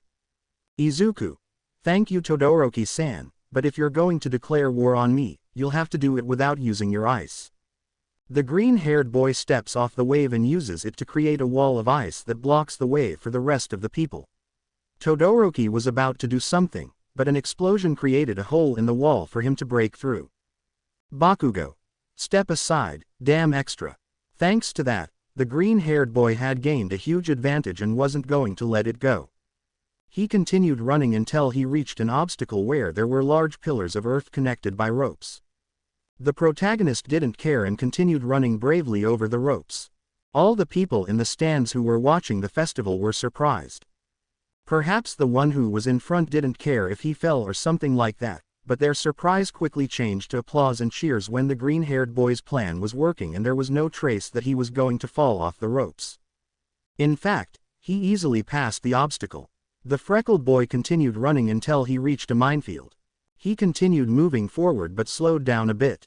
Without realizing it, he realized that his companion with an explosive gift was about to catch him, so he started running as fast as he could. The blonde caught up with him and was next to the green-haired boy. He uses his gift and with a right hook tries to hit the protagonist, but he steps back a little and grabs his arm to throw him strongly to the side, causing him to step on some mines. The green-haired boy stepped on a mine when doing that, but he doesn't take it seriously and continues with his objective. The only thing he was thinking about at that moment was winning. He was about to pass the obstacle, but without realizing it, a loud explosion was heard behind him along with a huge gust of wind. On his side a person passed at great speed. It was none other than Melissa's shield. The blonde was using her support equipment and had red armor on her limbs. Thanks to this, she was able to fully utilize her quirk and make a huge leap that allowed her to easily overcome the third obstacle. This caused all the mines where she jumped to activate. Thanks to this action, the blonde was able to take first place in the UA Festival competition, thus resolving the standings. 1. Melissa Shield. 2. Izuku Midoriya. 3. Katsuki Bakugo. 4. Todoroki Shoto. 8. Momo. 42. Aoyama Yuga. Much of the audience was excited and euphoric about the comeback and the great power that the blonde showed, although the other side of the audience already expected that result. If in total, the blonde was an exchange student who came from the US and was 2 years older than the rest of the students who still don't know how to use their quirk well. Midnight. All right, let's get on with the festival. The next test is Cavalry Battle. The +18 teacher explained the test and how the points for the first test were distributed, explaining that the difference between the first and second place finishers was 10 million points. All the participating students stared at the blonde with predatory eyes, who was in shock over the incident. All the students began to form teams, and the green-haired boy approached the brunette to ask her if she wanted to be part of his team. Izuku. Momo, do you want to team up? Momo.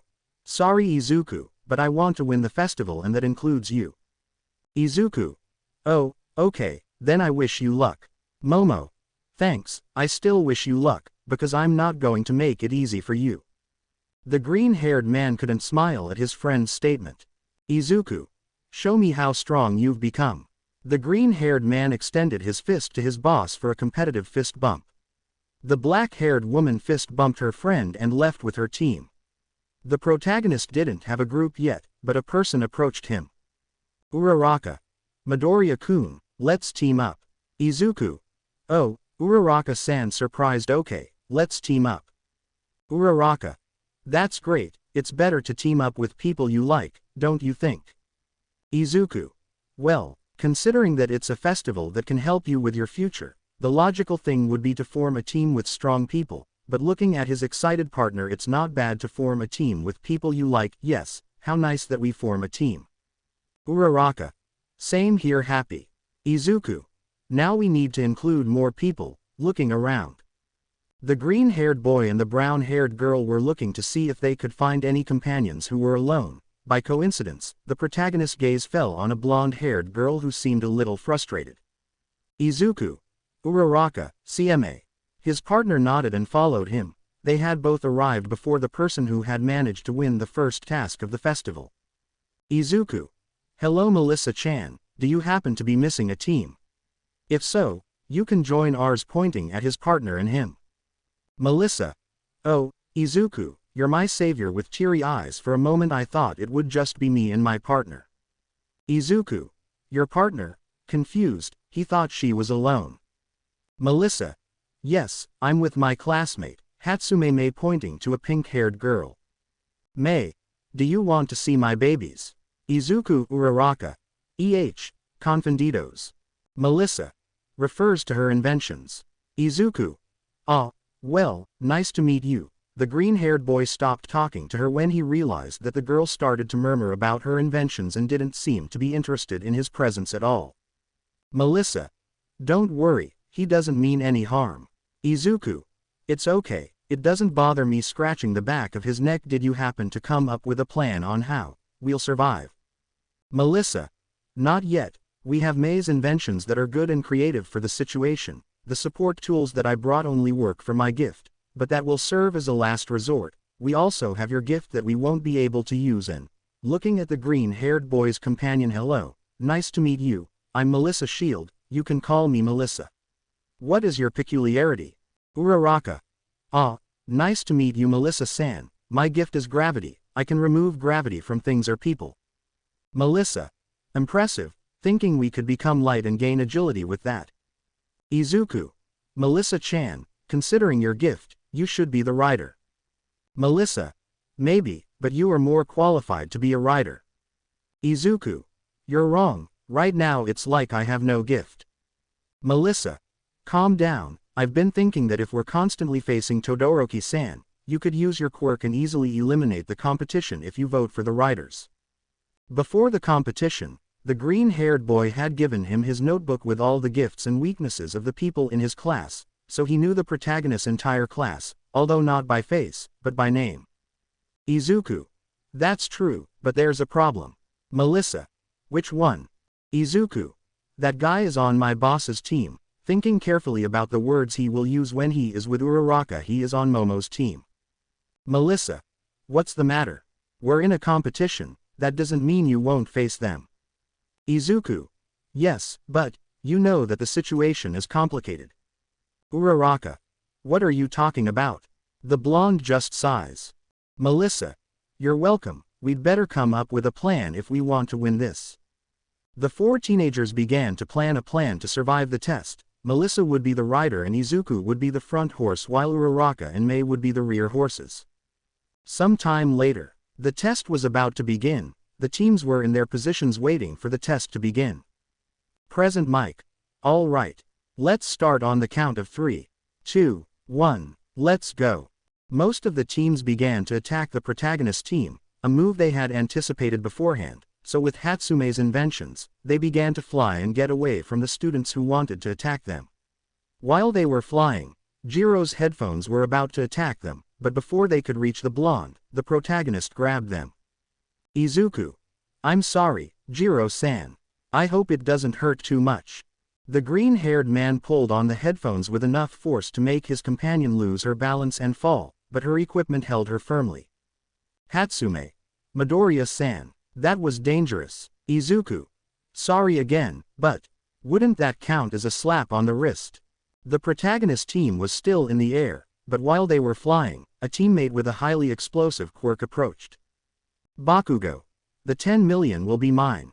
The blonde man attempted to launch an explosion at the green-haired man's team, but the blonde occupied 5% of the offer and quickly managed to hit him in the arm, deflecting the attack. The explosion missed the 10 million team, and the green-haired man grabbed one of the blonde man's legs and pulled him forcefully to the ground. The blonde man began to fall, but some straps caught him and brought him back to his corresponding team. Melissa. That was close. Izuku. You're wrong, he didn't even come close to achieving it. The 10 million team landed in a place where there weren't many students and began to run to avoid them as much as possible. The propeller began to fail, making it impossible to fly. As they ran, they noticed a group getting too close to them, so they distanced themselves. Todoroki. Midoriya, do you want to win? Because if so, being part of the 10 millionth team is a bad decision. Izuku. You're wrong, she's my trump card to win. Melissa. In the end we might face their team whispering. Izuku. I know, it's better if we get out of here. Melissa. But, at one point, the green-haired team was surrounded by several teams, all of whom went after him. Momo created an electricity-proof blanket, and all but one of his team members covered themselves. Kaminari. 1.3 million volts. Izuku. Uraraka, make us float. The blonde from the bicolor team launched a strong electric shock that affected all the teams that were nearby, except for the 10 million team that managed to float and avoid the attack, but they left themselves exposed by floating that way. Todoroki. It's time. The green-haired boy thought he was going to use his gift, but he was wrong. The black-haired girl had created a whip that she passed to the two-colored boy and he used it to attract the protagonist team. Izuku. Shit, Melissa. Uraraka cancels your quirk. The brunette complied, and they stopped floating and fell to the ground. The blue-haired girl from Todoroki's team used her gift to go at high speed after them. The blonde didn't think twice and was ready to counterattack. Melissa. Hold on. Raises her fist and her entire team obeys smash.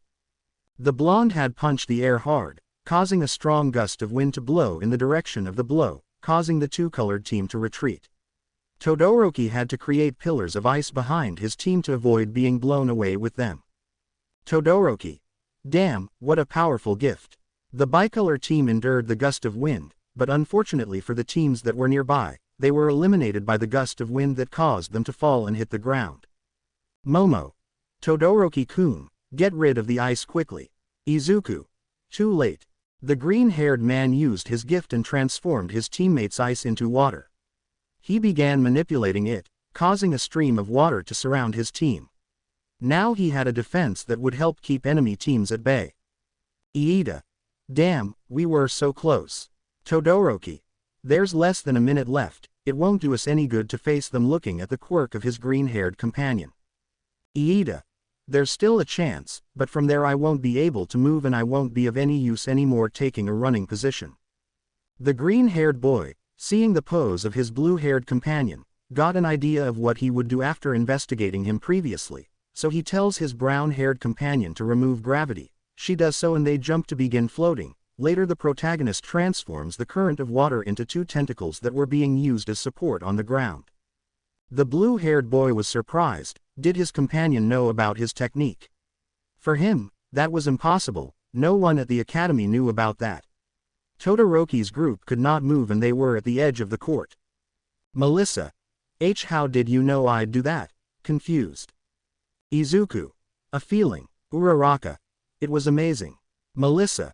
We're still among the first, just hang in there. Present mic. It's over. Time's up. That concludes the second round of the festival. The blonde and green-haired team were happy. They managed to hold on to the $10 million ribbon, crowning themselves first. Melissa was standing out, as her uncle told her. Despite having had the OFA for 2 weeks, she's been doing well. But in the eyes of some in the audience, it was unfair to the others. They found it unfair that a student 2 years older was participating in the festival with the first-year students. The teams that were able to qualify were the following. First place, Melissa's team. Second place, Todoroki's team. Third place, Bakugo's team. Fourth place, Shinso's team. Present mic. These 4 teams have moved on to the next test. Yeah. After the results were announced, they took a break. His bi-colored classmate had asked him to talk for a moment, but he couldn't. It was lunchtime, and for him, it was a sacred time. He did, however, invite him to eat with him if he liked. Bi-colored had no choice but to accept. He wanted to talk to him, but he didn't expect him to be eating with other people. Sitting at the table were the protagonist, clearly, Yaoyorozu, Melissa, Uraraka, Iida, and some of his other classmates, although the green-haired boy and the bi-colored boy were at one end of the table. Izuku. So, Todoroki. What did you want to talk about? Todoroki. Yo. The bicolor was having a hard time saying what he wanted. He didn't expect there would be so many people around him. He hoped to talk about it more privately. Todoroki. Yo. The green-haired man, seeing that his companion couldn't say what he wanted, had a vague and erroneous idea of what he wanted to say to him. Izuku. Sorry Todoroki, I don't bat for that side. Tried to maintain a serious composure even though he was nervous. Todoroki. Huh, what are you talking about? The green-haired man remained silent for a few seconds. Izuku. I don't know, you tell me. Todoroki. Izuku. Todoroki. You beat me, in both rounds you've been ahead of me. Izuku. So that was it, breathing a sigh of relief. Todoroki. My right side isn't enough to beat you. I'll never be able to beat you, a little annoyed. Izuku. Absolutely right, buddy. Melissa. Why don't you use your other side? The blonde had joined the conversation, and the green-haired man signaled her to keep quiet. They were in a competition, after all, and if he wanted to hold back, it was his fault. It's better for the others to take this seriously. The blonde man felt a little uncomfortable because he didn't know her, but anyway. Todoroki. Because it reminds me of my father. I hate my left side touching the scar on his face. I'm going to win with just my right side. The two-colored man had said this with a tone of disgust that was noticed by those closest to him. Most felt out of place. It wasn't a topic of conversation they had expected or felt could be shared with so many people, so no one knew what to say, and a silence fell, which was broken by the protagonist. Izuku. I wish you luck with that, Todoroki. After the green-haired man said that, silence once again invaded part of the table. The two-colored man wanted to say something else, but there were too many people to say it, but this time the silence was broken by his blonde-haired friend. Melissa. Todoroki-san, I know we've never met, but your left side shouldn't be an anchor holding you to your father or whatever happened. After all, your left side is yours, right? That power and all your gifts are yours and no one else's. Many of the classmates listening to the conversation were nodding along, while the green-haired man signaled for them to be quiet. Why are they helping the competition like this?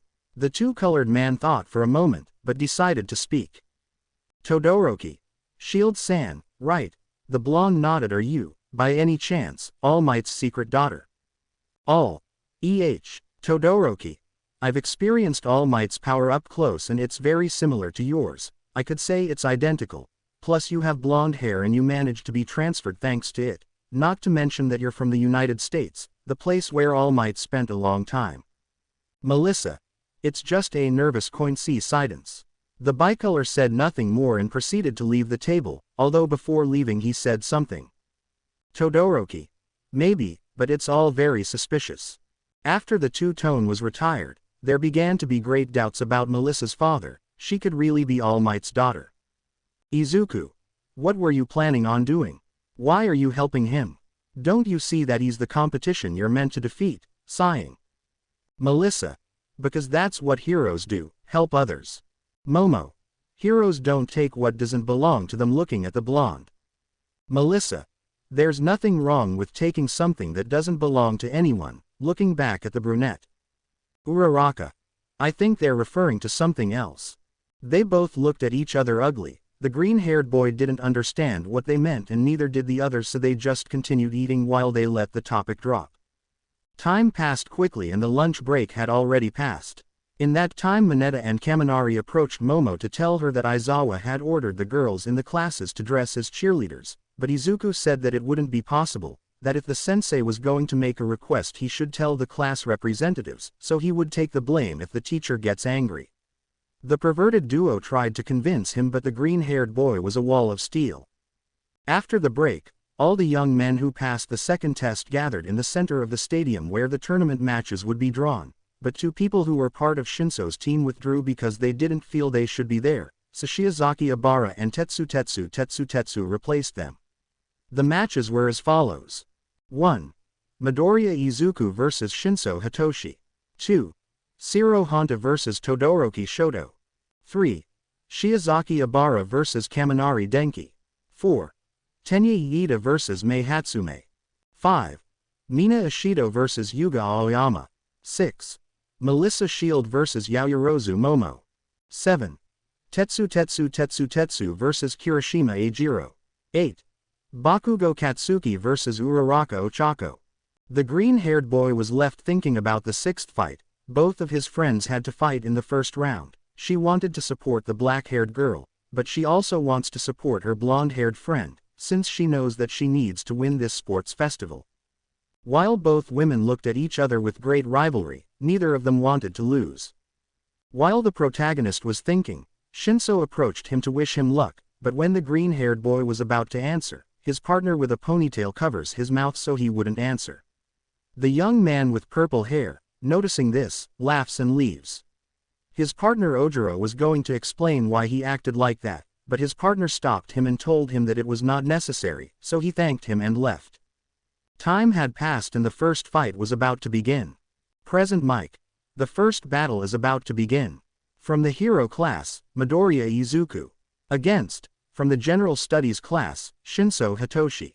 The whole stadium started making noise and cheering for both students. Both students were waiting while their teachers told them the typical rules of care. Present mic. Ready, begin. Shinso. I give up. Huh. That monkey was talking something about his pride. What an idiot, he wasted this opportunity. Izuku. Shinso. Why don't you defend him? Isn't that what heroes do? Besides, you're so lucky. Izuku. Shinso Hitoshi, a general course student whose quirk is brainwashing. As long as he doesn't talk to him, his quirk is totally useless. How useful it is to have researched the quirks of all the first-year students. The green-haired man didn't drag out the fight any longer and quickly pulled the purple-haired man off the fighting platform. The entire stadium applauded his victory, so he returned to the stands where his other teammates were, but to his surprise, Momo wasn't there. Izuku. Why Momo? Jiro. He went to prepare for combat. Izuku. I see. The green-haired boy leaves and goes in search of his friend, so he goes to look for her in the locker room and knocks on the door to see if she is there. Momo. Who is it? Izuku. Yo, Momo. Who am I? Izuku. Yo. The black-haired girl opens the door to find her friend. Momo. Izuku. Congratulations on your fight, Izuku. Thank you, even though the result was obvious. I came to wish you luck. Momo. Thanks, but it won't be necessary. I'm going to win this fight no matter what. I have to win it. I want to win it. Izuku. You can do it. Remember this. If I can do it, you can do it too.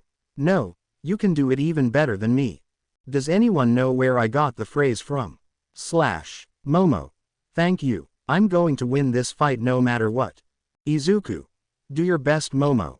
The green-haired boy extends his fist, so Momo reciprocates the gesture and bumps fists with her friend. Momo. I won't let you down. Izuku. You never will. The green-haired man says goodbye to his boss's daughter and starts to leave the place. He didn't know the place very well, but on the way back he ran into Melissa. Izuku. Ready for combat. Melissa. Not yet, I'm a little nervous to be honest playing with her hands. What if I don't win and I can't change to the hero class? Izuku. Calm down, you shouldn't think like that. If you do, you're just throwing away everything you worked for and sacrificed for a chance. And what if you lose a fight? Will you give up on your dream? If you lose, you'll just have to try your hardest and come back next year stronger than ever. If this is what you accomplished in 2 weeks, I can't imagine what you'll accomplish in a year. After those words, a few tears began to escape the blonde's eyes. She tried to hold them back, but couldn't. The green-haired man extended his arms, offering a hug. The blonde, her eyes shining with tears, moved toward him and wrapped herself in his embrace. Their bodies joined in warmth and tenderness. They stayed like that for a few moments, sharing the mutual warmth and the feeling of security that only a sincere hug can provide. Finally, they separated, and the blonde, with a soft, comforting smile, said the following. Melissa, thank you. Thank you for trusting me so much and supporting me. Izuku. I'm just looking after my golden egg. The green-haired boy smiles back. The blonde, hearing what he said, laughed and extended her arm, lightly hitting the teenager's chest. Melissa. I won't let you down. The green-haired man just smiles and both go their respective ways. The blonde had already made up her mind to win the festival, but with the speech her friend gave her, she was determined to win no matter the cost. While on the side of a brunette, she had her eyes closed, aware that the gap in strength she has with the protagonist was enormous, but with what she had trained in private and the strategies she had thought up against her friend, that gap had begun to shrink to such an extent that today may be the day she overcomes that gap and can walk alongside her friend and not be in his shadow. Back with the green-haired boy, he had gotten lost and could no longer remember which stand his class was in and began to enter the stands of the other courses until he found his own, but after entering a stand, he immediately noticed that the students in these were older than him, so without thinking he began to retreat, but a voice stopped him. Question mark, question mark, question mark. 1. Hey, who are you? Are you lost? Izuku. I'm Midoriya Izuku and let's say that, well, size yes, I got lost. I don't remember where the stands to my class are. Question mark question mark question mark. 2. What class are you? Izuku. From 1A. Upon hearing this lecture, a teenage girl who was watching the battle turned around to look at the green-haired boy. The teenage girl who was sitting next to the blonde and black-haired men abruptly got up from her seat and stood in front of the protagonist. Question mark question mark question mark. 3. You're the one who can manipulate water. Excited. What's your name? The green-haired man is a little surprised by the girl's appearance. He had just said his name, so it seems the girl wasn't paying attention.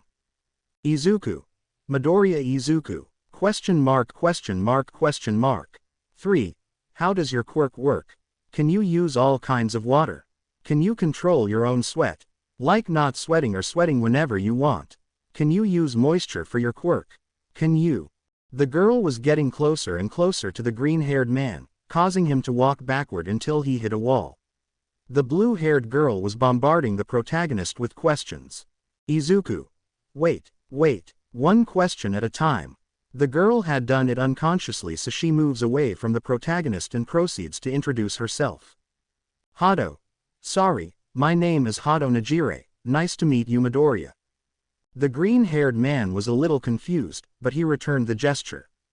Izuku. Nice to meet you too. Hado. Could you tell me a little about your gift? I find it fascinating. It feels like you're Poseidon. Izuku. The green-haired boy was thinking about whether or not to tell her about his gift. He hadn't investigated anything about the second and third year students, so he wasn't sure about telling her since he didn't know anything about her. The blue-haired girl noticed that the green-haired boy was thinking about it a lot, so she proceeded to do the following. Hado. My gift is Surge. I can turn the life force I expel into waves. Now, would you tell me about yours? Izuku. Okay, but not here, there are too many people. The green-haired boy looked around and could see all of Najire's classmates had their eyes on him. The blue-haired girl, noticing that he agreed, took his hand and quickly led him away, heading to a place where there weren't many people. They ended up next to a vending machine near the infirmary. Hado. Now could you tell me a little bit? Excited. Izuku.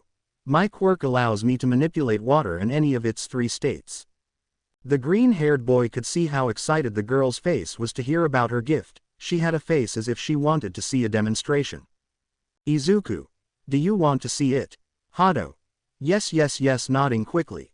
The green-haired boy approached the vending machine and began to see if there was a bottle of water, so he began to use his gift and made water come out of one of the bottles and took it out of the machine to manipulate the mass of water in his hands. Hado. Great. The green-haired man continued manipulating the mass of water between his hands, then transformed it into an ice stick and then threw it to the ground so it would break into pieces. The ice was scattered on the ground, so the green-haired man continued using his gift and evaporated the ice. Hado.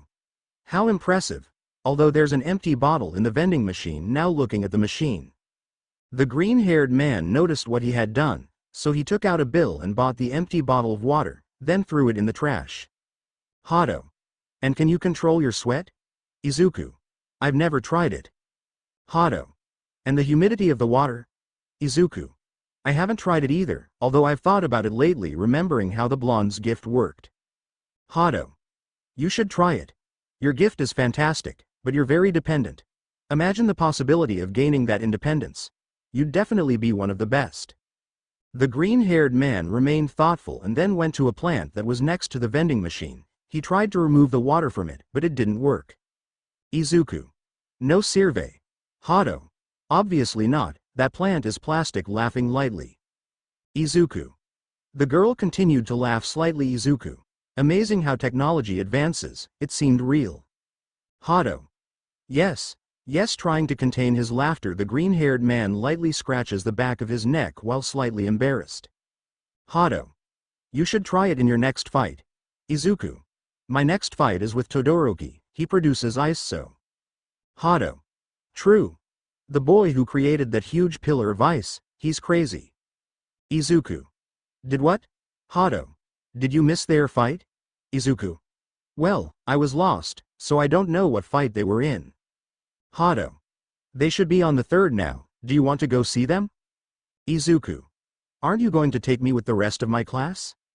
Hado. Why would I do that? I want to know more about your gift, and if you go with them, we won't be able to talk. The green-haired boy gave a small sigh and accepted the female's request.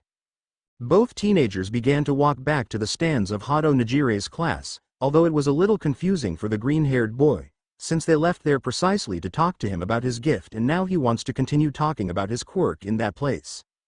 For Izuku, the blue-haired girl was an enigma that he cannot understand, but he likes being around her. She made him feel comfortable for some strange reason.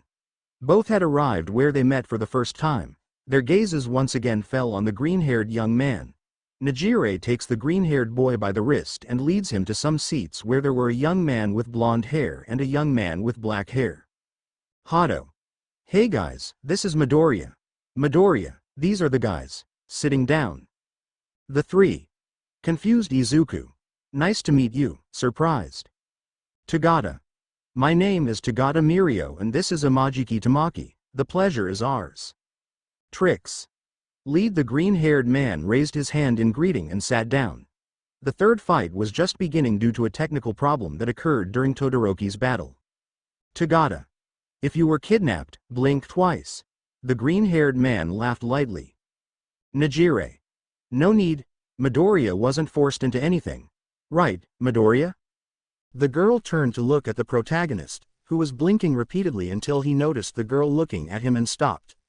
The girl pouted slightly, which made the three boys laugh. The four young men began talking about the fights, sharing what each of their quirks did, trivial things, and more. For the first time in a long time, Izuku felt like he could talk more casually with people around him. It made him feel happy. Time flew by, and it was time for the sixth fight to begin. Izuku. It was about time, they're finally going to fight. You thought that, don't deny it. Tagata. Are you interested in this fight? Curious, or are you interested in one of the girls who are going to fight? With a mischievous smile. Izuku. They're my friends, of course I'm interested in this fight. Hado. They're cute. Looking at the girls who were climbing onto the combat platform, are you a womanizer? With a mocking smile. Izuku. Who do you take me for? Laughing lightly, Fate. For a Don Juan. Izuku. What are you talking about? Blushing Hado. I don't know, tell me, you only hang out with pretty girls. The green-haired boy didn't know what to answer, but for some strange reason a question crossed his mind and without realizing it he said it. Izuku. Does that include you? Hado. BB, but what are you saying? The light blue-haired girl blushed a little while her blonde friend was laughing his head off and the black-haired one was laughing nervously. Izuku. Well, you're cute, aren't you? I mean, that's what I meant. Present Mike. The sixth battle is about to begin. From the hero class, Yaoyorozu Momo. Against, from the support class, Melissa Shield. Both women were face to face. A fight to the death, black and yellow, fight night. The greatest student showdown in UA history. Millionaire versus inventor, day versus night, the Yaoyorozu heiress versus the daughter of the symbol of peace's classmate. Re-exaggerated. Both had a look full of determination. Neither of them wanted to lose, much less in front of him. Present Mike. Ready? Begin. The first to make a move was Melissa, who approached the brunette to engage in hand-to-hand combat. The brunette quickly created a metal staff and parts of an armor made of Xylon fibers began to sprout from her torso, arms and legs. Both were fighting hand-to-hand. Clearly the brunette was superior to the blonde, since she only had 2 weeks to learn how to fight. The young woman with black hair created a handkerchief in the palm of her hand and then threw it in the blonde's face. She didn't expect it and it took her by surprise. Yaoyorozu quickly took advantage and hit her a strong and solid blow with the staff to the abdomen. The blonde writhes in pain. The black-haired girl was about to hit her again, but Melissa acts quickly and with her right arm she grabs the cane and instinctively unleashes a blow with her other arm using her gift. The black-haired girl had managed to drop the cane and create a small shield on her Kevlar arm, but the blow still pushes her back with enormous brute force. If it weren't for the fact that she created a spear and buried it in the ground, she would have lost at that very moment, since the blonde had pushed her to the edge of the platform. Momo. This force is pointless. If it hits me, it will be my end. The brunette had to be careful with what she did.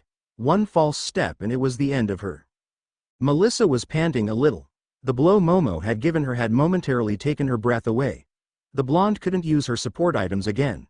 She had to conserve them for her next fights, so she'd have to use the OFA all over her body. The problem with that was that the attack power was much lower, only being able to use 5% of it. The next to take the next step was the brunette, who again created a staff and began a close combat with the blonde. Meanwhile, the green-haired boy watched attentively as his two friends fought. Izuku. Momo's doing very well, although I'm impressed that Melissa-chan has lasted so long without using her quirk. She's only been training for 2 weeks. Mumbling. Hado. Midoriya, do you seem to be close to Yaoyorozu to call her by her name? Izuku. Ah. Surprised that Nejire heard him. We've known each other since we were kids, it's normal. Hado. I see, but why do you call Shield by his name so affectionately? Izuku. Because she's a foreigner and asked me to call her that. Hado. So you'd call me by my name if I asked you? Izuku. Huh, surprised I guess so. Hado. As I suspected, quite a Don Juan. Izuku. Stop it, I'm not a womanizer, embarrassed. The light blue-haired girl laughed a little at the young man's reaction. Hado. Yes, of course, laughing. Izuku. Hado-san. Hado. I'll stop, but you should accept it, Midoriya the ladies' man. Izuku. Hado-san embarrassed. Tagata. Hado, I think you're going too far. Hado. You're right. The light blue-haired girl gets a little closer to the protagonist and starts to ruffle his hair in a friendly manner. Hado. Sorry about that. Izuku. No import. Hado.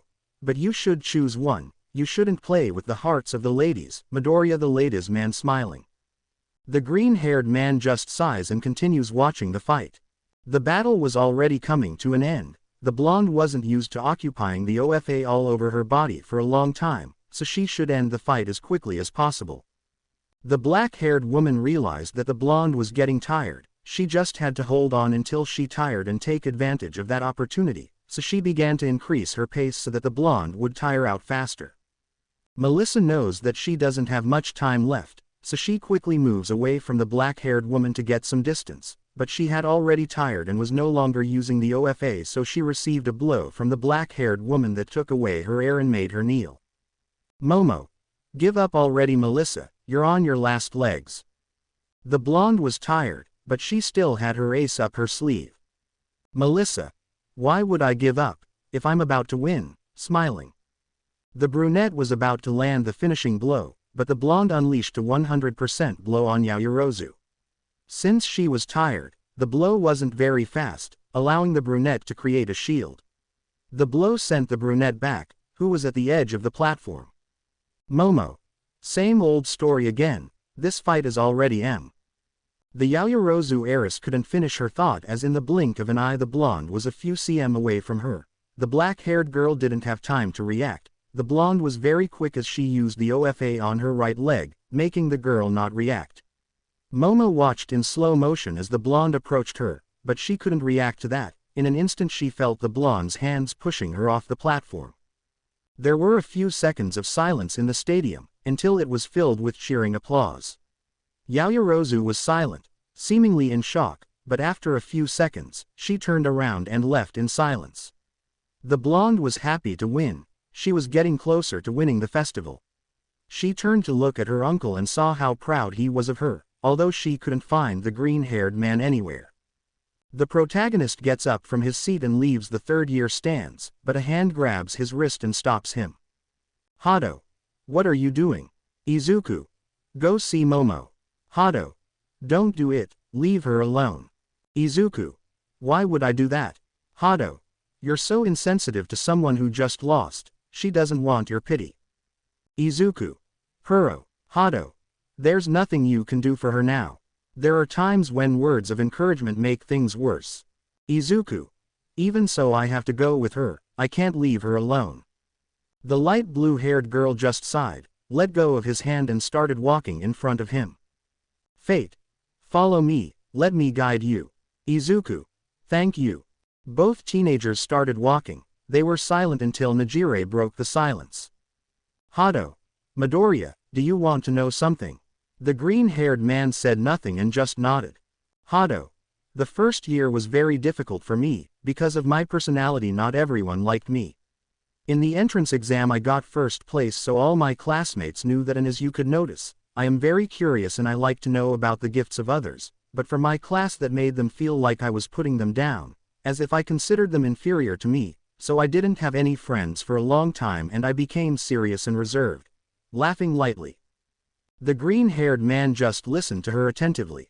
Hado. Don't you think it's strange, me being serious and reserved laughing? If it weren't for Tagata and Amajiki approaching me to talk, I wouldn't have changed and I would still be like this. Izuku. Then it's good that you met Tagata and Amajiki. I can't imagine a Hado Najire being serious and reserved, scratching the back of his head. If it weren't for them, we probably wouldn't have met. Although you are very strange, there's nothing wrong with your personality. I think that's your strong point and your charm. Hado. Am I weird? Izuku. A little fed up, but like I told you, it's part of your charm, there's nothing wrong with it, I like you just the way you are. Hado. Thank you. The third-year student was happy. For some reason it made her happy to hear what the green-haired man said. For someone she had met very recently, she quickly took a liking to him. Hado. Midoriya. Izuku. Dime. Hado. I'm going to keep insisting that you leave your friend alone, you must give her time. Izuku. Hado, I understand what you mean, but I still have to be there for her. Hado. Do you even like it? If it's because you like it, let me tell you, you won't get anywhere doing this. Izuku. No, I don't know the truth, I'm not sure what I feel. The light blue-haired girl just sighed. Hado. You're really stupid about that, you should read more love manga. Izuku. Love manga? Surprised by the suggestion. Hado. Yes, so you can be an expert in love like me, smiling. Izuku. And why do I want to be an expert in love? Surprised. Have you ever been in a relationship to be an expert in love? Hado. No, but you don't need to have been in a relationship to be an expert in love. They were almost at the locker room where the brunette might be, so the third-year student asked her friend for something. Izuku. My number. Hado. Yes, we are friends, aren't we? Izuku. It's okay. Both teenagers share their respective numbers. Hado. May I call you by your name? Izuku. Sure, I don't see a problem with it. Hado. That's great, I'll send you more time than I'll read you. Izuku. Thank you very much, Hado. Hado. Looking at the green-haired boy strangely. Izuku. What's wrong? Hado. What did you call me? Izuku. Hado-san. Hado. And why don't you call me by my name? Izuku. You never asked me. Combination. Izuku. Do you want me to call you by your name? The light blue-haired girl nodded her head vigorously. She didn't know if the protagonist was very innocent or very naive, but one of the two had to be, or it could also be that the boy was very submissive. Hado. I wouldn't mind if you called me by my name. After all, my hero name is my name. Izuku. How original. The girl pouted at the comment, and the green-haired man laughed at the reaction, which angered the girl even more. Some time later, they both arrived at the locker room, so Najire said goodbye to her friend. The green-haired man knocked lightly on the door. Izuku. Momo, are you there? He couldn't hear anything, he could only faintly hear someone sobbing. The green-haired man didn't know who was inside, but something told him he actually knew the answer. The protagonist leaned his back against the wall and slowly sank down into a sitting position. Neither of them said anything, but both were aware of the other's presence. Time passed and Todoroki's match against Midoriya was about to begin, but there was a problem. The protagonist still hadn't shown up at the stadium. He was sitting outside his friend's dressing room, waiting. They announced over the loudspeaker that if he didn't show up within a few minutes he would be disqualified, but he didn't even flinch as he waited patiently. Suddenly, the brunette came out of the room. Her eyes were a little red, but she tried not to let her friend notice, which didn't happen. The green-haired man was about to say something, but the brunette spoke first. Momo. Come on, you have to go fight. The protagonist remained silent for a few seconds to think about what he was going to say, until he tried to ask something. Izuku. Did you find? Interrupted. Momo. Izuku. The black-haired girl had raised her voice a little. This took the green-haired boy by surprise, so he remained silent only. Momo. Please, just forget that fight. Erase that from your head, please. Head down. The brunette stared at the floor, her voice dejected. She didn't want to be seen like that. The green-haired man remained silent for a few seconds before approaching his friend and ruffling her hair. Izuku. What fight are you talking about? I haven't seen any fights. The black-haired girl remained silent for a moment, but a few seconds later she broke the silence. Momo. Thank you. The green-haired boy started running to make it to his match on time. Along the way, he met several teammates who were in the tournament and helped him along, allowing him to arrive at the platform just in time. Present mic. The winner who left the audience frozen in the first round. From the hero class, Todoroki Shoto. The audience applauds euphorically against him, who quickly won the last match but almost lost this one due to being late. From the hero class, Midoriya Izuku. The entire stadium was euphoric for the fight. All the people in the stadium and the spectators watching it on television were eager for the fight, but people didn't know that this fight had a clear winner from the beginning. Present mic. Both of them have shown their great performance at the festival. Like two rivals facing each other. And now Todoroki versus Midoriya. Start. The first to make a move was the young man with red and white hair who launched himself into close combat with the protagonist. The green-haired man clearly had the advantage. He was playing on his playing field, so in the blink of an eye, he broke the rhythm of the fight, breaking Todoroki's block and landing a strong and forceful kick that pushed him back. The two-colored man held his stomach, but the green-haired man wasn't going to let him recover, so he began to take the offensive. The difference was clear. The protagonist was destroying his partner. Most of the audience knew who Todoroki was. He was Endeavor's son, and they also knew what he could do, since for many, the young man was already better than the average professional. But for that person to be doing that to him means that their opponent was at a higher level, which made them wonder who Midoriya Izuku was. The bicolor could no longer withstand the beating, so in one movement he uses his ice quirk and creates enormous pillars in the direction of the green-haired man, causing him to end up buried in the ice. Present mic. Will this be the end of the green-haired man? Before the audience could celebrate their victory, they began to see the green-haired boy begin to walk across the ice. The attack hadn't affected him at all, and for Todoroki, this already meant defeat. The green-haired boy emerges from the ice and transforms all the ice into water to form a huge wave. Todoroki was out of options, so he began to form more ice to overload the green-haired boy, but the protagonist untied the ice and transformed it into water to swell it into his wave, which now resembled a huge tsunami. The entire audience was surprised by the teenager's powerful gift.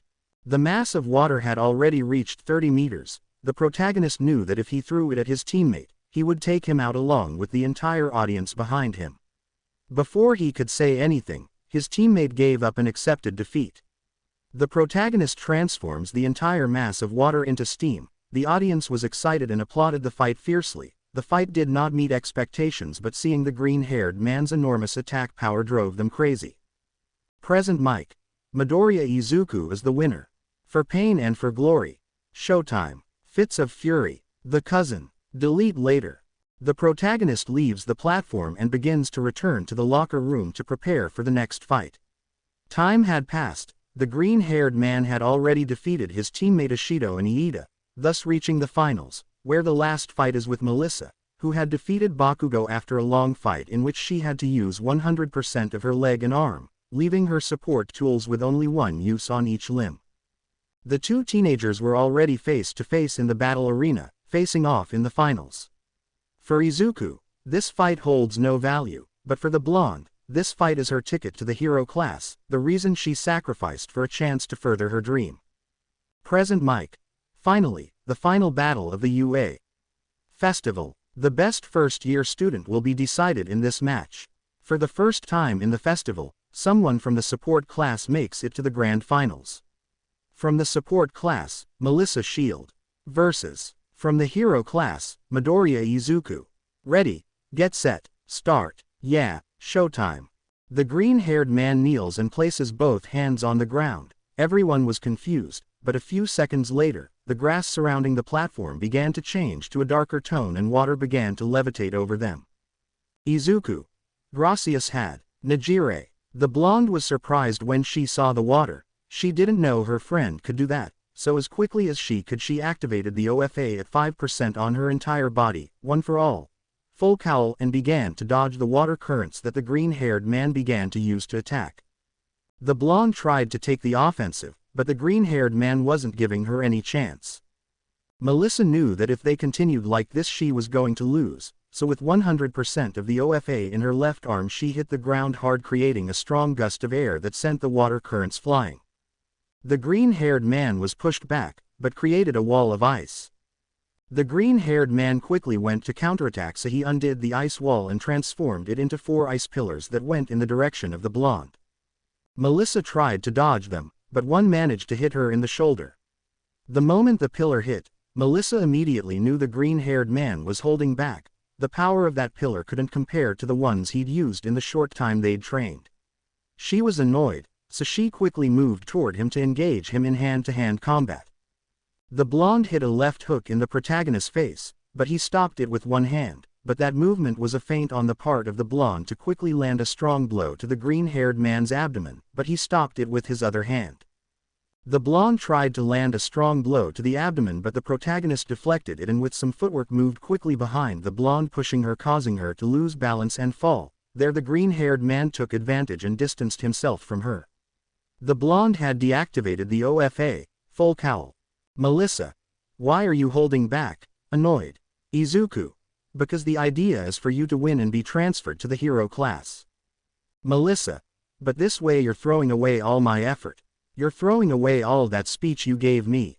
If I lose to you, I'll just have to try again next year. So fight with everything you've got and don't think less of me. Izuku. But Melissa-chan. Looking with pity. Melissa.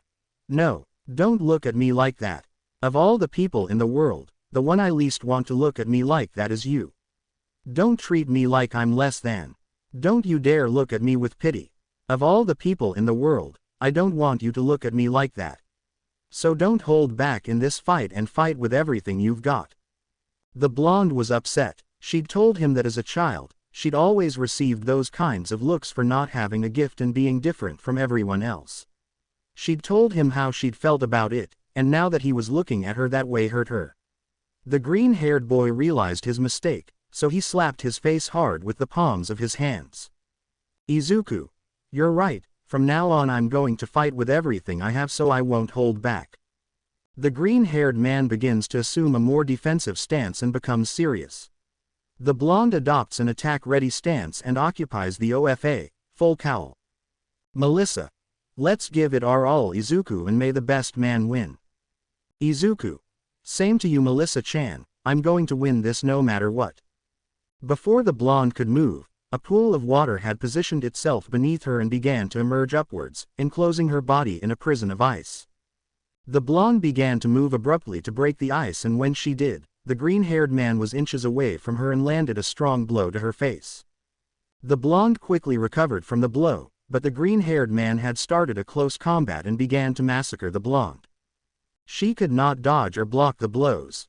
Melissa had to escape from there and regain her rhythm, so she hit with her arm a smash at 100%, but the green-haired man, having trained her in his free time, knew that she was going to use his gift, so he deflected that blow upwards and a strong burst came out. The protagonist quickly took advantage of this and landed a strong blow to her abdomen. The blonde kneels and holds her stomach. The green-haired man backed away and gave her space. Melissa. Damn, she's way superior to me. The green-haired man knew he had the advantage against her and an idea crossed his mind. Thanks to his talk with Najire, he began to think of various ways in which he can use his gift, so he was going to put it to the test. Therefore he takes a posture and begins to concentrate. The blonde had just gotten up and she sees how the green-haired man moved away from her and began to move his arms and body in a more rigid and abrupt manner. She was going to take advantage of the fact that he was still and was going to use the OFA on her legs to get to him in a jiffy, so she began to channel the energy into her legs, and when she was going to release it she realized that she couldn't move. Melissa. What the hell? Izuku. So if I could do this laughing and smiling with happiness, I'm sorry Melissa-chan, but this is the end of this fight. The green-haired man was using Melissa's blood to control her, so he began to concentrate and make more rigid movements that he was taught to stay focused and be able to better control his gift. The blonde began to move in a very clumsy way since the green-haired man was controlling her to get out of the combat platform, but this was taking time since she had never done it before. The longer the protagonist was controlling Melissa, the more difficult it became. Doing this was overtaxing the green-haired man. The blonde thought this was her end. She was about to get out, but suddenly she regained control of herself. When she turned to look at the protagonist, she could see him crouching on the ground holding his head while his nose dripped blood. Izuku. Shit. The use of blood control demanded a lot from the protagonist, making him reach the limits of his gift, causing headaches and nosebleeds to appear. The blonde was going to take advantage of this to beat the protagonist, so she started running towards him and gave him a strong kick that knocked him to the ground. She was not going to stop. She had to take advantage of this to beat him, so she started running towards him to get him off the platform, but he got up and created a strong current of water that would push the blonde back. Occupying the gift caused the headache to increase, as did the bleeding, making him writhe in pain. The protagonist was not going to give up and was going to win no matter what, so he was going to endure the pain no matter the cost and took a defensive stance. The blonde began to run again towards the protagonist while he began to use powerful currents of water to attack her, but she dodged them, but the closer she got the stronger the currents of water became, and now they were powerful pillars of ice that began to attack the blonde. Blood ran like a river from the protagonist's nose. The headaches were so intense that he thought he was going to lose at any moment, but he had given Melissa his word to give his all in this fight, and that's what he was going to do. Melissa had already gotten close enough to attack the protagonist in that weak state, but masses of water began to surround the protagonist's arms, forming tentacle shapes. Melissa tried to dodge those tentacles as best she could, but one of them grabbed the blonde's foot and began to shake her in the air and then slam her to the ground. The water tentacles were going to continue whipping the blonde, but this one occupies 100% off on her free leg and creates a gust of air that disperses the tentacles and pushes the protagonist, causing him to fall. The protagonist felt like his head was going to explode at any moment. He was losing control and his vision was starting to blur, but he could see a female silhouette approaching him, so he used all the strength he had left and began to create hundreds of mini, fully sharpened ice spears in the air. Izuku. I'm going to win. More and more mini ice spears were generated. The soft drinks and sweat of the audience members began to levitate and take the form of mini spears that joined the protagonist's attack. Child. My coke. Now they no longer looked like hundreds of mini spears, but thousands of fully sharp spears that were ready to be used. The blonde was totally surprised by the power of the attack. If she didn't dodge it, she could die, but she was so tired that she wouldn't be able to dodge it in time, so she was going all or nothing against the protagonist. Cementos and Midnight began to use their gifts to stop the fight, but it was too late. From one moment to the next, all the spears advanced at great speed towards the blonde. The attack had raised a veil of dust, and the entire audience was shocked and waiting to see what had happened. Everyone in the stadium was anticipating the fight, from professionals to students from other grades. When the veil of dust cleared, Melissa could be seen kneeling on the ground. She was completely fine. The green-haired man had missed the attack by inches. The protagonist was unconscious on the ground in a pool of blood, having fainted from blood loss. No one had said anything yet. Midnight approached the protagonist to check on him, and he was only fainted, so she signaled that everything was okay. Present Mike. The hero was shocked by the fight, so he was deep in thought until a blow from Aizawa's elbow brought him out of his trance. Present Mike. Oh my god. A big round of applause for both students. Viva la vida. Oh yeah. The audience began to applaud and celebrate euphorically for the fight. Present Mike. Midoriya Izuku can't continue anymore, so Melissa Shield is the winner of the sports festival. First time someone who isn't from the hero class has won the festival, so a big round of applause. The blonde was still in shock, trying to stand but unable to. She wanted to see how her friend was, who was being carried away on a stretcher. For her, the noises from outside began to diminish, almost non-existent. All she could focus on was how the green-haired boy was being taken away. Her breathing became increasingly labored until she felt a hand on her shoulder and abruptly turned her head to see who it was, and it was Midnight. "Midnight. Do you want to go see it?" The blonde said nothing and just lost her gaze on the floor before nodding her head, so with the help of her teacher, the blonde stood up and followed the protagonist's stretcher.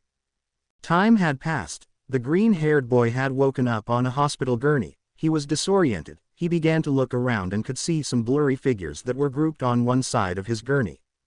When he looked closely at those figures, he realized that they were his companions.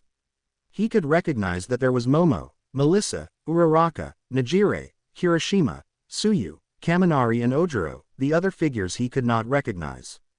The green-haired boy raised his head and realized that there was a bag of blood and another of serum, so he was hospitalized. Before he could continue analyzing the room, he realized that his companions realized that he had woken up. They were obviously worried about their friend's condition, but the green-haired boy wasn't listening well. There was too much noise and his ears started to hurt. He instinctively closed his eyes and covered his ears. Several seconds had passed and he felt a hand on his arm to uncover his ears. When he opened his eyes, he saw that several of his companions had left the room and those who were with him now looked calmer, so he finally uncovered his ears. Those in the room were Momo, Melissa, Najire, and Uraraka. The black-haired girl was sitting next to him holding his arm. The others were standing around him, the light blue-haired girl being the first to speak. "Najire, how do you feel?" The green-haired boy felt discomfort in his ears, and everyone noticed the annoyed expression on his face. Momo sensed that he was sensitive in that area, so she used her gift to create some earmuffs and carefully put them on the protagonist. "Momo. Better. Izuku." "Yes, thanks Momo." The green-haired man spent a few seconds thinking about one thing, so he decided to ask about it. "Izuku. How long did I fall asleep?" "Najire. For 3 long days." The green-haired boy became a little agitated and quickly reacted to the blue-haired girl's words. "Izuku. What?" The brunette lightly elbowed the third-year student. "Uraraka. For 30 minutes. The green-haired boy felt relieved to hear that. He looked at the little girl confused as to why she made a joke like that and she stuck her tongue out at him. "Izuku. Huh, did I do something to upset you, Najire?" "Najire. Yes, by doing something stupid. You made everyone worry about you." The green-haired boy looked around and noticed that everyone had anguished faces and watery eyes, so he realized what he had caused. "Izuku. Sorry, I didn't mean to worry you like that." The blue-haired girl wipes the tears from her eyes. "Najire. Tonto, Izuku tonto. Momo. Hado is right, you did something stupid." The brunette's head was down, tears streaming from her eyes. The green-haired man placed his hand on the young woman's hair. "Izuku. Sorry Momo." "Momo. No, I don't forgive you. You're a fool." Wiping away tears. "You're not worth crying over, you big fool." Removing the green-haired boy's hand. The brunette lifts her head, but upon seeing her friend in that state, she begins to cry again and ducks her head so they can't see her. The green-haired man again places his hand on the teenager's scalp and strokes her to calm her down. The protagonist looks at the blonde and notices the anguished expression on his friend's face. He was about to say something, but she got in front of him. "Melissa. Why did you go to that extreme in the fight?" "Izuku. Because I gave you my word to give everything I had." The blonde, with crystalline eyes, took his hand tenderly. "Melissa. But that's no excuse to end up like this. You could have severely damaged your brain. There was a chance you'd end up disabled." Holding back tears. Melissa's words reached those present, and looks of concern and anguish appeared on their faces once again. Just remembering that recovery girl had told them that made them feel distressed again. "Izuku. You're right." Laughing lightly to get serious, "but in the fight I hadn't taken your feelings into account and I ended up hurting you. I had to take charge of correcting my mistake." Melissa. "But, Izuku." "No buts, it was my decision Melissa-chan, it can't be changed now so I just have to move forward," he said smiling. "That's why I want to congratulate you on your victory and congratulations on entering the hero course." The blonde was moved by the protagonist's last words. The mixture of emotions she felt at that moment was enough to make her start crying. She could no longer hold back her tears. "Melissa. You're a fool." "Izuku. What are you eating?" "Uraraka. No, the truth is I don't understand you wiping away tears. Izuku. Uraraka. You did something very stupid Midoriya, your health should always come first. Izuku. But I already apologized. Uraraka. It's not enough, a pardon doesn't solve everything. Najire. Uraraka is right, if you want forgiveness you must treat me to an ice cream. Izuku. Huh, but it's not even hot. Najire. But ice cream never hurts, you can eat it whenever you want. Momo. That's true, you have to invite us all. Izuku. Everyone present was nodding at the black-haired woman's statement. Izuku. Okay, so I ended up in the hospital and now my wallet is being robbed joking okay, after the festival let's all go get some ice cream. Smiling and if you want, I'll treat all the people who were outside too laughing lightly. Time had passed and Izuku wanted to get out of there. Recovery girl already confirmed that it was nothing serious and he was just resting, so he begins to get up. Everyone was against him doing so, but he ignored it and removed everything he had connected. When he stood up, he lost his balance, so Melissa and Uraraka helped him walk by putting the protagonist's arms on their shoulders. Upon leaving the infirmary, the protagonist realized that most of his classmates were outside waiting for him, as well as Najire's friends. Izuku. The last thing I said wasn't true. The green-haired boy had murmured what he said, something that only Melissa and Uraraka heard, eliciting a small laugh. After all that, the time for the awards ceremony had arrived. Present Mike had been holding out all this time, putting on a show so that the audience wouldn't get bored and could wait for the boy. In the center of the stadium was a podium. In first place was Melissa Shield, in second place was Midoriya Izuku, and in third place was Katsuki Bakugo. Iida had also come in third place, but due to family issues, he had withdrawn. After a while, All Might fell from the sky and the awards ceremony began. All Might. Young Bakugo, congratulations. You're very strong, keep working hard and you'll become one of the best. The blonde just clicked his tongue and clenched his fists in frustration. The fight between the green-haired boy and the blonde had overwhelmed him. He knew the difference between him and his childhood friend was significant. The peace symbol placed the medal around his neck, but he instantly took it off and gripped it tightly. The symbol of peace continued with the others and was now face to face with the ninth bearer of the OFA, who lasted only a few days or less than that. All Might. Young Midoriya, congratulations on your fight. Placing the medal around his neck. You have to be happy with what you have achieved and what you demonstrated on the field. The symbol of peace hugs the protagonist, but he whispers something in his ear. The next time you fight like that with my niece, there will be no more good days for you. The number one hero separates from the protagonist and heads over to the blonde. He stares at her for a few seconds and smiles. All Might. Melissa, I'm proud to tell you that for what you have achieved in the sports festival and what you demonstrated, from this moment on, Melissa Shield, you are part of the UA hero class. Everyone in the stadium began to clap, cheering for the blonde. The negative reviews that had previously criticized her age difference were now part of the applause that filled the stadium. The blonde was overjoyed. She turned her head to where the protagonist was and saw him clapping and smiling at her. She had finally achieved her goal and was ready to face the long road ahead to become worthy of One for All. As the 10th bearer, she had the task of one day defeating All for One, and she had to work hard to achieve it. After the sports festival, the green-haired boy took the light-haired girl, the blonde, the black-haired girl, and the brunette to get ice cream. The group of friends looked like Power Rangers with so many different hair colors. They all seemed happy enjoying their respective ice creams, although the girls ordered the same flavor, mint chocolate chip, while the green-haired boy had ordered a multi-flavored ice cream. To be continued. I hope you guys enjoyed this video. Please make sure to like and subscribe to the channel and now we will see you in the next video.